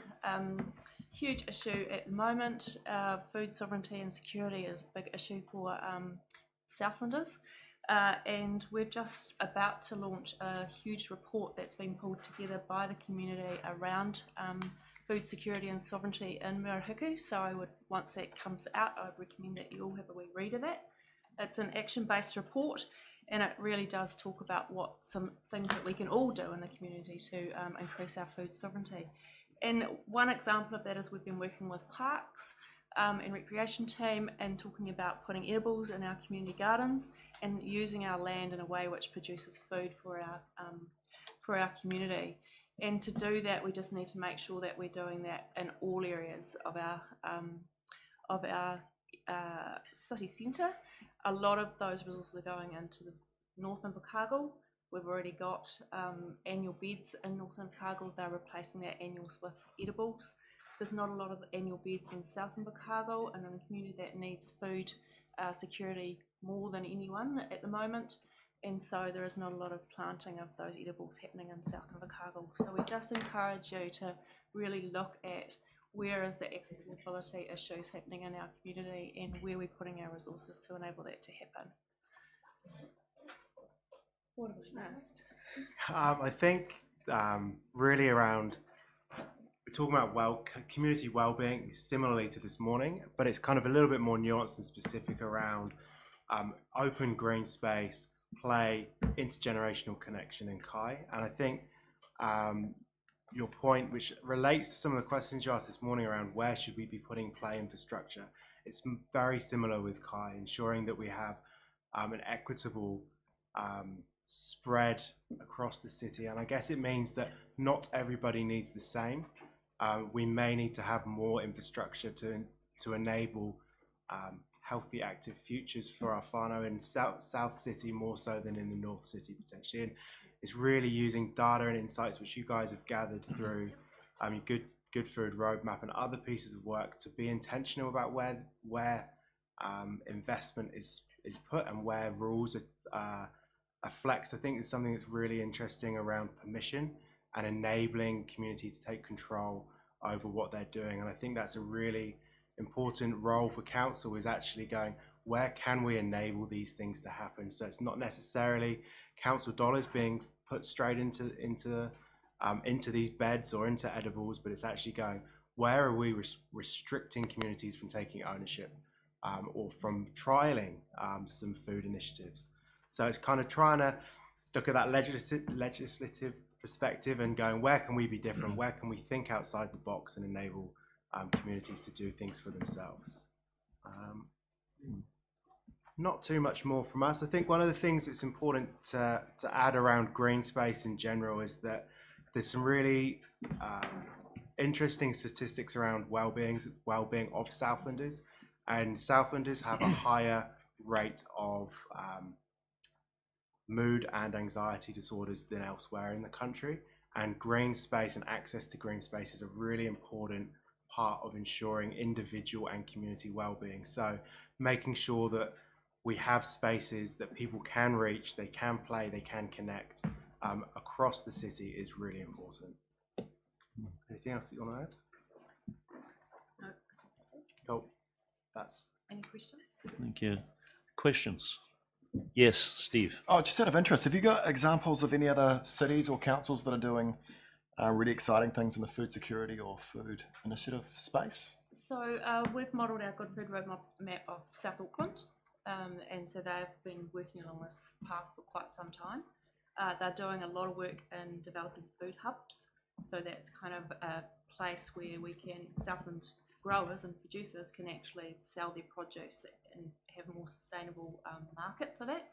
And so there's quite a lot of work happening in a number of different council areas around food hubs and having areas for people to be able to sell their own produce, and then be able to, with any excess produce, create other products for sale, which we really struggle with here in Southland. Cool, thank you. Other questions?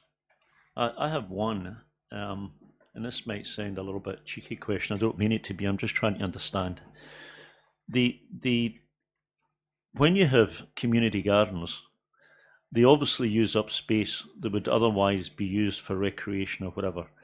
There's almost every house in Invercargill has got a back garden. Very few of them have vegetable gardens anymore. So I'm trying to understand why back garden vegetable gardens should be replaced by community gardens.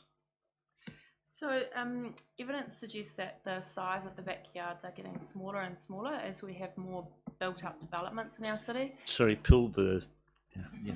Sorry, is that right? Can you hear me? So the literature is suggesting that the size of the backyards are getting smaller and smaller, and you can see that, you know, there's houses becoming, where there was one house on a site, there's becoming 2 or 3 apartments onto sites. So the actual backyards of people to grow vegetables is a lot reduced, and there is also those work commitments and people not being able to and understand how to grow their own vegetables and what to do with them once they've grown them. So we've got to really re-educate and work alongside communities to just get them to be able to learn how to grow vegetables, and then be able to take those skills back to transfer into their own gardens, or having small raised beds that they can, you know, move around with people who are renting. Often they don't, you know, allow gardens in rental properties.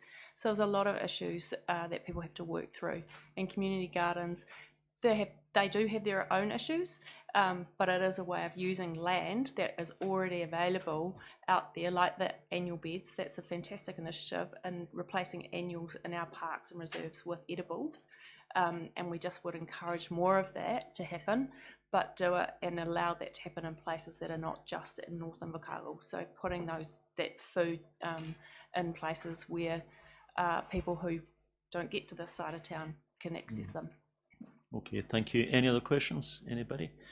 No. So okay. So thank you very much for coming. Again, in your case, Keaton. Thank you. Thank you.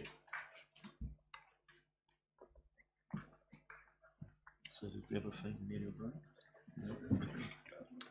She indicated she was looking at something on Wilson, maybe tied up. So who are we going to? I think we may have William. So we don't have Rodney Tribe on. Well, still want to come on and talk about later. So we've got an option of taking a break. Okay, is William here? William Blakey, are you here? Do you mind coming early? So we'll take you a little bit earlier than we intended, so please come up and...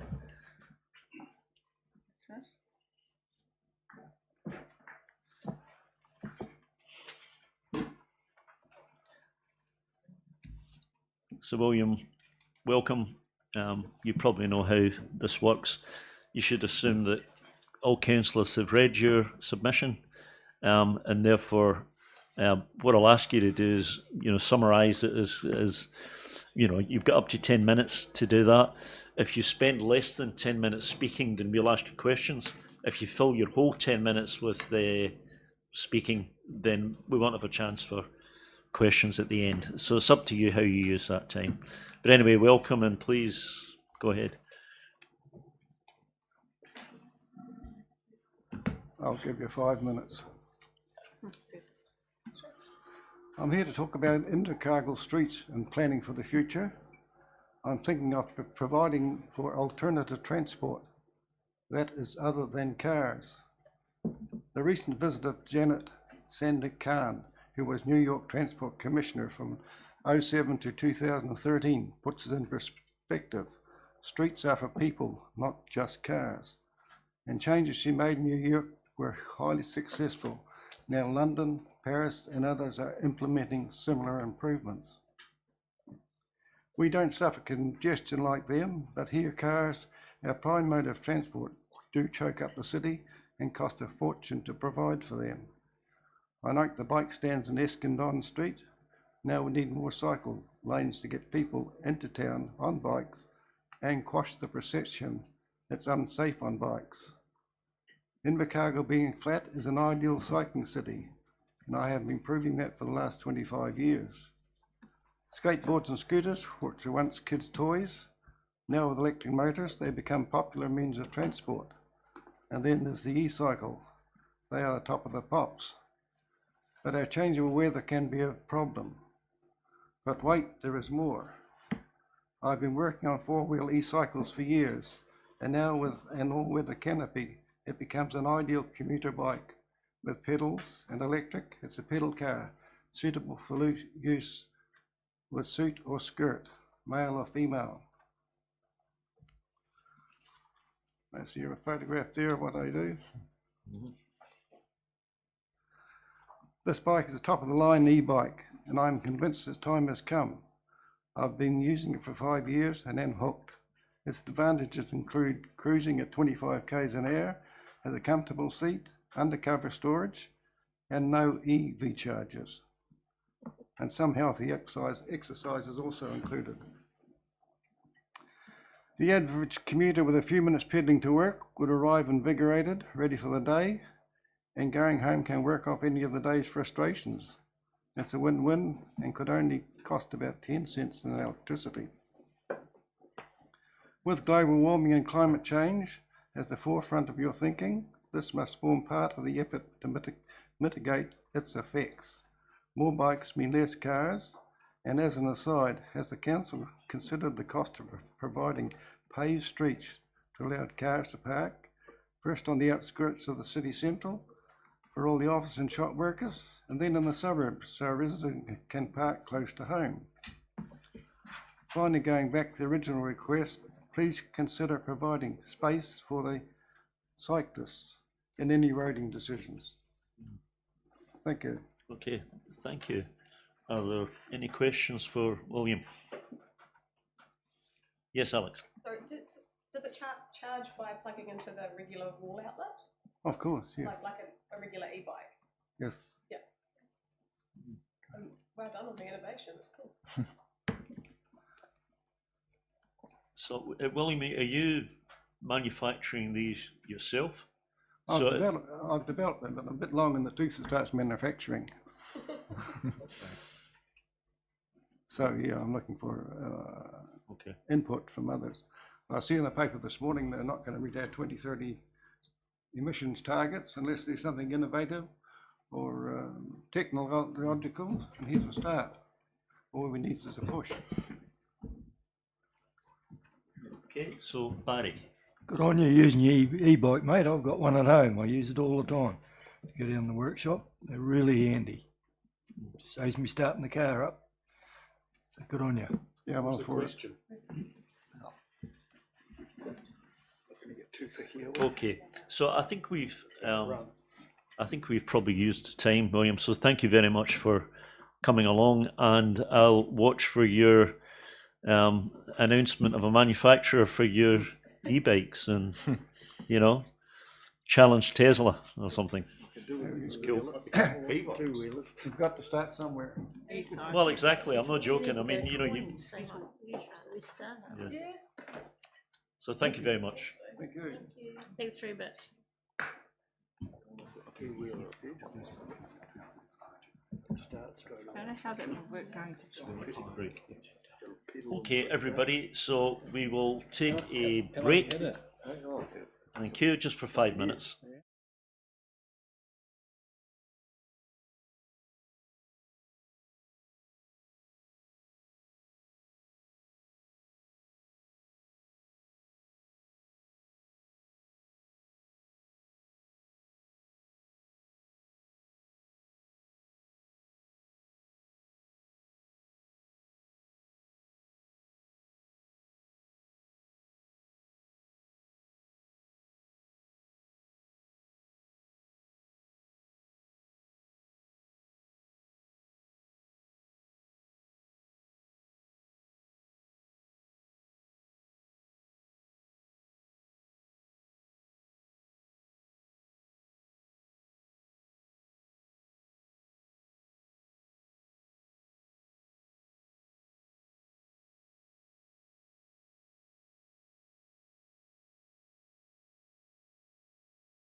Welcome back, everybody.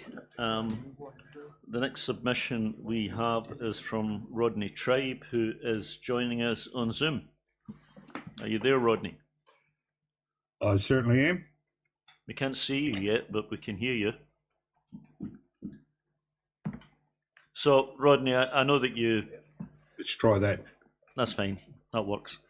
So, Rodney, I know that you know the system very well, but just because I tell everybody, you have 10 minutes to speak. You can use all of that 10 minutes to say what you want to say, or if you speak for less time than that, we can have time for questions at the end. So you can assume that we have read your submission, but I do note that in your case you said that you wanted to speak more than you had written, so we look forward to hearing from you. Right, thank you, Tom. Yeah, good afternoon all. I'll be there in person, but I'm cutting down on the carbon footprint by not moving around. So yeah, it was fairly brief, but I will touch on a few of the things that I normally touch on. Dog control fees. Obviously, I'm picking on them again. Last year round, I said that I didn't expect to see an increase in fees, or there was no rationale behind it. In actual fact, council are forecasting now to put more into reserves than they were last year. Their operational costs this year are budgeted to be less than they were last year, and yet there's a 9% increase in fees. So the rationale for that, I can't see it. And you're actually looking at putting, after depreciation, another 100K into reserves at the end of this year. So I'll leave that with you guys to look at. The other one I touched on was water charges. Understand that council are clearly looking at charging a fee for water based on covering the full operational cost, and it clearly looks like covering full depreciation on water users. Now, well, I get it. I would argue that everybody should be on the same. Otherwise, you create an unfair playing field. Like commercial water users used about 30.8% of the total water treated last year. Based on putting that rate up to $1.80, plus the rates that commercial users pay, they're looking at footing about 45% of council's operational cost and depreciation cost combined when they only use 30% of the water. Noting that council's rating policy states that council sets targeted rates to fund the provision of reticulated water supply. I would assume the provision of reticulated water supply is the infrastructure, the depreciation which is to replace that infrastructure, and operational costs, yes, should be spread. But if I look at the commercial water used last year and the rates that are paid by those commercial water users, if the rate stayed at $1 this year, commercial water users would fund about 30.5% of operational costs and depreciation, which I still believe is too high, but I can't see a rationale for putting that water rate up to fully fund depreciation. It actually looks like commercial are now being used to, how to put it, offset my cost as a ratepayer. So that's where I sit on that one. The next one I covered on was the elderly housing. Now, those around that table know I've banged on about this for a while in terms of putting their rents up and not putting their rents up. And I have mentioned for the last number of times about looking at alternatives such as community housing providers. Now, when I saw council's consultation document, it was rather emotive. Either we don't contribute to rates and slow the progress of build down, or we increase rates to speed up the progress of build. I found that, how would I put it? I found it was missing an option, and there should have been that option of around other forms of actually funding it, such as potentially community housing providers, borrowing more money. Yeah, I just thought it was a bit stark trying to throw it at ratepayers and pull emotional ties to say if we don't put rates in, it's going to slow the build. I actually don't think that was correct or fair. And given that there was I think, Murihiku community housing thing done in 2017, 2018, that's been on council's lap since that time. It's been raised numerous times since that time. We're now here at a long-term plan, and my concern is that something will go into the long-term plan. Other options will then sit on the table and go, we don't have to do anything for the next 10 years because we've got a long-term plan, and just sit back and relax. And the only other item I had that wasn't on mine was recycling. I'm all keen for bottle banks. I'm all keen if you want to put in other bins, as long as those bins are, how would I put it, you have an option for them. Because personally, I wouldn't take a recycle bin and have to pay additional for it. And I'd like to know where the savings are coming from in terms of uncontaminated other recycling and how that's going to offset. But I haven't seen any of that. And there's me, less than 10 minutes, open for questions. Thank you, Rodney. So, questions for Rodney? Rodney, there are none. I think I suspect we'd all love to enter into debate with you, but you know that's not how this process works. But anyway, thank you very much for your submission. Thank you. Thank you. Cheers. So where do we go now? We've got David at 3:10. So okay, so we're a little bit of time. We racing in Mr. Chair. Right. Okay, so we'll take a break.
Thank you. Well, welcome back, everyone.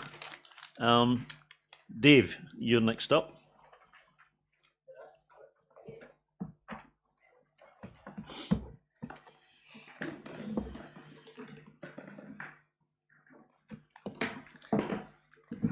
Well, thanks very much for this opportunity to speak to our submission. So David, I'll just set the scene a little bit, as I've done for everybody else. So you have 10 minutes, and you can either use that 10 minutes to, fill it with speaking, or you can speak for part of that time, and we'll use the rest of the time to answer or to ask you questions. You should assume that your submission has been read by every councillor. Thanks very much. So because you've read all that we submitted, I'll just speak to a couple of things that I think are quite important. One is the fact that, well, before I begin that, I'd just like to say we want to acknowledge and appreciate the stated view that there's a budget and a plan to build a new art gallery in the city centre. We're highly supportive of that. One of the things that we are really concerned about is that we want to be able to continue on operating, whether it's at Hei-Wakatui or another space. We just kind of see the value that we provide the city at the moment, and the work that we do is very valuable and important. We've managed to build visitor numbers up to around 3,000 for each exhibition. That's every month where we change over. And also, I'd like to acknowledge the work of Sarah and our team. Not many art galleries in New Zealand would have such a high turnover of exhibitions, and that means that from a limited space we can have a lot of public attention, because there's always something different that's happening. So that's really important, the value that our team provides. I also am concerned that if we don't have an ongoing presence until a new art gallery is built, because I know that's a longer term prospect, then the growing numbers of children that visit our gallery won't have an opportunity to have that kind of activity or presence of the arts in the city. In the past, they used to have to go to Dunedin, to the art gallery in Dunedin, to have those experiences, and I think the fact that we can provide it in our own city with our own valuable collections is really important. If you think about a child only spends a limited time at school. 5 years is a long time for a child, and to remove the ability to see art presented professionally in their own city would be a disappointment for them. Also, our connection to the wider arts community, I think, is very valuable. We're looking at a joint exhibition with the Southland Art Society, and we used to have the Spring Exhibition and the ILT Awards as separate exhibitions, and the fact that we're combining together and looking at having one major exhibition, we think is a really valuable thing for the community, because it can actually be a lot bigger than two separate ones. And so working with as we do with the wider arts community is a service that I think is important to provide. So supporting our team and making sure there's the ongoing capability to have a high standard of exhibitions in the city is really important. Even if we don't necessarily have the ideal space to work from, we can do that for the city. So any questions? Oh, sorry. Questions, anyone?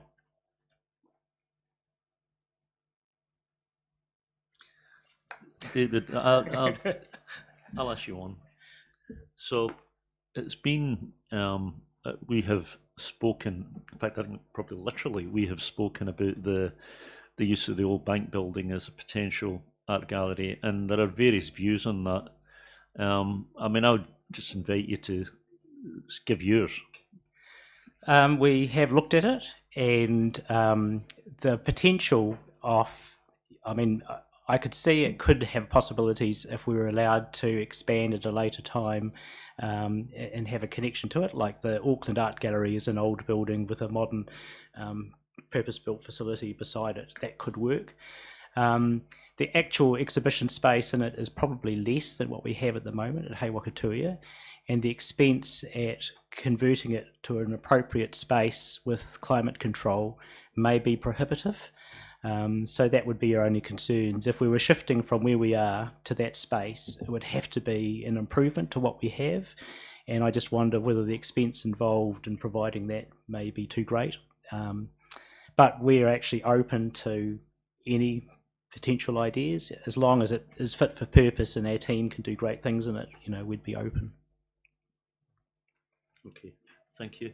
If there are no other questions, then thanks very much, David, for coming along and giving your views. Thank you. No, Cheers. thanks very much for listening to us. Thank you.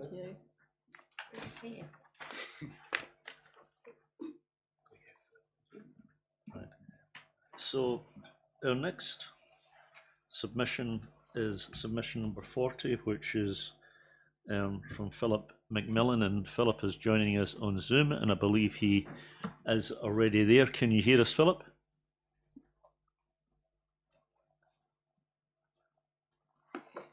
Have you got your microphone on? I can hear you. Ah.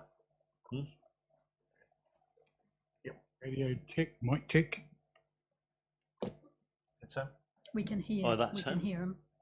Where's the sound coming from? The TV. Okay. Welcome then, Philip. You have 10 minutes to present your submission. As I've said to others, you can spend all of that time speaking to your submission, or if you prefer, you can spend part of the time speaking to it, and we will have some questions. But the whole process, is going to be done within 10 minutes. So please feel free to start whenever you're ready. Thank you, Chair, for that warm introduction. Honourable members of the Invercargill City Council, esteemed guests and residents of our vibrant community. Firstly, I would like to take this opportunity to apologise to the members of Council for any blunt language used in my written submission that may have caused offence. I would be doing well to remember that it is not the current Council members who are at fault for this financial position we are facing. Rather, this position has been inherited from previous successive councils. On a more positive note, I would like to thank the members for the time and effort that has been put into producing the 2024-2034 long-term plan. Moving on to the next slide. Question: what is my preferred option for elderly persons housing? I support the initiatives proposed by the members of council, such as enhancing the quality and availability of housing for the elderly, streamlining the construction of new homes in service accessible areas, and identifying council-owned lands for housing development. These initiatives demonstrate a commitment to improving living conditions and addressing the housing needs of our community. However, it is crucial to consider the financial implications of these projects. Funding them through interest-bearing loans would only exacerbate our financial burden. It is imperative that we explore alternative funding methods that do not rely on debt. This could include partnerships with private investors or reallocating existing resources. I would like to take the time to acknowledge one of the previous speakers from yesterday's session, who clearly pointed out that any new proposed housing should not come at the expense of losing precious green spaces. On to the next slide. Question: what is my preferred option for supporting emissions reduction? I am in support of the Council's initiatives to contribute to a healthy, resilient environment that positions our city positively and allows navigation through and around the challenges of climate change effectively. The transition to electric maintenance equipment for small parks, the shift towards a hybrid vehicle fleet, and converting a splash palace boiler from lignite to wood pellets are indeed commendable steps. However, again, it is crucial to consider the financial implications of these changes on the community, especially given current economic climate. Next slide. Question. What other action do I support Council taking to support the attainment of achieving the climate change strategy? I support the action already being taken by Council to achieve the outlined climate change strategy, switching street lights to LED, investing in larger stormwater pipes, stop bank upgrades, and installation of rain gardens are indeed admirable targets to achieve. There's not much there for me to contribute at this stage. Moving on to the next slide. Question. What is my preferred option for glass recycling? Bottle banks offer a cost-effective alternative to curbside collection programs, particularly in the context of glass recycling. Bottle banks can be implemented with lower initial investment and operational costs compared to the purchase and maintenance of additional bins for curbside collection. Again, this is especially relevant in times of economic strain where budgeting and cost reduction are paramount. Next question. What feedback do I have on your other plans to support social, cultural, economic and environmental well-being? The financial strategy that accompanies the long-term plan outlines a significant capital program that necessitates towards borrowing and rates funding. It is crucial to assess the urgency and necessity of these projects, especially considering the current economic conditions. Projects like Te Unua or Murihiku, with its substantial $50 million price tag and the $21.8 million business enhancement IT program, warrant careful consideration given the current economic climate. It may be prudent to re-evaluate such projects, timelines and scale. Deferring or scaling down of non-essential projects could alleviate some of the financial burdens faced by ratepayers. Next slide. Question. What feedback do I have on your roadmap to renewal, free waters and the rest of your infrastructure strategy? Being deeply concerned about the rising costs of living and the burden of debt servicing on the residents of Invercargill and Bluff, I urge council members to consider the deferral of the $21.8 million business enhancement IT program. While I understand the potential long-term benefits of such an investment, the immediate financial pressure it places on the community cannot be overlooked. The increase in rates to fund this program is a significant concern, especially during these challenging economic times. Once again, by postponing this expenditure, we could alleviate the immediate financial strain on ratepayers and provide much needed respite. Next question. What is my feedback on rates and the rest of your financial strategy? Today, in this finite amount of time, I would like to put to the members a proposal that could significantly impact our city's economic landscape with the potential to reap substantial economic benefits. This proposal is not primarily about altering the legal status of certain substances, but more about strategically positioning Invercargill as a pioneer in a fledgling industry. The advantages of such a move are exponential. Firstly, the creation of a regulated market would open up a new revenue stream for the city through taxation. These funds could be allocated to vital public services, infrastructure development, and enhancing our educational and healthcare systems. There is an opportunity to create jobs.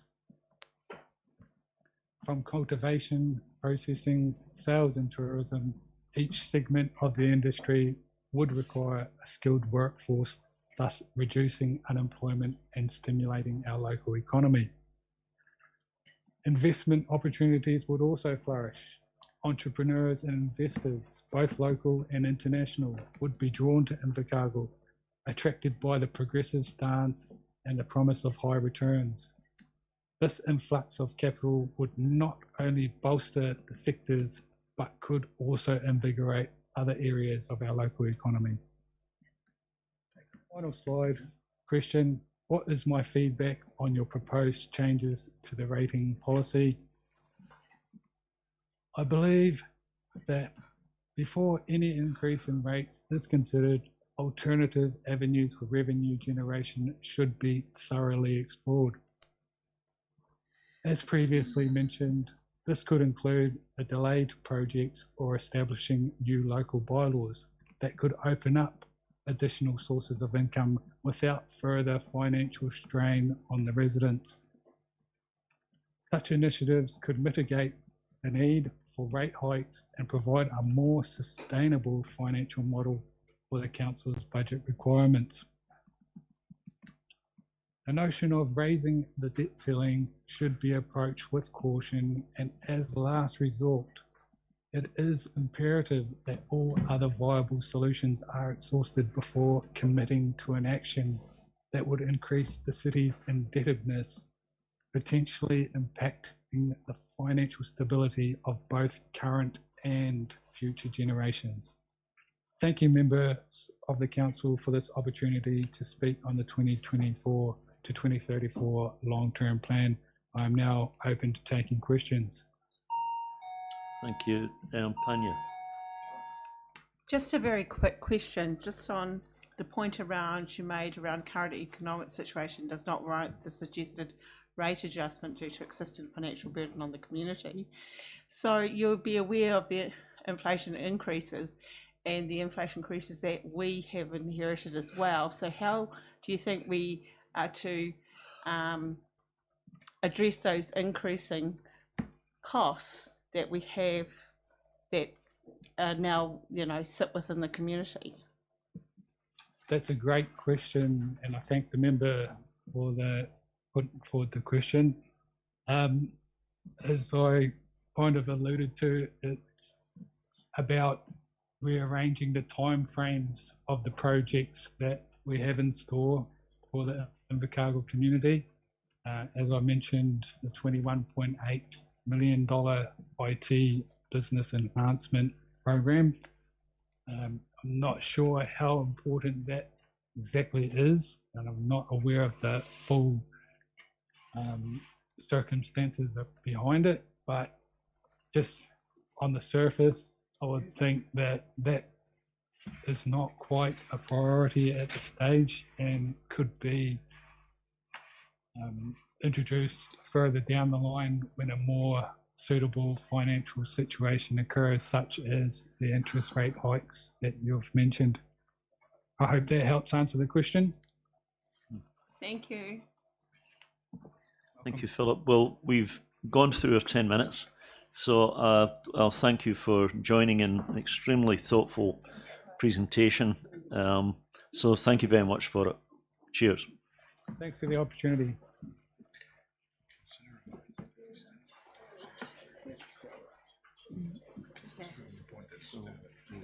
Chris is here. Oh, that's She was organised, wasn't it? Reading grant, there's no change. so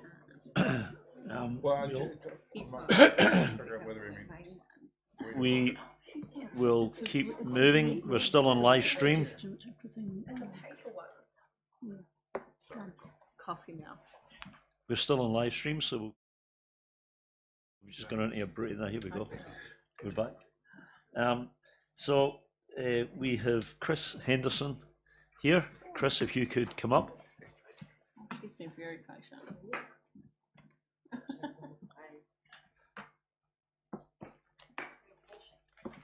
Very patient.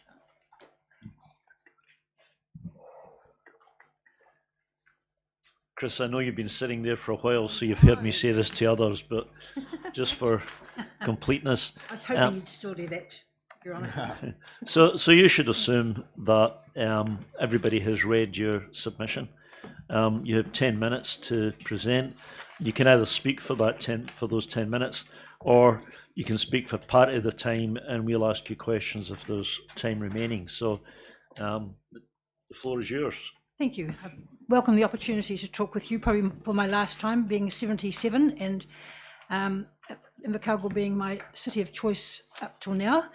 I'm an ex-school teacher, an ex-phlebotomist, and a farmer now, and I'm a member of Federated Farmers, Forest and Bird, ex-member of Historic Places Trust and Heritage South, and I love this city to pieces, and I was one of the people who helped to save the Civic Theatre. Chris, I've got to stop you and ask you this question. I might have misheard you. Did you say you were an ex-lobotomist? Phlebotomist. What's that? Somebody who takes blood. Oh, yes. I thought you meant someone who did lobotomies. Didn't what? Phlebotomist, not lobotomist. No. I sometimes act like that, but no. I'm intact. Oh, sorry. Absolutely. I'll grant you an extra minute for that. Thanks for that. Which, of course, is why I'm so interested in what they're doing at the Troopers Memorial Trust with those two buildings, because that's where the blood bank used to be. And that's how I got my job as an outpatients clerk at the Royal Free Hospital in Gray's Inn Road a million years ago. And it's a place which has very special memories for me, because I love being a phlebotomist. And so I have a great affection for the city, and so that's why I'm here. I don't pay any rates, but I used to have I had my secondary education here at the Southern Technical College as an art student with Roy Dickerson, and I was a teacher at Kingsville when Dave was a pupil. So it's we know each other. We're sort of one step removed from, I think, everybody around, probably in this room and around the place. So my affection goes way back to early Invercargill. When I read about the glass recycling, I thought I'll preface my submission with waste not, want not, but also environmental well-being and climate change, because as we heard from our last speaker just before lunch, he was saying we've got to think about the future, and of course everything that we do from now on has to be as part of a climate change initiative, which is why when I wrote this about the glass, I thought way back to in the olden days when you got a deposit. You paid a deposit for your bottle, and then when you returned it, you got the deposit back, and there was a circular economy. What I've worked out since then, and having learned that plastic cannot be recycled properly, because every time it's recycled and reused, it degrades and ends up as microfibers in our whole world system, is the fact that we should be looking at the manufacturers of packaging. The packaging, because they're actually, by default, leaving their problems with you as a council, all councils, to get rid of their rubbish. And I think that is not, it's an inappropriate model. It's long overdue that we look at proper packaging, stuff that can be reused, recycled, or composted at the very least. And so I would like the local government New Zealand, through you, to go to the packaging federation, or whatever they call themselves, and say, the onus is on you now to stop us having to worry about your rubbish, which ends up in our landfill at our expense and our ratepayers' expense. Because I watched Green Island looking at King's Bend with greedy eyes, thinking, oh, we might need a new landfill because we go to your place. It's the wrong model. It always has been, it always will be. Blue Cliffs have just recycled all the asbestos from the side of the cliff there because it was dumped. It's still being dumped.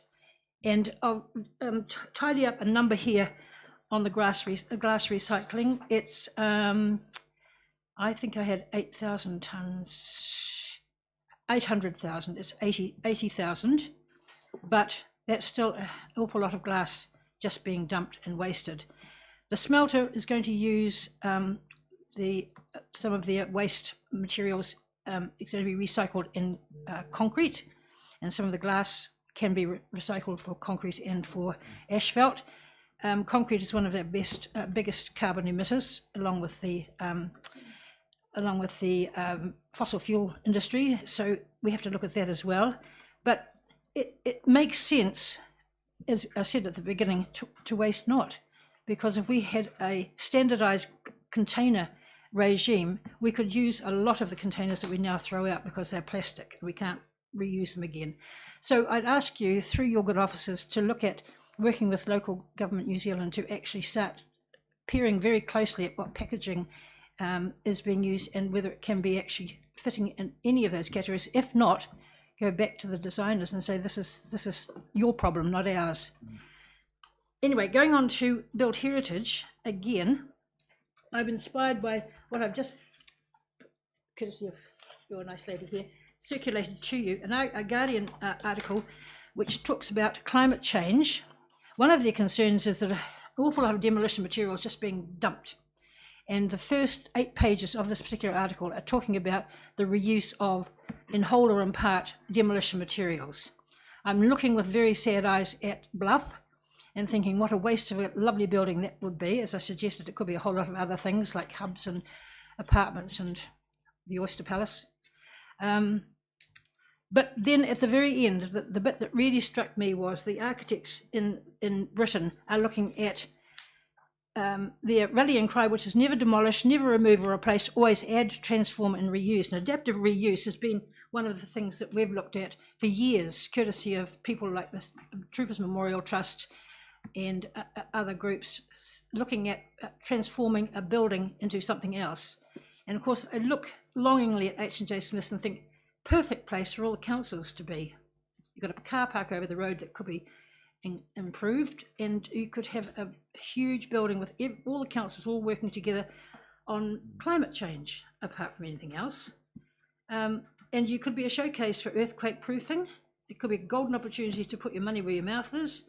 No more greenwash, and you could actually have a central building which enhances the lives of everybody, because we've got car parking buildings for those who can't go by bus or cycle, and would be a perfect building. Anyhow, that's your decision. I've mentioned Hastings, of course, meant Napier. They discovered they had the most splendid examples of Art Deco 30 years ago, and now, of course, make money out of it. Oamaru were going to demolish their precinct until a film company decided it was the perfect place for a film, Mr. Pip, and now, of course, it's a showcase for, amongst other things, gorgeous steampunk. We have a reference here of Mars. I belong to Astronomical Society, and Mr. and Mrs. Henbest, who wrote the definitive book about Mars, came and stood by Russell Beck's umbrella, looked around and said, we have never seen anywhere in our world travels, and they did travel a lot, a better example of a whole lot of architectural design and examples in one small space. And they lived in a 400-year-old farmhouse in the Cotswold, so they knew about heritage buildings. I don't think we realise just exactly what we have in Invercargill that would be the envy of a lot of other people.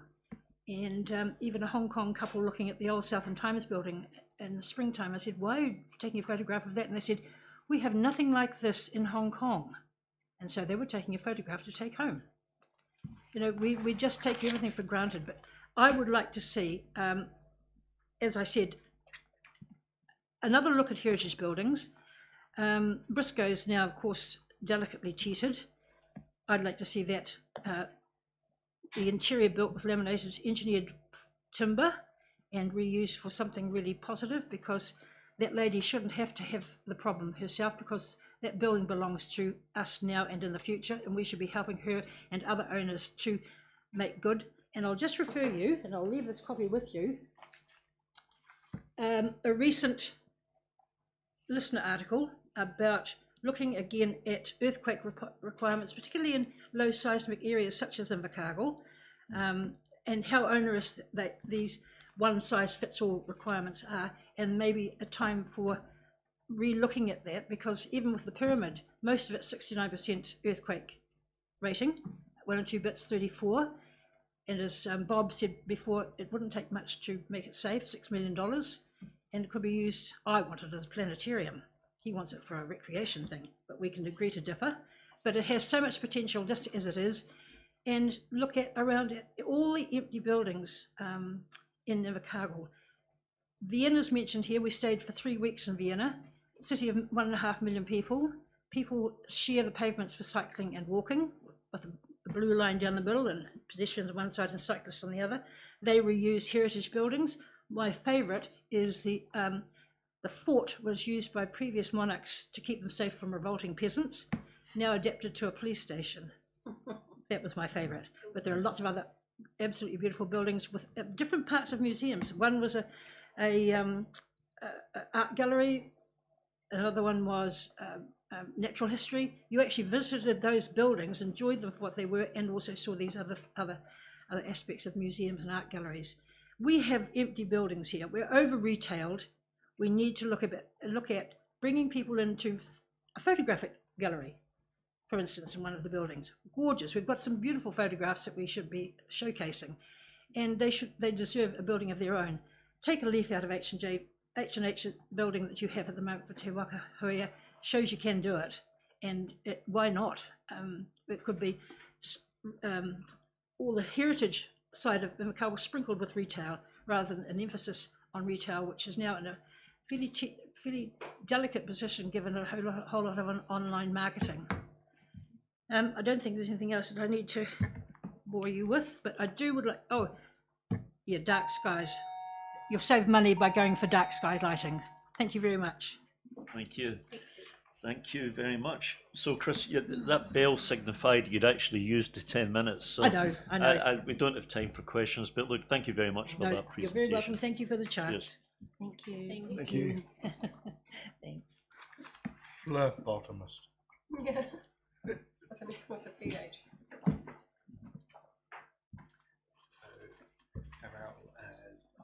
New Zealand just coming on Zoom now. She's just coming.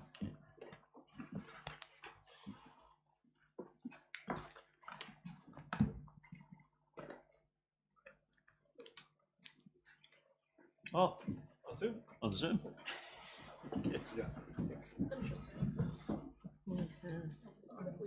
So we'll move to hearing number 42, which is in the name of Darrell Jenkins. And Darrell, we can see you on Zoom, so welcome. Just explain how this works. So you should assume that we have all read your submission, and that you have 10 minutes to speak. You can use all of that 10 minutes to speak, or if you use part of it, then the remainder will be used for questions from councillors. So it's up to you how you do it, and the floor is yours. Thank you very much. I will assume that you have read it. Thank you for commenting on that. The part I wanted to focus on today was the alcohol licensing fees and charges. So I will just read my points on that and then happy to answer any questions. Hospitality New Zealand have had a large number of operators give feedback recently on the way their licensing and fees are charged, including from Southland District Council and Gore District Council. There seems to be some capacity to streamline council's processes, and we encourage Invercargill City Council to investigate these options, not only to increase efficiency, but also to decrease resourcing over the 3 regions, therefore allowing for potential cost reduction. Southland and Gore districts currently charge $160 per hour, including travel time, to inspect a premise for their alcohol license and food control plans. It has been suggested that they visit a few premises on the same day, making the travel worth it. However, this has not been happening. There have also been incidences of calling to conduct managers' certificate interviews at inappropriate times, outside of a normal hours of work schedule, creating difficult situations for the interviewees who aren't able to focus whilst getting their children ready for school, for example. We would welcome an opportunity to meet with the councils to discuss how these processes could be refined and therefore reduce administrative burden. Hospitality New Zealand have had an agreement with Invercargill City Council for over a decade, where council reduced Hospitality New Zealand members' risk category rating by 1 level, i.e. an unlicensed premises classed as a restaurant has been paying a risk category rating of low instead of medium. This agreement was in place due to the level of care Hospitality New Zealand takes over their members, offering a plethora of training and expert advice. Generally, Hospitality New Zealand members operate at a best practice level, which is levels above minimum requirements. This level of care and best practice has meant that our members aren't using up the council's resources, and as such are benefiting from being a member and are encouraged to be so, as it helps reduce enforcement for the council and the police. The removal of this risk category rating discount will greatly impact our members, as budgets have already been finalised for the current and upcoming financial years. We implore Invercargill City Council to reconsider the removal of this discount. We would welcome the opportunity to meet with you to discuss how we can all work together to make this work for everyone. Thank you. Thank you. Are there any questions? So we have Darren. Thanks, Darrell. Appreciate your submission. I've got a couple of questions. Firstly, since you've finished on the risk level removal, reduction removal, can you tell me roughly how much per member that's going to change each year? Yeah, it could be in some instances $300, and it could be upwards up to $500-600 depending on their risk rating. Do some of those members, if they have licenses, have the opportunity to reduce their risk rating by lowering their hours? By lowering their hours, they do. However, that is possibly not best for business. Doesn't that therefore become a business decision, though? Well, I understand I think I understand where you're coming from. So you're saying in order to keep their lower risk rating, they should just reduce their hours. Is that what you mean? They could. It becomes their choice. They could. However, their business is in operation at the hours that they currently operate at. So depending on the hours, if they were to reduce their hours to get that lower risk rating, they might lose a good portion of their business and it might not be viable. So if we at Invercargill, and we're not charging $160 an hour, you've pointed out Southland and Gore charges, which don't exist here. Yeah. If our district licensing operations were running at a negative reserve currently, is it fair that the average ratepayer underwrites that loss? I mean, it's something that you guys need to decide, really. I'm just coming from the business aspect of our hospitality members, trying to, they've had a practice in place for a number of years and trying to back up as to why it is a benefit for council to have our members retain their membership, because they do benefit and use up less resourcing from council. On another note, I'm interested around the 24-hour economy that you've quoted from the New South Wales government, and would be open to perhaps further conversation with Hans about that and how it might be able to operate here. Thank you for that. Brilliant, awesome, no worries. Thank you. Would welcome that conversation. Any other questions for Darrell? And if not, then thank you very much for attending, Darrell, on Zoom. And you're very welcome. Giving us your views. Thank you. Thank you for having me. See you. Bye.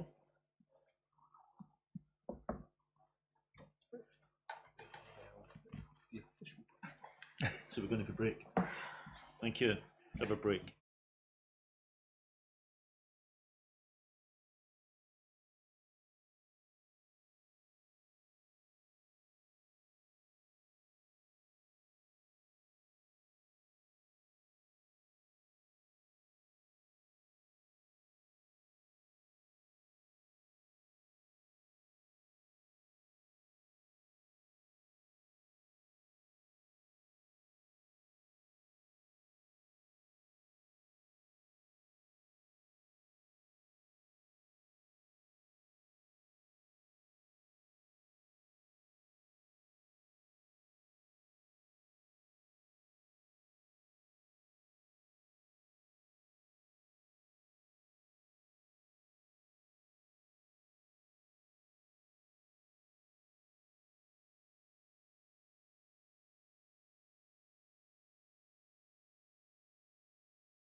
So welcome back everybody on live stream. We are starting a little bit earlier compared to our timetable, and that's because I'm going to ask Rebecca if she would mind. Good, she's given me the thumbs up, so that's good. So we have our next presentation is hearing number 48 on behalf of Arts Murihiku, and we have Rebecca Admonson. Friends.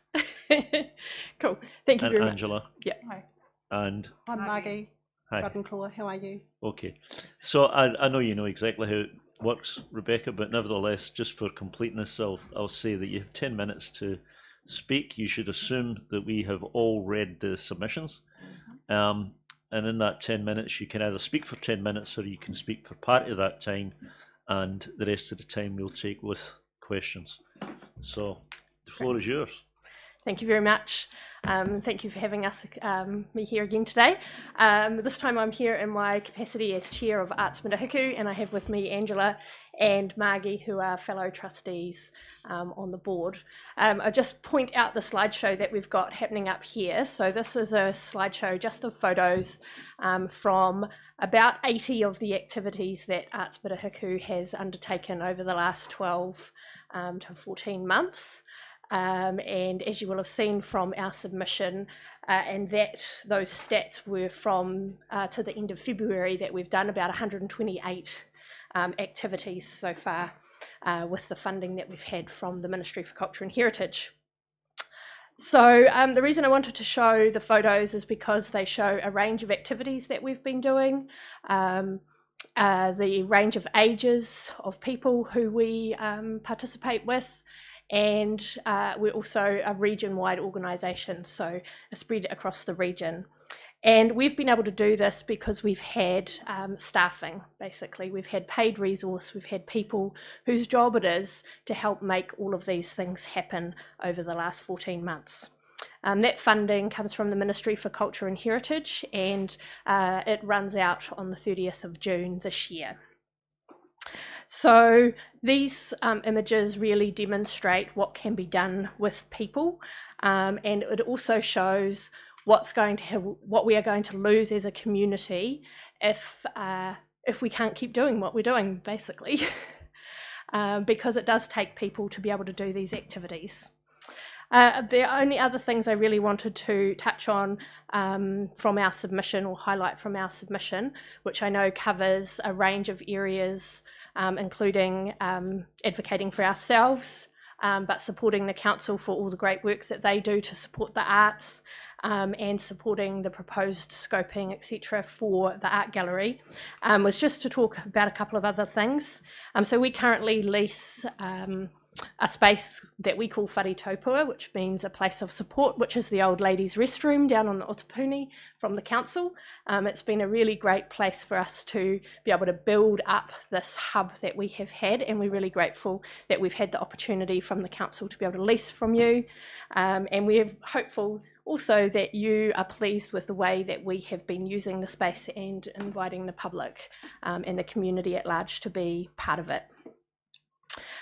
We also, sometimes I can't read my own writing, really keen to support what you've got planned for scoping an art gallery going forward, and we would really like to be part of that process. I know this morning you saw some members of our team, and that was a great demonstration of some of the connections that we have into the arts community, and so we do have a growing database of people who we can tap into, both in Invercargill and wider. We would also like to remind you about the Arts, Culture and Heritage strategy that the City Council has. This is actually a really great document with some really good priorities and outcomes in it. And we actually used that document when we applied for the funding that we got from the Ministry for Culture and Heritage, which was about $500,000. And so we would encourage the council to check in on that strategy and some of the things that it talks about, because we've been using that as part of the guide for some of the activities that we have been doing, and we would like to continue doing that. And finally, just would want to add that if we are lucky enough to receive some financial support from the council in the next years, we would be really happy to have a conversation about what outcomes or achievements you would like to see Arts Mirahiku to be making with that funding on your behalf. That's about all. Happy to answer any questions. Thank you. Are there any questions? I've got Trish. So in your submission, you talk about a financial contribution of 30 to 50,000. Does that include the lease and the employment of the staff? So really, I just put that figure in there because I wanted to put a figure in. I'm very happy for it to cover whatever the council would like it to cover. We have, in terms of our expenses, I guess, our main expenses are staffing, but we do pay a lease. We have the internet, we have a printer, we pay for a power, so we do have some, I guess, overheads in that respect. So do you have a plan for how, say it was partly funded, would you have a plan for how it could be fully operational? Yeah, so we've got, I guess, our overall budget planned for the next financial year and beyond, and we have sort of made some assumptions about how much local funding we might be able to secure and what that might look like going forward. But until that's all really confirmed, we can't put a stake in the sand. I just wondered how much. So yeah. Do you think that's about the contribution from the City Council that would fit in with that plan? That amount of money would be greatly appreciated. I mean, if you wanted to give us more, we would be definitely up for that too. I guess the crux of it is that we've had about $500,000 over the last 18 months, and that has been a really significant amount of money that we've been able to do a whole range of activities with and employ 115 hours worth of staff time per week on that. When it is possible that we're not going to be able to achieve that going forward. So anything we can get will help us get closer to that goal. Further question, please? Yep. Sorry, so just to explain it a little more. So you've been funded $500,000 for 18 months. So you were saying that a contribution of 30 to 50 would be okay or sufficient or perhaps, but you would do a totally different program. Not quite. I think what I'm saying is we probably don't think that we can realistically secure the same amount of money that we've had from the Ministry for Culture and Heritage, because that was a one-off fund. So it was one time only and then it's gone. So we are working out which of the things that we've been doing would be the most important things to carry on with, and try to get as much money as we can. And so basically, I mean, essentially anything we can get from anybody would be great, even if it was less, but more would be good too. We'll keep quiet. So I've got Dan next. Sorry, my question's been answered. You don't. So then I've got Ria and then Alex, and then we'll need to call a halt at that. Thank you for your submission. I'm just wondering, have you applied for funding from the South District Council or the Gore District Council as well? So haven't had an opportunity to make submissions to them yet, because they obviously haven't done their LTPs yet and Gore's not doing one, but we are planning to make a submission to both of those councils. Thank you. Alex. Thank you. So with your seed funding that you've had over the last 18 months, did that enable you to, I guess, purchase a bunch of stuff that you'll be able to carry forward into your next programs and like sort of develop a schedule that's repeatable? Yes is the short answer, but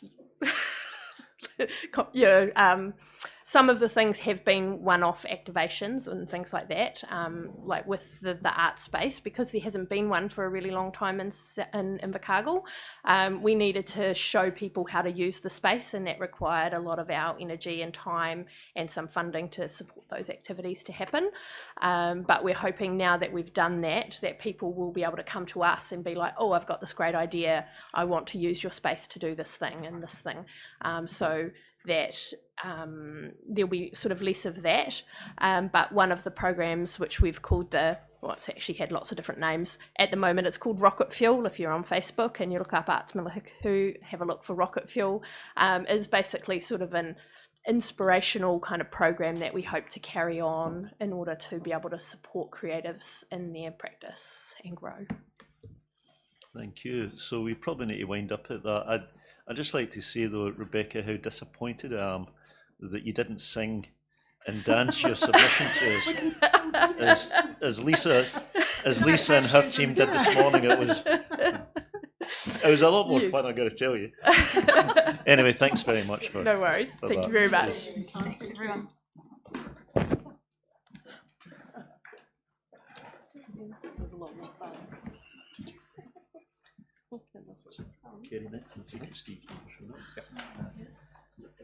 Okay, so Kerry.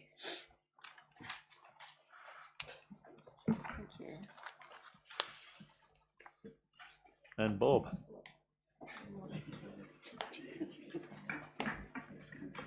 So welcome. I'll just wait till we've got some additions that they're just handing out. Okay, yeah.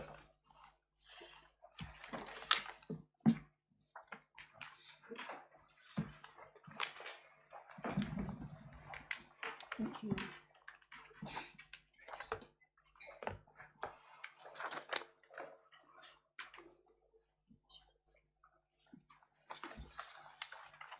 So welcome, Kerry and Bob. I think you know how this works, but just to, since I've told everybody, I'll tell you too. So you should assume that the at least original submission has been read. Obviously, you've given us a different piece of paper, but that has been read. You've got 10 minutes. Basically, you can either use that 10 minutes to speak, or you can speak for a shorter period of time. And if you do that, then that allows time for questions, but it's up to you. But the floor's yours. Okay, thank you. Now, so this is in addition to our original submission. We'd like to state that our signed licence to occupy agreements do not have any wording to suggest that they will be subject to an annual market appraisal to obtain a rental fee. The majority of residents have only ever signed their original licence to occupy and do not sign them yearly. So refer attachment 1, and that is when people have signed them. The licence to occupy is not a residential tenancy agreement.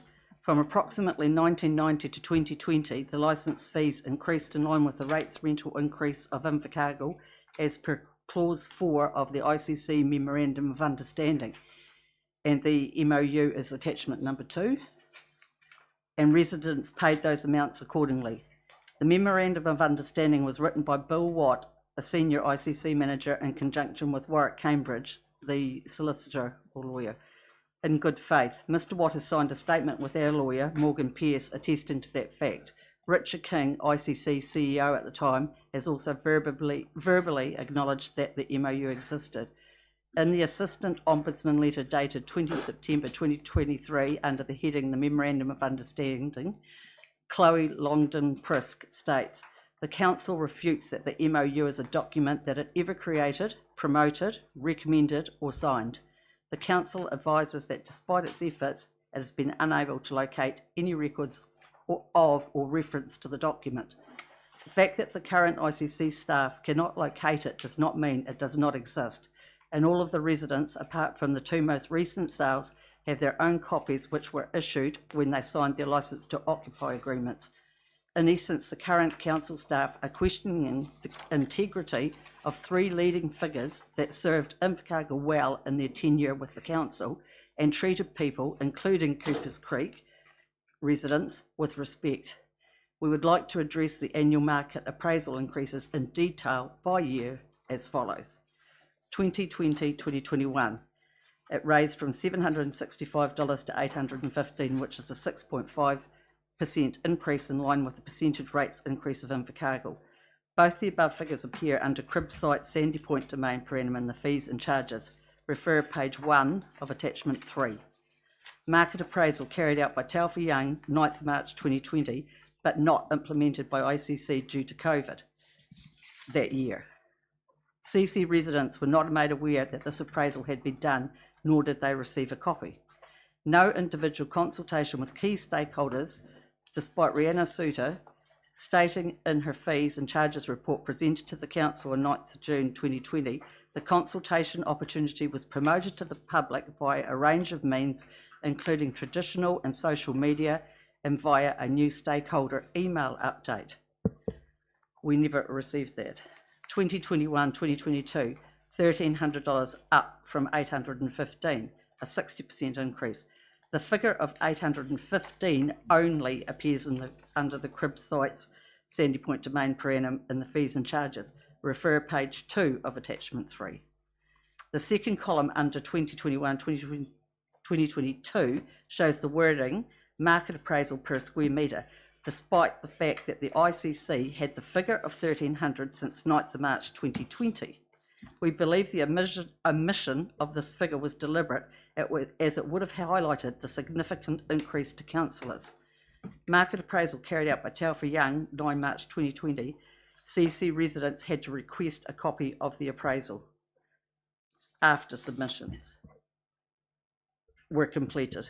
No individual consultation with key stakeholders, despite Rhianna Suter stating in her fees and charges report presented to the Performance Policy and Partnerships PPP Committee on 8th of June 2021, under the heading Implication Point 5 states, have the views of affected or interested persons been obtained, and is any further public consultation required?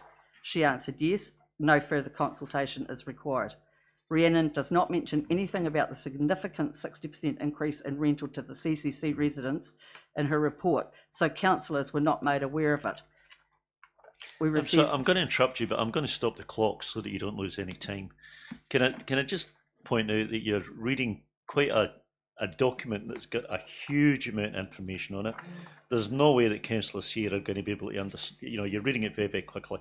Can I suggest to you that this is taken into record? You've now provided it to us as a submission, so it's going to be on record. And maybe try to summarise it, because you're going to run out of time. You're only going to be halfway through page 2, and you'll run out of time. Well, how much time has gone? Well, you probably, I don't know how much time has gone, but it's clear that you're going to run out of time. You're halfway through, and you're only halfway through the first page. So I'm just trying to be helpful and suggest that you summarise it. I mean, you obviously want this taken into record, which it will be, because you presented it at this meeting, so it will be on the record. But reading it, reading it is just, when you read it, it's too fast for councillors to be able to take it in anyway. That's why I have printed off a copy for everyone. So I would suggest that, well, you can either keep going, which means it'll end up stopping halfway through, or else you summarise each of these paragraphs rather than. This won't take 10 minutes to read. A point of order, Mr. Chairman. Yep. There are more than one resident from Coopers Creek here.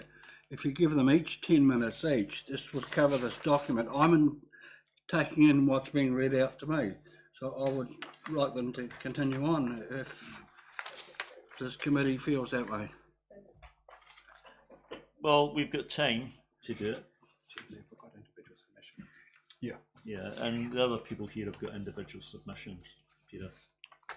So okay, look, carry on. It's my thought. But we carry on, but we will stop after 10 minutes, Kerry. That's fine.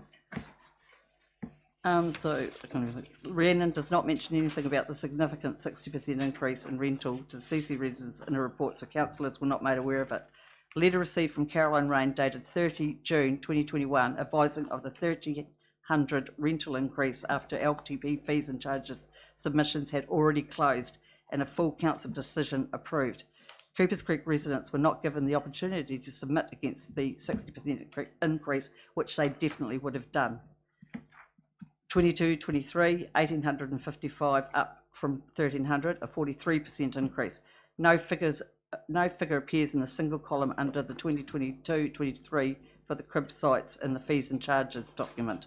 Instead, it shows the wording market appraisal per square metre, and that's page 3 of attachment 3. 5 April 22, a letter was received from Anna Brown, corporate analyst, drawing our attention to a proposed increase in rental fees for our crib sites, despite the market appraisal not having been completed at this stage. The ICC considered this individual consultation. 5 May 22, a market appraisal was carried out by Taufa Young but not released to CC residents. 10th May, CC residents present submissions to the PPP committee on a non-existent amount, despite the ICC knowing that the figure was 1,855. 24 May 2022, after submissions were closed, a letter was received from Caroline Rain advising us that the rental was now $1,855 with the 5 May 22 market appraisal attached. She also stated it has been recommended to Council that implementation of market rate increases for 22-23 be delayed until the dispute resolution with the crib site licensees is complete. 15 September 22, a letter was received from Heather Guys advising that the rentals for the 22-23 year currently remain at the rate of $1,300 to allow time for completion of discussion with residents. As far as Coopers Creek residents are concerned, the dispute resolution has not been resolved and the discussions are ongoing. The figure of $1,855 has not been approved by a full council, refer original submission. 23-24, no figure provided, no figure appears under crib sites in the fees and charges, refer page 4 of attachment 3. Both columns show the wording market appraisal per square metre. 7th March, a letter was received from Rhiannon Suter stating Council intends to increase lease fees in line with market assessment. Note this change would be implemented only following the conclusion of the process, taking into account the advice of the Ombudsman. This fee can be found on page 39 of the fees and charges consultation schedule. No figure appears on page 39. Refer page 4 of attachment 3. Rhiannon also states, submit your views on this proposed change or any other in the fees and charges schedule. Yet again, we are expected to submit on a non-existent amount in a short time frame. 7th of September 23, Heather Guys advised via email to myself the following. Council have not carried out a market appraisal for 2023 as any rent increase has been laid pending the decision of the Ombudsman. 24-25, 2,450 up from 1,855, a further 32% increase. No figure appears under crib sites in the fees and charges. Refer page 5 of attachment 3. Both columns show the wording market appraisal per square metre. 22nd of February 24, a letter was received from Caroline Rain advising that a further market appraisal had been carried out and our rental will be increased to 2,450. The market appraisal was attached. This is the first year the Coopers Creek residents have been given both the market appraisal or the proposed rental figure in advance of submissions being heard. In conclusion, on the ICC website under fees and charges 24-25, it states Council takes into account principles of transparency, efficiency and fairness to set its fees and charges. The irony of this statement is not lost on the Coopers Creek residents. There's been no transparency to increases considering no figures appear in the fees and charges that are presented to the Council for approval as part of the long-term plan. We would like to think that the 7 councillors that still remain on Council today would not have approved the 60% increase of our rental fees if they had been made aware of it in the first place. How is that transparent, efficient or fair? It also compromises councillors' ability to support the people that elected them. We are a captive audience and are being treated differently than ratepayers, and market appraisals are being conducted annually as opposed to ratepayers having valuations calculated every 3 years. The way we have been treated to date is the equivalent of assessing a new QV value for ratepayers every year, but not telling them what that figure is or individually contacting them, instead relying on them to find one line in the long-term plan and submitting on a non-existent amount and finding out after submissions close that they've had significant increases. There is no way that 135% increase over 3 years is acceptable to anyone. Because of the lack of individual consultation with key stakeholders, which prevented us having the ability to provide submissions, we believe that any increase since the 2020-21 should be overturned by the full council, meaning that the starting figure would be 815. Then the increases from 21-22 should be at the percentage rates increase of Invercargill as per clause 4 in the MOU. We have also included rates paid by the Oakey Street residents, and that's attachment 4. So thanks, Kerry. By reading very, very fast, you managed to get it in time, but it means that there is no time for questions. But anyway, I mean, clearly, councillors will read this. I think I don't know about other people, but you reading it verbally at that speed was impossible for me personally to take it in. But I promise I will read it afterwards. Yep. So, okay, thank you. So, Okay. So we have Kath, Donna, and Richard. Oh, sorry. No, just Kath.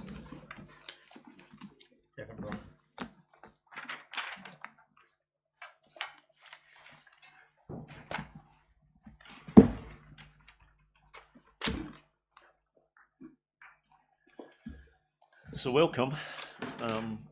You, I think, already know how this works, but just to say again, so you should assume that we have read your submission and that you have 10 minutes to speak to it. And you can either spend all of the 10 minutes speaking to it, or else you can spend part of the time and leave part time for questions. So the floor is yours. Okay, thank you. I am going to read my submission out because I don't want to make any assumptions at this point, but thank you for the opportunity to speak today. My husband Brian and I are the owners of crib number 1 at Coopers Creek, which we've owned since 2006. We do not own the land that our home sits on. We pay an annual licence to occupy to ICC. We have recently been advised that the annual fee for 2023-24 period is to be $2,450. We strongly object to this increase of 32% on the previous increase of 22-23 of $1,855. Since 2021, our fees have increased from $815 to $2,450, an increase of 135%. This fee appears to be based on us owning the land our home is built on, and this is not the case. We do not own the land. Further, we have no services to the village of Coopers Creek, a situation which we have always understood and accepted. Most residents in the village are aged 65 plus and many are on fixed incomes. The continued very large increases in our fee feels like an unsubtle de facto attempt to phase out occupancy at Coopers Creek. This is happening at a time when council housing has a waiting list of 100 plus people, a significant number of whom are aged 65 plus. The same shortage is noted within the wider community regarding housing available for rent. We suggest that if we are required to pay an annual fee based on a freehold property, then as homeowners, we should have the option of freeholding our properties. It is difficult for us to understand any genuine justification for these ongoing increases. If we were to extrapolate recent ongoing increases of up to 60%, within a few short years, who could afford to keep living at Coopers Creek? We note a council legal employee has stated, as I understand this, we set the rental and advise the owners. It is not a negotiation situation. Because this is not a residential tenancy situation, there is no appeal to the tribunal. These tactics leave us feeling like David to the ICC staff's Goliath. As stated earlier in the submission, we strongly disagree with the fee increase, and I would just like to finish with reiterating what Kerry has already noted, that it's on record saying that council takes into account principles of transparency, efficiency and fairness to set its fees and charges. And I just implore all of you elected people here today to really integrate that principle into how we're being treated at Coopers Creek. Thank you. Oh, thank you. I'll just go over a couple of things that Kath has mentioned there. I know it's been a long day for you guys and ladies. First of all, about the a fee based on us owning the land, not owning the land, just a house on it. Now, I just want to clarify, if you have a freehold house and you move from a freehold section onto a section with a license to occupy, the value of that house will decrease dramatically. That's a fact. Another thing I want to point out, just on the valuation of, so like an Oakey Street property that I compared to, so like the valuation of a property at the creek. The property at the creek would be probably, if you put, so like the valuation of the ground, let's just say at $100,000, and the property at 150, that's the house, to 170, compared to Oakey Street, the rates on that is $1,193.78. Now they have street lighting in a street there. Now it just beggars belief why we're paying so much in comparison to when you rate us against someone else. I just want to clarify that. Just another thing too, yes, we don't have any services into Coopers Creek. We're an eco-village. We don't have streets, paths, curbing, street lights, bus services, unless the council was quite happy to put on a taxi service across the estuary to us. We have our own swimming pool that we can only use at high tide. At low tide, we use it for a food gathering source. Just another thing I want to clarify on too is, no, what I'll do, I'll just finish off with just a couple questions I'll leave with the council to ponder on. One question is, why has Coopers Creek got to be valued on a yearly basis compared to Invercargill on a 3-yearly basis? And why has Parks and Reserves changed from increasing the licence fee on the same percentage as rates increases in Invercargill, and that's been done for Coopers Creek in the last 30 years, onto this valuating it every year with huge increases? I just want to leave that with you to think about. I think that's about all, Kath. Okay. That's us done. Yeah. So, does anybody get any questions for Brian or Kath? Yes, Ria. Just out of interest, when I'm looking at the attachment 1, how many square metres is the dwelling that you have? The section that we're on is approximately, I think, about 800. And then, so you've been there for 17 years? But don't quote me on that, Ria. Yes, we purchased our home in 2006. Thank you. Okay, any other questions? Sorry, Ria, are you? No, that's fine. I'm just going to wait. Any other questions? Okay, then if not, thank you, Kath and Brian, for that. Thank you. And as you say, you've got to leave those questions with us. It's, you know, this is not a kind of discussion. It's, we're here to listen to your submission. So, thank you for that. 800 times.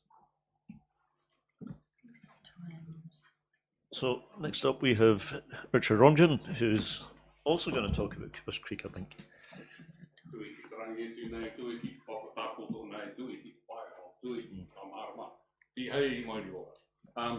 The Sky Father above, the Earth Mother below, and in between the light, the world of light we live in.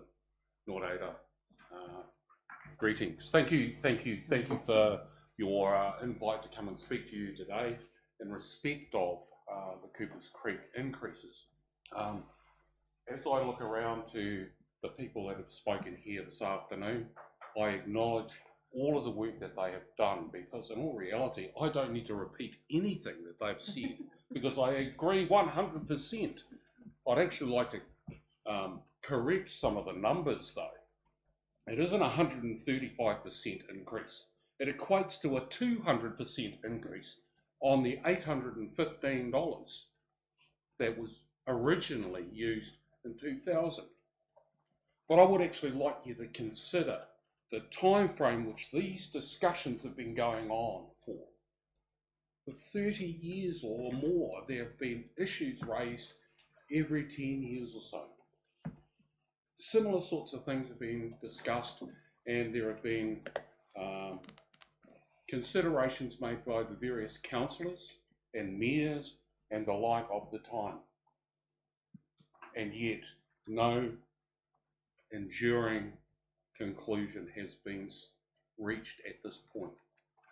Tom, I would like to think that at some stage, with the work that we've been doing in respect of the Coopers Creek Working Group, Working Party, committee that's been consulting over these issues, that we can continue to have meetings to come to an enduring solution. And one of the primary things that I believe needs to be done is tautoko the kōrero of Kerry, that any increases should be suspended and all revoked right back to 2000, because what was going on in 2000? How many of you remember the lockdown and the issues that were being raised in that time frame? Keeping in mind that many of the people that live at Coopers Creek don't have internet coverage. Cell phone coverage is limited at best at that time. So communication outside of the area was limited in the first instance. So this idea of being able to be consulted to put submissions forward on proposals is a little bit of an anathema to me. I also tautoko the kōrero of Christine Smith, who spoke before you this morning. And again, I tautoko the information that she shared with you guys here today. Because there are a lot of people that have done a lot of work on getting this to you today in a way that's meaningful and understandable. So what's changed? We've had a change of CEO, not just once, but twice, in a very short time frame. The last time I was standing here talking about the same things, I looked at that paper that I wrote up and exactly the same things apply. And I have to ask the question, kei hia tō ngākau? Those are the principles that are supposed to be guiding the council in their actions with the residents of this community. And by the way, I'm a dual resident. I have property in town where I pay rates. And the rates that I pay on that property are not that much different to the 200% increase to the $815 for the opportunity to use it as a part-time recreational place, a crib. So if those increases go ahead, then I'm going to have to shift my wife out of the house at home in town so that somebody can live there and we can justify paying those rates. But the reality of the cost implications for not just ourselves, but for every resident or license holder at Coopers Creek has always been a significant issue. The one thing everybody has been in agreement on is that we need security of tenure. And what's being done to us is unfair. It's unjust. Before I put this presentation together, I turned to the Bible of my mother. And I opened it at Proverbs 21:3, which basically states, do what is right or righteous and just. Not the sacrifice. And by that I'm assuming sacrificing coin to have the right to be somewhere. Personally, the reason that my wife and I bought into Coopers Creek originally was to share the place with our mokopuna, who have Ngaitahu lineage, so that they have a place that they can feel that they belong, considering the length of history that applies to that area for them and for us as a whānau. The last time I was here, I started at some point I referenced 660, the PPH. Yeah. Ko mana taku mauna. Ko aroha te moana. Whānau taku iwi. Ko taku waka. Ko au e tu atu nei. So for me, the interpretation of that means the mauna that we should be aspiring to be on is about uplifting everybody's money, not trampling it. And from my experiences of the exercises of dealing with the process of even just getting an agreement on terms of reference for the Coopers Creek Working Party, it took how many meetings, Tom? Yeah, 3, I think. 3. And what did we agree on? Good faith, natural justice, and transparency and efficiency can be added to that. And in all reality, I've been walking through a fog, because every time we have had discussions around any significant issue, there has been another distractor placed in front of us. Originally, this committee was put together to address the issues associated with the Lagoma process and the Ombudsman being involved. And then it was the 50-year plan or the 100-year plan that was put on the table, and that's all staff wanted to discuss with us. After that, it was the long-term plan. And then most recently, the annual increase that was being chucked at us out of the blue. None of it was signalled. None of it was clearly signalled as being part and parcel of what was going to be tabled. And even in the documents that you've been supplied by Kerry and others, it's clearly stated in there that these processes have not been followed by your staff. So I guess the question I have is for the CEO, the current CEO. How is that going to be addressed in respect of ongoing engagements with Coopers Creek particularly? So, Richard, your question has to be rhetorical. It is, yeah. It is, absolutely. Any of the questions that I may put out there from this point onwards are rhetorical, because in all reality, how many of you would support what has happened? How many of you that were part of that original approval that saw the Ombudsman saying, I can't do anything about it because it went to full committee and it was passed? How many of you would appreciate being put in the position that 26 people have been put into over 16 licenses to occupy? I'm sure if you were fronting up with a 200% increase on the rates that you're paying on your properties, you would be kicking up a stink a heck of a lot bigger than what we are. All we were asking for is to be treated fairly, for there to be some real consideration given to the way that these actions have taken a toll on the residents of Coopers Creek. Nō reira, tēnā koutou, tēnā koutou, tēnā koutou katoa. There is a little waiata that I will sing you, because it's one that I think is poignant, and it's one that I used to sing with kindergarten children. Kate's Pie. That's called. I think that's called. I think that's called Saved by the Bell. Saved by the Bell. I'll give you a minute to sing. Aroha. Is love, and if you give it away, give it away, give it away. Aroha is love, and if you give it away, it'll come right back to you. It's just like a magic penny. Hold on tight and you won't get any.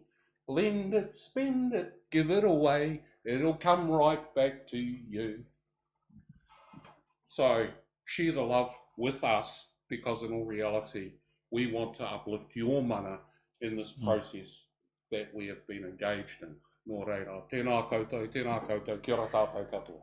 Thank you. Look, very, very powerfully spoken, Richard. But since you finished in a light-hearted way, let me just be a little bit light-hearted for a minute. I have heard some excuses for somebody moving their wife out the house, but that one's got to be the best. Yeah, well, you were going to move out there, weren't you? So you could use the same excuse if you needed. Nō reira, kia ora. Okay, kia ora. Okay, so I think that we have actually finished for the day. So thank you everybody for coming. If councillors will just stay for a moment, but everybody else, thank you very much for